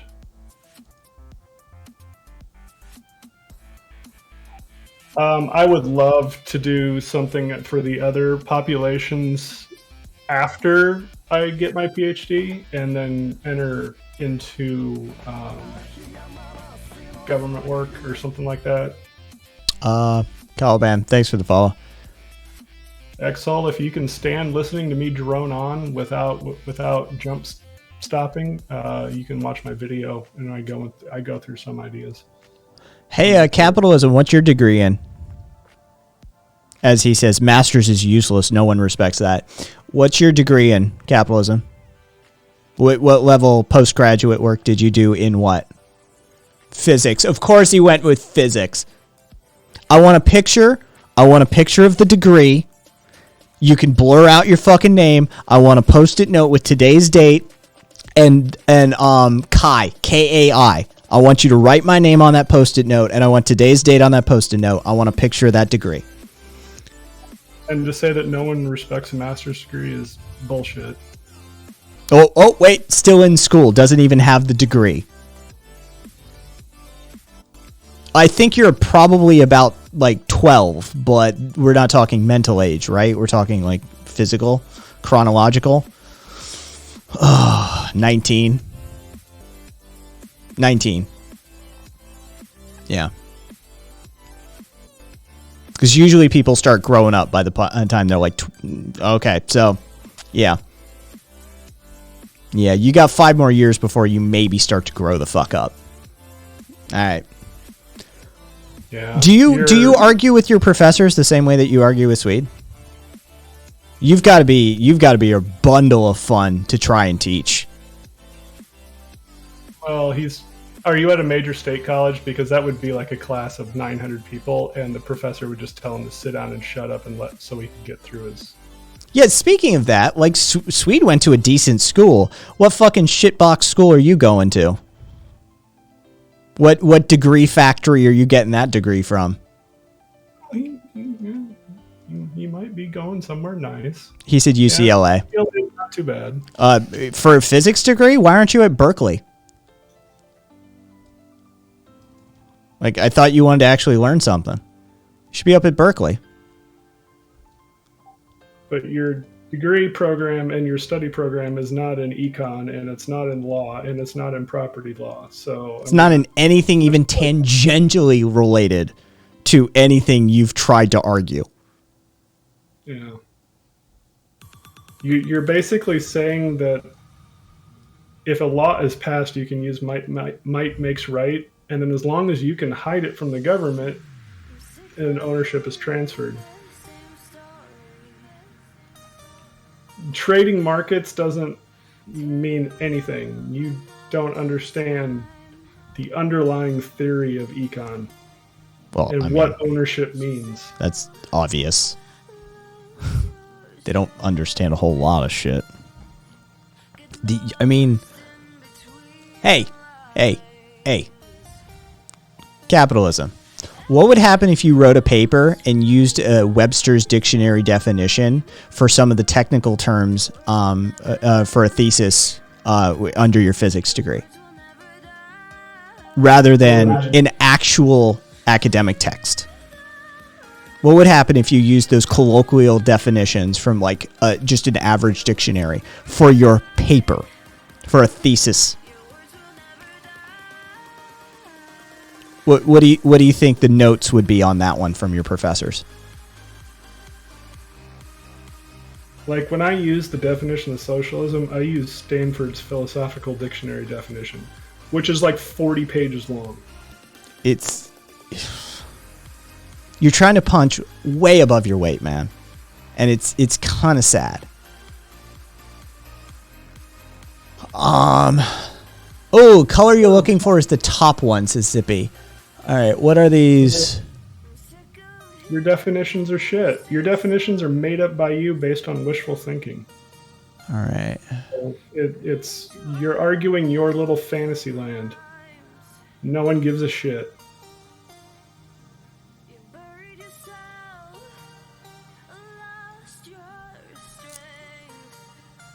All right, Zippy. Thank you.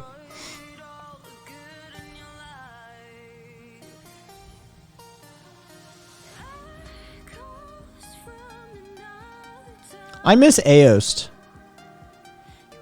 I miss that. I miss that horny little chud who wanted a piece of my ass and got afraid as soon as I offered it up and ran out of the room. I miss that dude already. He was fun for a moment, for like 30 seconds that his little punk ass was in here. I miss him. Ownership in economic terms is a little bit different. Ownership is the ability to exercise control over something, because ownership, property is defined 6 different ways from Sunday.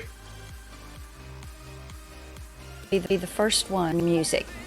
Socialist societies. Oh, Jesus. I don't know if I can watch this nonsense. This feels painful. So your two definitions are contradicting each other. Possessing something is different than exercising control over something. Under your second definition, if I go steal your car, I now own it. Oh, so we got like a Stirnerist definition of ownership. Like we're going full Stirnerist on this shit. Like might makes right. If I have it, I own it. Because that's always an interesting philosophical avenue to pursue. I mean, if you want to go there, then our ability to control the entire world means we own the world, or the United States. And that's the thing, is you think I own it. Under U.S. law, I don't own it if I stole it. Even if you can't execute the law to get it back, you still own your car.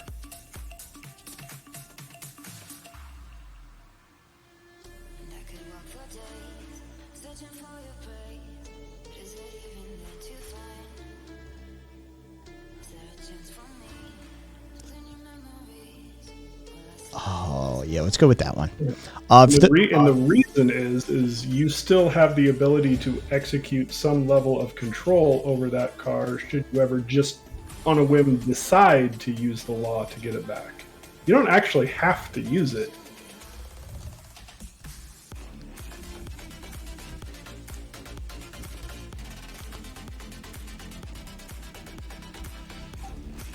You don't own it under U.S. law, but you do own it. See... Jesus Christ, man. Try and hold your shit together for more than 3 seconds. No. You don't get to do that. See... Either you own it or you don't. Self-consistency within an ideological framework is the most you can ask from someone on capitalism, and you have yet to hit that metric. Your statement earlier of you own it on paper, but you do not actually own it until you regain ownership. Like, that little statement right there, that was hilarious. Told you. I can to show that to some of my classmates. Fucking Swede's literally gonna fucking show this shit off. We knew it. Somebody mentioned that earlier, that this is gonna provide content for you and like your colleagues to laugh at for weeks to come. U.S. law is literally how the framework of our political economy works. Therefore, if you own it under U.S. law, you own it. We as a society have decided, for better or for worse, that this is how we want to do things. Or at least this is how things under a plurality are supposed to work. A lot of us disagree with it. That's fine. But I still understand that Kai owns his car and I don't own it, whether or not I can take it from him.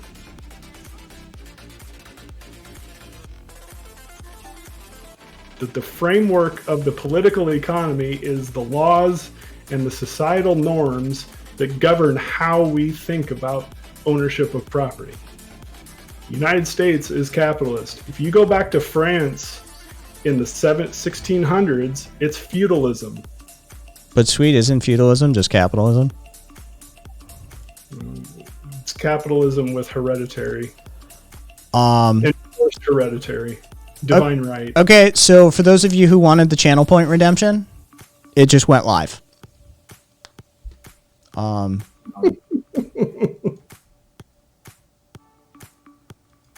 You own the rights to the car, but you don't actually own it. No. You own it or you don't. It's that simple.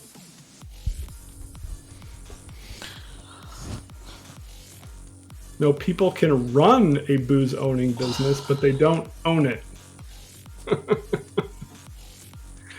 Because the U.S. is actually exercising control over them because they have to hide it. They're exercising control based on the fact that they have to keep it underground. All right, so that's a certain level of control. All right, cooldown, time redemption. The law is how we define ownership. So, no. Well, stream manager. You're basically special pleading that your little special definition that you thought up by yourself while you're jerking off to your own brilliance just doesn't fly. It's special pleading fallacy. You're using a definition that no one else uses. It's your little fairy tale. Let's see. Yeah, Sven, of course I'm holding the skirt. I'm not wearing any panties. Okay? I wouldn't go for the skirt, I'd go for a kilt.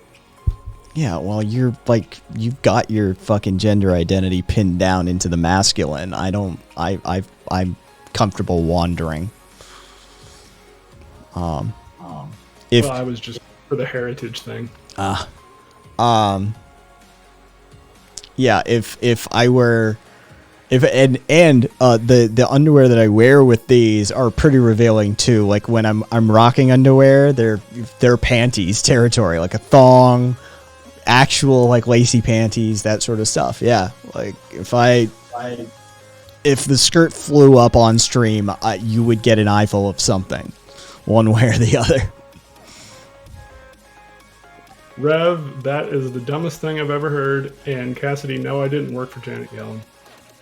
I've actually got to have lunch with her and eat dinner with her and have had a speaking engagement with her husband, George Akerlof, who is a Nobel Prize winner.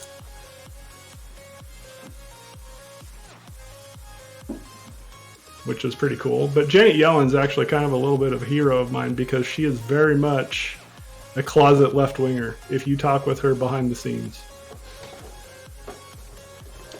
Viva, doesn't what pinch? The thong or like the lace panties? Because the lace panties I have are sort of butt cheeks. They kind of do that, right? They're sort of cut halfway up the cheek. The thong, I've been wearing thongs for years.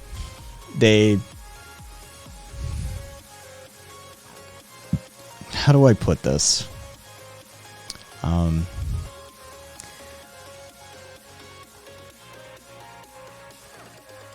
There is the level of engagement that the thong has on my body, while it may bother some people, I rather enjoy.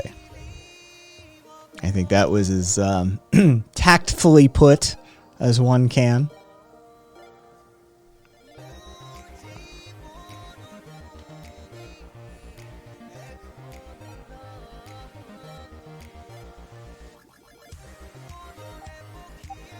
No, the business itself isn't the property.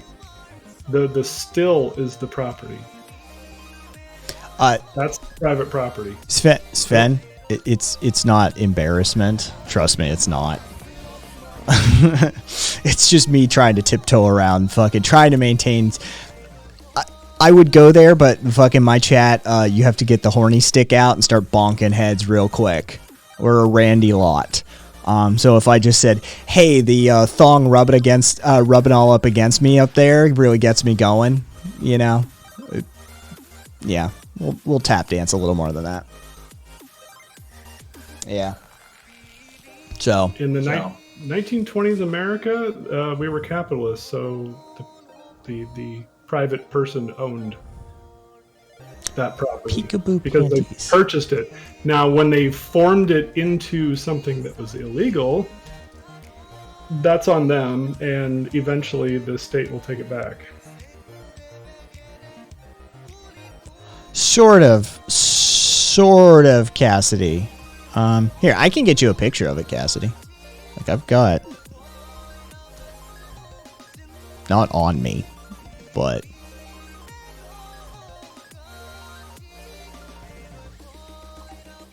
They aren't allowed to own it in a form. They're allowed to own the stuff, and they're not. Well, actually, you could actually produce rubbing alcohol with it. So I guess the property itself wasn't illegal. It was what they were doing with it that was illegal. So the property is not illegal. They would just trash the property because you were using it to do illegal activities.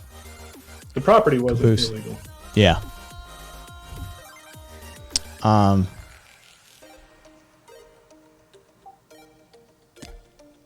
Cassidy, where is Cassidy?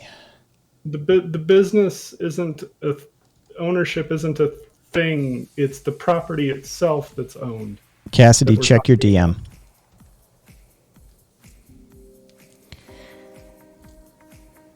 Chat thirsty? Nah.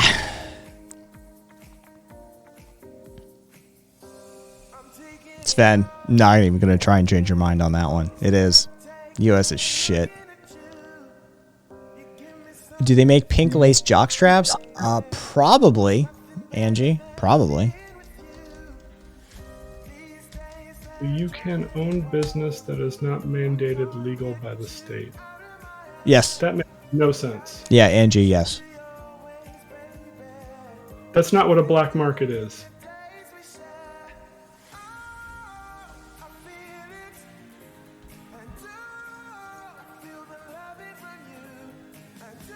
Cassidy, that's exactly what I'd be talking about.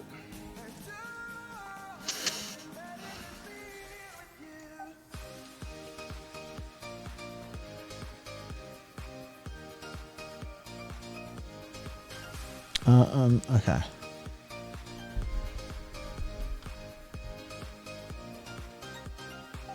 You're confusing. I'm about ready to give this up because the guy can't understand the difference between the business and the private property. Man, I fucking warned you. Don't like I've fucking sandbagged you before. You had days of warning on this one. We told you what was up.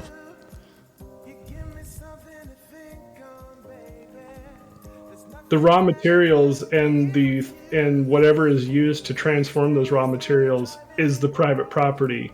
Ownership of the property is what we're talking about, you absolute dolt.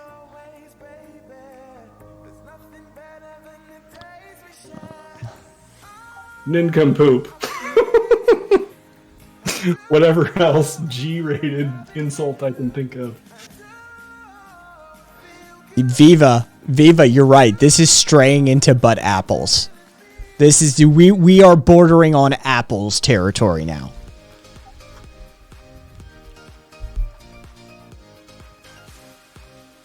Replay, yes, economics and finance, and at current pursuing PhD level in economics. Yeah.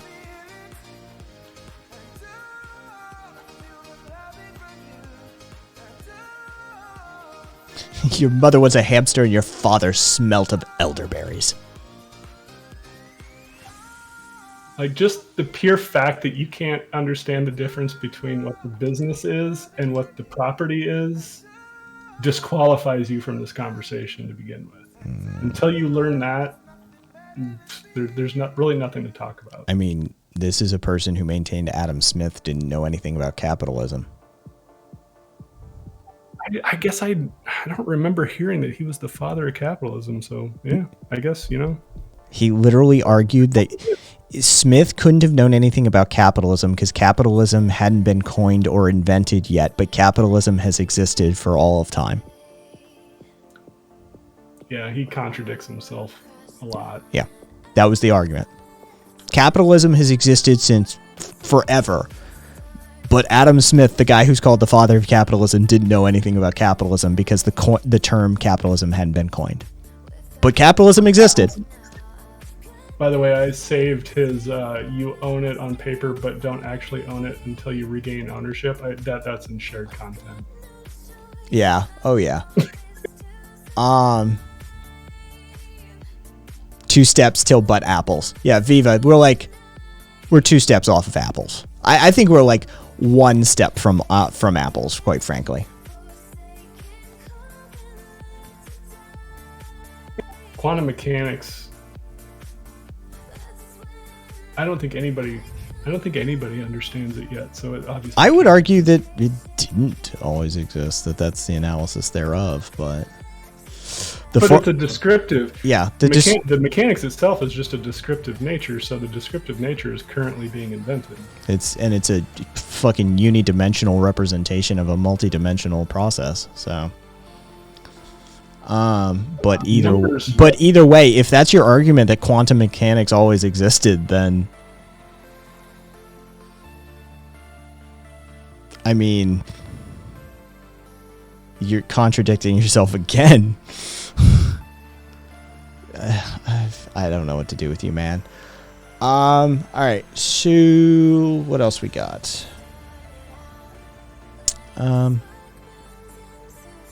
Let's see. What did Angie say? Capitalism was founded by Matthew Capillaut, a lord very good at not being a lord, but still being a master. I need a shrubbery. Most economics teachers are like shills for capitalism just because it's the current system and it's what they know. Replay once your take on NMT. Oh, modern monetary theory? Yeah. I mean, in theory, it can work, and I think you just it can work as long as you maintain the demand for the currency itself. I mean, like, Zimbabwe can't employ MMT very effectively like the U.S. can, because, I mean, the U.S. is just such a spectacularly special case that you can't use it, you can't imprint it onto other people. You can't even imprint it to the euro, because the euro isn't even like a current account settlement currency. The US is, like, I think I've talked about this before, but in February 2020, we had a $10 trillion US dollar shortage. Like, we could have printed $9 trillion and still been short on how to handle all the settlements for the current accounts across the world. The pandemic literally saved the U.S. from a major crash of its economy because the dollar would have gotten severely overvalued. And the dollar value going skyrocketing up is actually really bad for our economy because it makes our goods way too expensive overseas. So, you know, MMT can work for the United States. It can kind of work for the Eurozone. It can kind of work for Japan.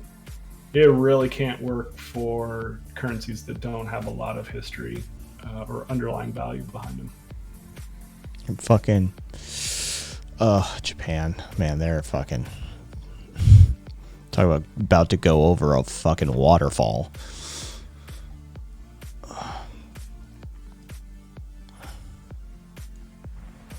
That's not what I said. Their capital. You're taking what I said in twisting it, I said the ownership is defined by the law and social norms.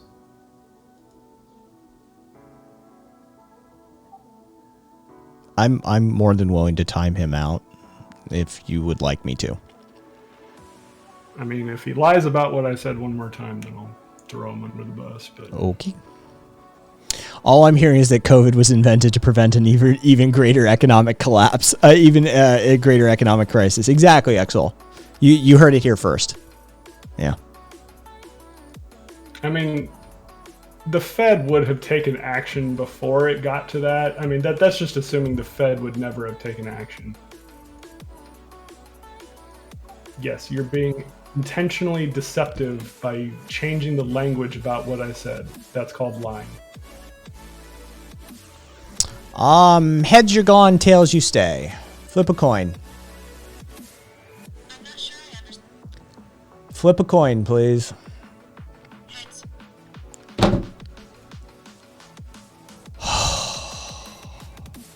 Everybody breathe. Everybody breathe. Everybody take a breath. The essence of his argument is that might makes right if the law says you can use that might. But social norms and everything else still has to come into play, and then it just doesn't make any sense. Somebody asked something. Oh, come on, Sven. Come on.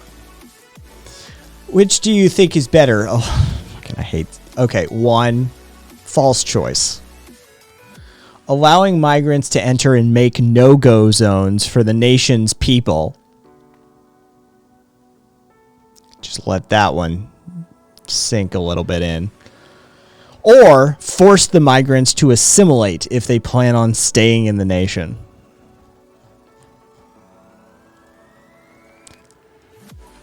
Open borders. I have a really bad feeling I know why he's asking that. He's a European citizen who's highly Eurocentric.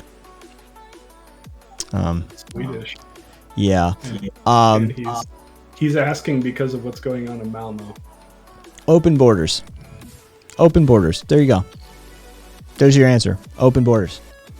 I'm an anarchist. I don't believe in nationalism. I don't believe in the authority of the state.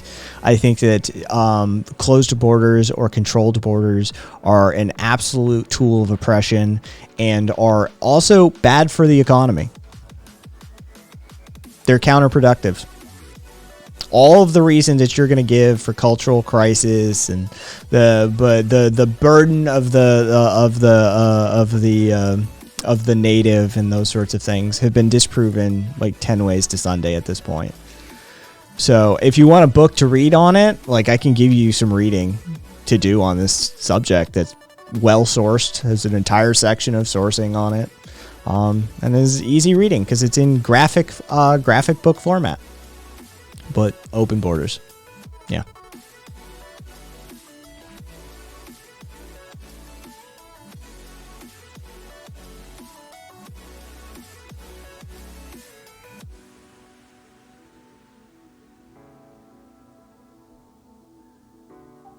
What that dichotomy you asked is literally what the Swedish Democrat Party is trying to say that the only choices are.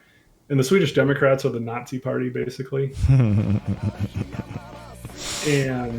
they're like, thank you. If they don't assimilate, we should, send them somewhere else. And it takes generations to assimilate. 3. It takes 3 generations to assimilate. Like my great grandparents still spoke German. And that's not that long. Like, they were alive when I was alive. So that's less than 41 years ago. My grandma still spoke Swedish. My grandfather spoke a little bit of Swedish because that's what they spoke in the home. How are you such a Eurocentrist then, Sven? What's your investment in Europe then? If you're an Ohioan. That's weird. Patronum, and then we have to suffer for 2 generations with lowered crime rates. I know, right? Goddamn immigrants not fucking breaking the law and causing disruption in our community. Oh, fucking Jesus Christ. Hurry up and fucking assimilate. Commit some crimes.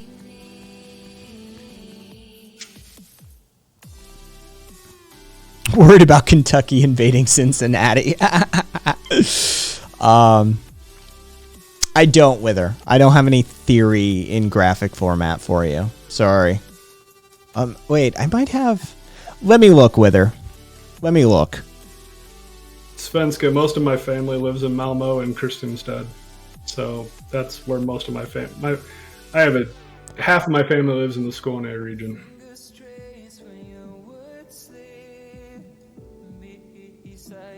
Which means we don't know how to speak Swedish. We know how to speak a bastardized Danish version of Swedish. Goddamn bastard Danes. Kez, I will tell you right now, here's what you need to do. You need to drink a shit ton of water, you need to take a hot bath, and you need to lay down. This is, I dealt with a whole bunch of like neurological flare when I got mine too. Tons of water. Immerse yourself in hot water, and then just lay down and fucking zonk out.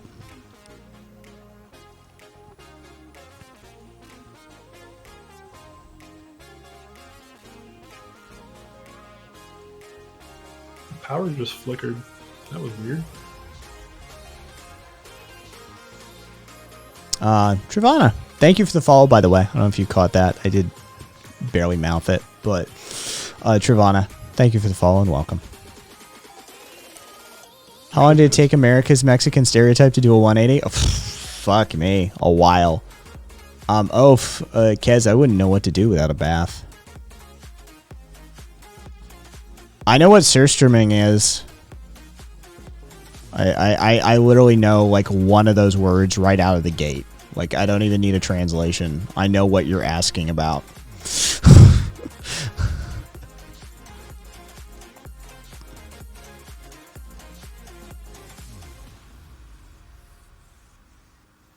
Yeah.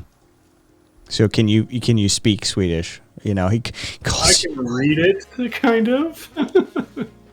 No, my cousins like talk circles around me, and they make fun of me because I can't really understand them. Kez, that's rough.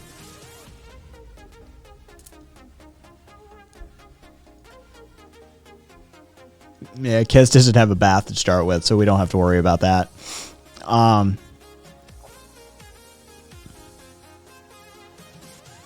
well, here you go for some good spuds. Yeah, sure. All right, let me look at something here.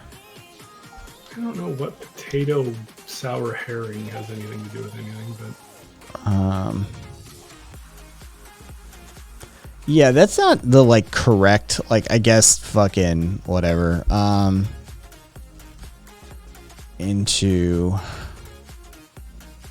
you kidding? Swedish is not that easy to learn because it's like half romantic, half Germanic. Yeah, it should have been svenska, right? Like that should have been the Swedish, not fucking whatever. Either way. Sverige. Sverige is how you say Sweden. Whatever. Not that you can. Deutschland. No, the other half of my family is Irish, and then the third half of my family is Prussian. Oh, the fucking Prussians. God damn it. They have done a number on this world. That's all I have to say. Let's see. Lynn is playing fucking Shadowrun. John's playing Final Fantasy. There's a few people playing Final Fantasy online right now. Interesting.